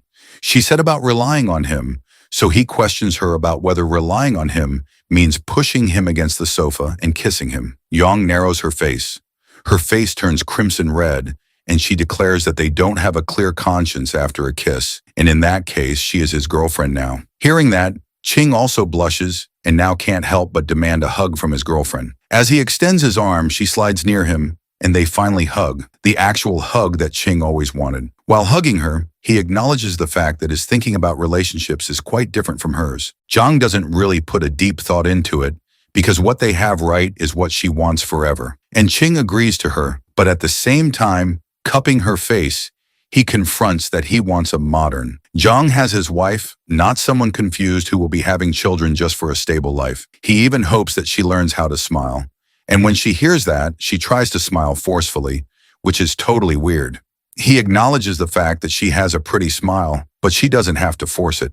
She just has to smile more often. The smile she has when she sees snow, when she eats cake or hot pot, the genuine smile that she actually has. He agrees that she is doing much better compared to the time she first arrived, but even right now she is able to smile, but it is just her raising the corners of her mouth according to the current mood. This makes Young realize that is the reason her Uncle Chin didn't talk to her that much last night. Without lying, he admits that it is right and it is obviously fine because she definitely needs time to understand and grasp things. After all, she is from over 1,000 years ago. Her mental state still needs time to grow, and in that case, he promises to wait for her no matter what happens. He then demands a kiss from her, and without hesitating, she kisses her cheeks. That being done, he makes her understand not to push him forcefully down like earlier. She just has to say what she wants, and she will eventually get it. And if that is a kiss, then it is a lot better. Hearing that, she apologizes for her behavior yesterday. After that happy moment, Shang said, "See, isn't that better? Don't push me away like yesterday anymore. Just say straight out that you like me. I won't refuse your kisses. On the contrary, I really like them." Hearing this, Zhang shyly replied, "I'm sorry, I shouldn't have done that yesterday. I'll give you all the shoes." Faced with her naive answer, Xiang helplessly said, "I don't need shoes. I want your lips." The first day of the new year ended.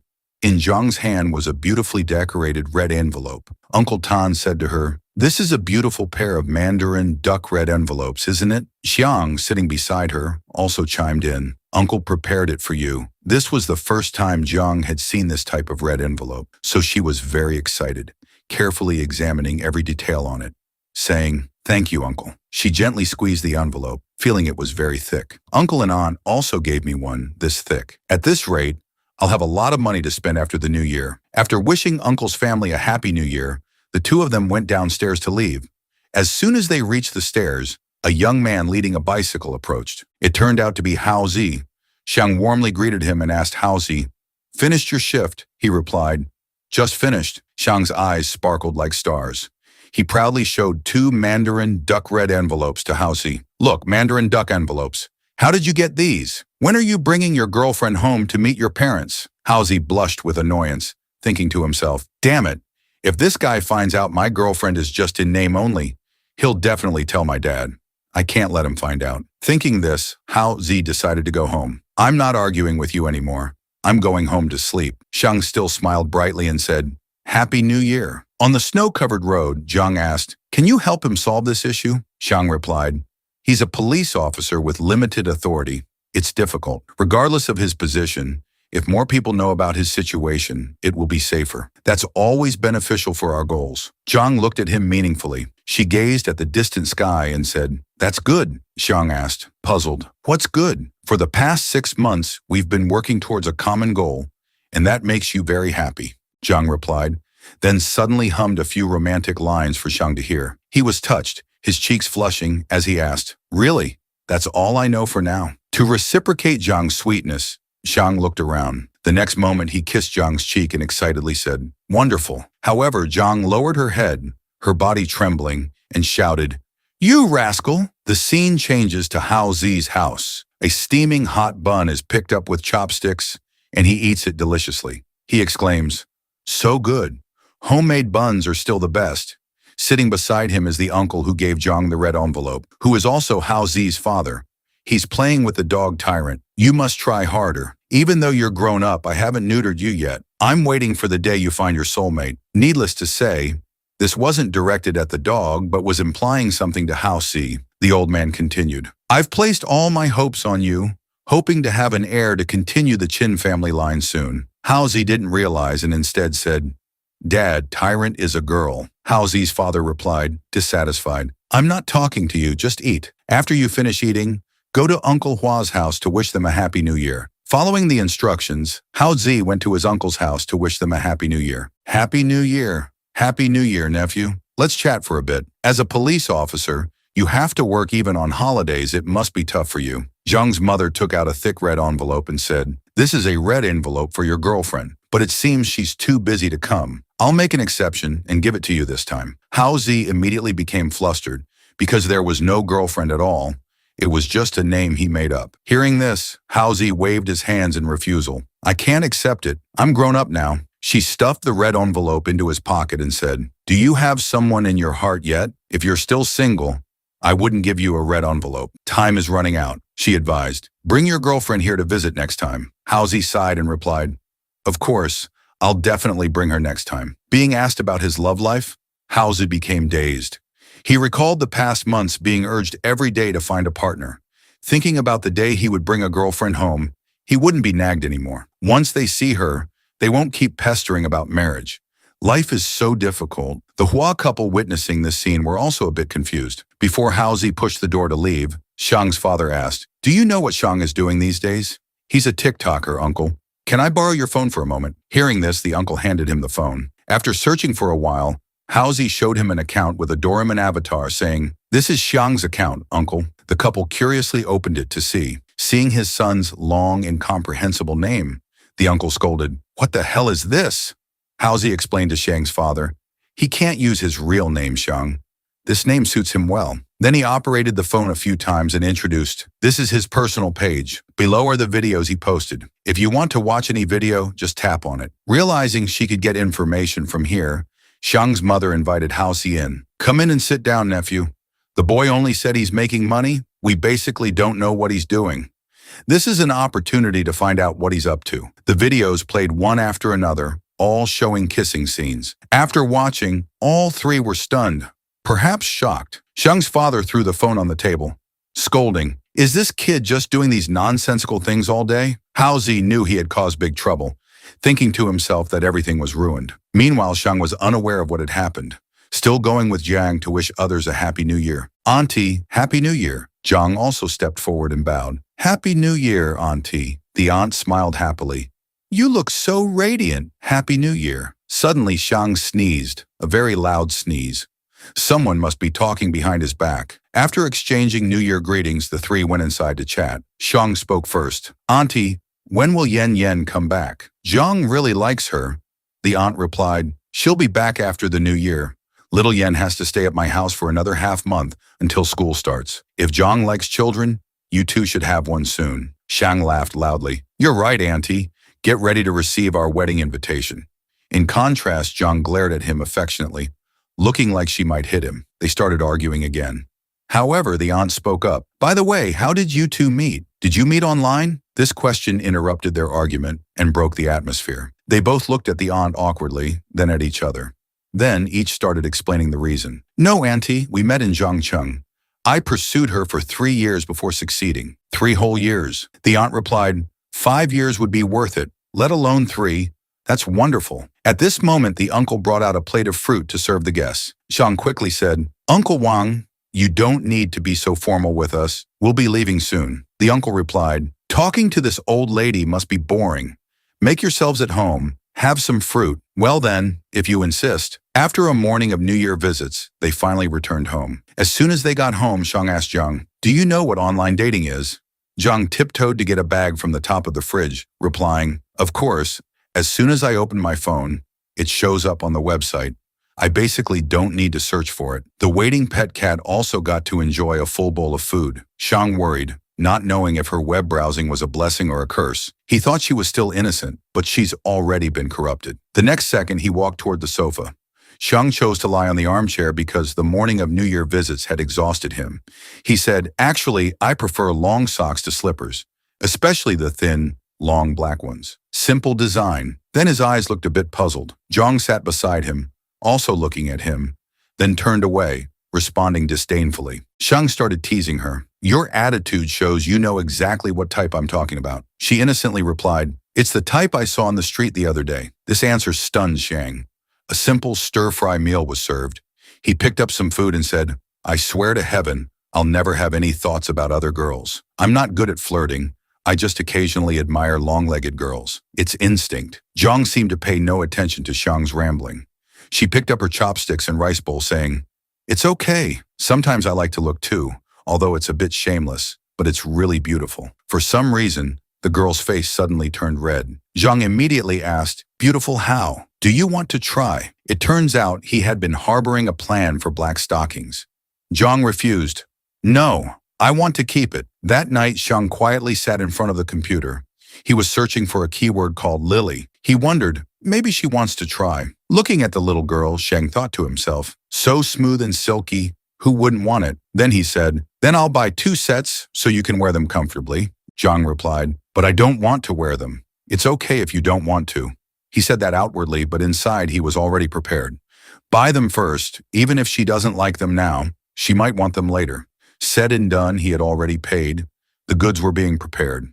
Preparing in advance was his forte. After placing the order, he stood up and said, "I'm going to take a shower.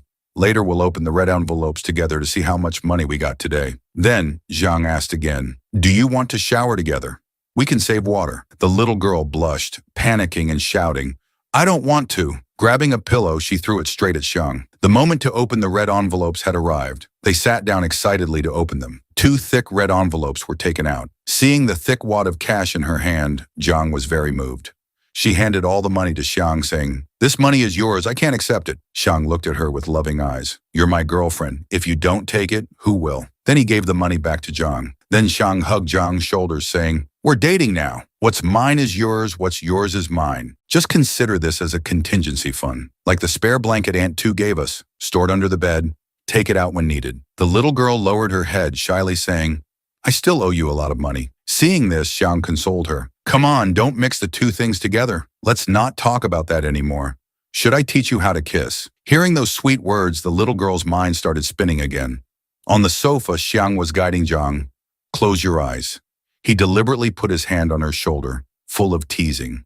Like in the movies, they kissed. Unexpectedly, Xiang got to experience such a romantic scene between a man and a woman. They gazed at each other intently, gradually immersing themselves in this feeling. However, reality wasn't like a dream. Suddenly, Zhang seemed to realize something. She opened her eyes wide, glaring at Xiang. The stare from top to bottom made the atmosphere tense. "What are you trying to do?" This embarrassing question made Xiang only laugh awkwardly. "If I say it's instinct, would you believe me?" "Well, let's start over."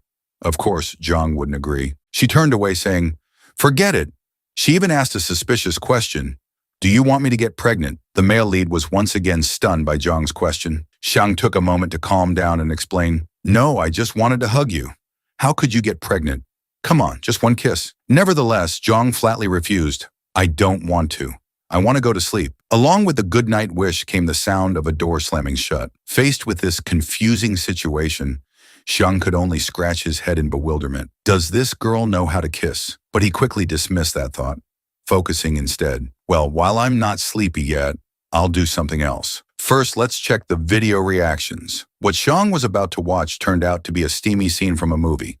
When scrolling down to the comments section, an indecent comment appeared before the male lead's eyes. "Why watch this nonsense? It's so undignified. Delete it." This comment seemed familiar to Xiang. He muttered, "Oh, why does this sound so familiar? Never mind, I don't care." The male lead directly blocked that person. The scene shifts to Xiang's parents' room. The father seemed to be intently watching something on his phone. Seeing her husband staring at the screen, the wife asked, "What are you still watching on your phone?" He calmly replied, "Nothing. About to go to sleep." It turned out he was monitoring the comments under his post, wanting to see if anyone had replied. But surprisingly, he couldn't access that post anymore. Faced with this situation, Zhang's father started to get irritated, shouting, "You can only find videos through the uploader's channel. What kind of damn app is this? Can't watch anything at all." The 6th day of the Lunar New Year was approaching. Early in the morning, 2 young boys were making noise at the door. "Tha, your dad's friend Wang Zi is here to visit." The friend beside him shyly reminded, "Keep it down, don't disturb the neighbors." The male lead quickly opened the door for his 2 friends. As soon as they entered, he said, "Sit anywhere you like. Food is being prepared. I'm adjusting the background music, so I can't use the computer.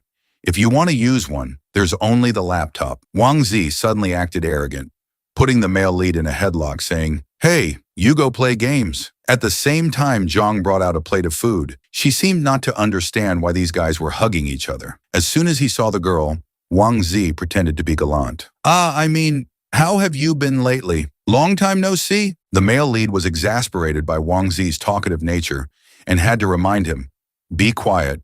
Let me go to the kitchen to lend a hand. In the kitchen, the male lead started to show his romantic side next to Zhang. Even just handing over a potato required an intense gaze between them. Wang Zi and his friends stood outside looking in, feeling a bit bewildered. He helplessly turned to chat with the cat. Right, kitty. Wang Zi turned to ask the other friend. It's strange. How did this useless guy suddenly change so quickly? Seeing his friend's slow response, Wang Zi arrogantly reminded, Hey, I'm asking you. This statement startled the dazed friend, who didn't dare to move. Then the young man leaned close to Wang Zi's ear and whispered, Maybe Tan has been replaced by someone. Cloning technology is much more advanced now than before. After hearing these absurd words, Wang Zi suddenly nodded in agreement. You have a point. He disappeared for months, barely went out. Maybe he was switched during that time. The real one was destroyed. Only the fake one remains. The dreamy friend added more knowledge for Wang Zi. Clones usually have signs you can distinguish between real and fake. Pay attention to see if there are any marks on his neck and hands. Just then, the male lead appeared, curiously asking, What are you two whispering about? Come eat. Seeing Wang Zi hugging the cat tightly, Xiang kicked him in the butt. Let go of my cat. Move away. During the party, Xiang excitedly said, For the new year, Zhang showed off her cooking skills, making some family dishes. So today, drink less, eat more. Wang Zi enthusiastically responded, Adults should drink alcohol, come on. Suddenly, the male lead felt a bit uncomfortable. Just now, while helping in the kitchen, my hand got burned quite badly. Indeed, there were 2 red marks on the male lead's hand from cooking burns. This scene caught the eyes of the 2 friends. They immediately judged. Oh my, there are marks on his hand. Hearing this, the male lead felt strange. He didn't understand what his 2 friends were implying.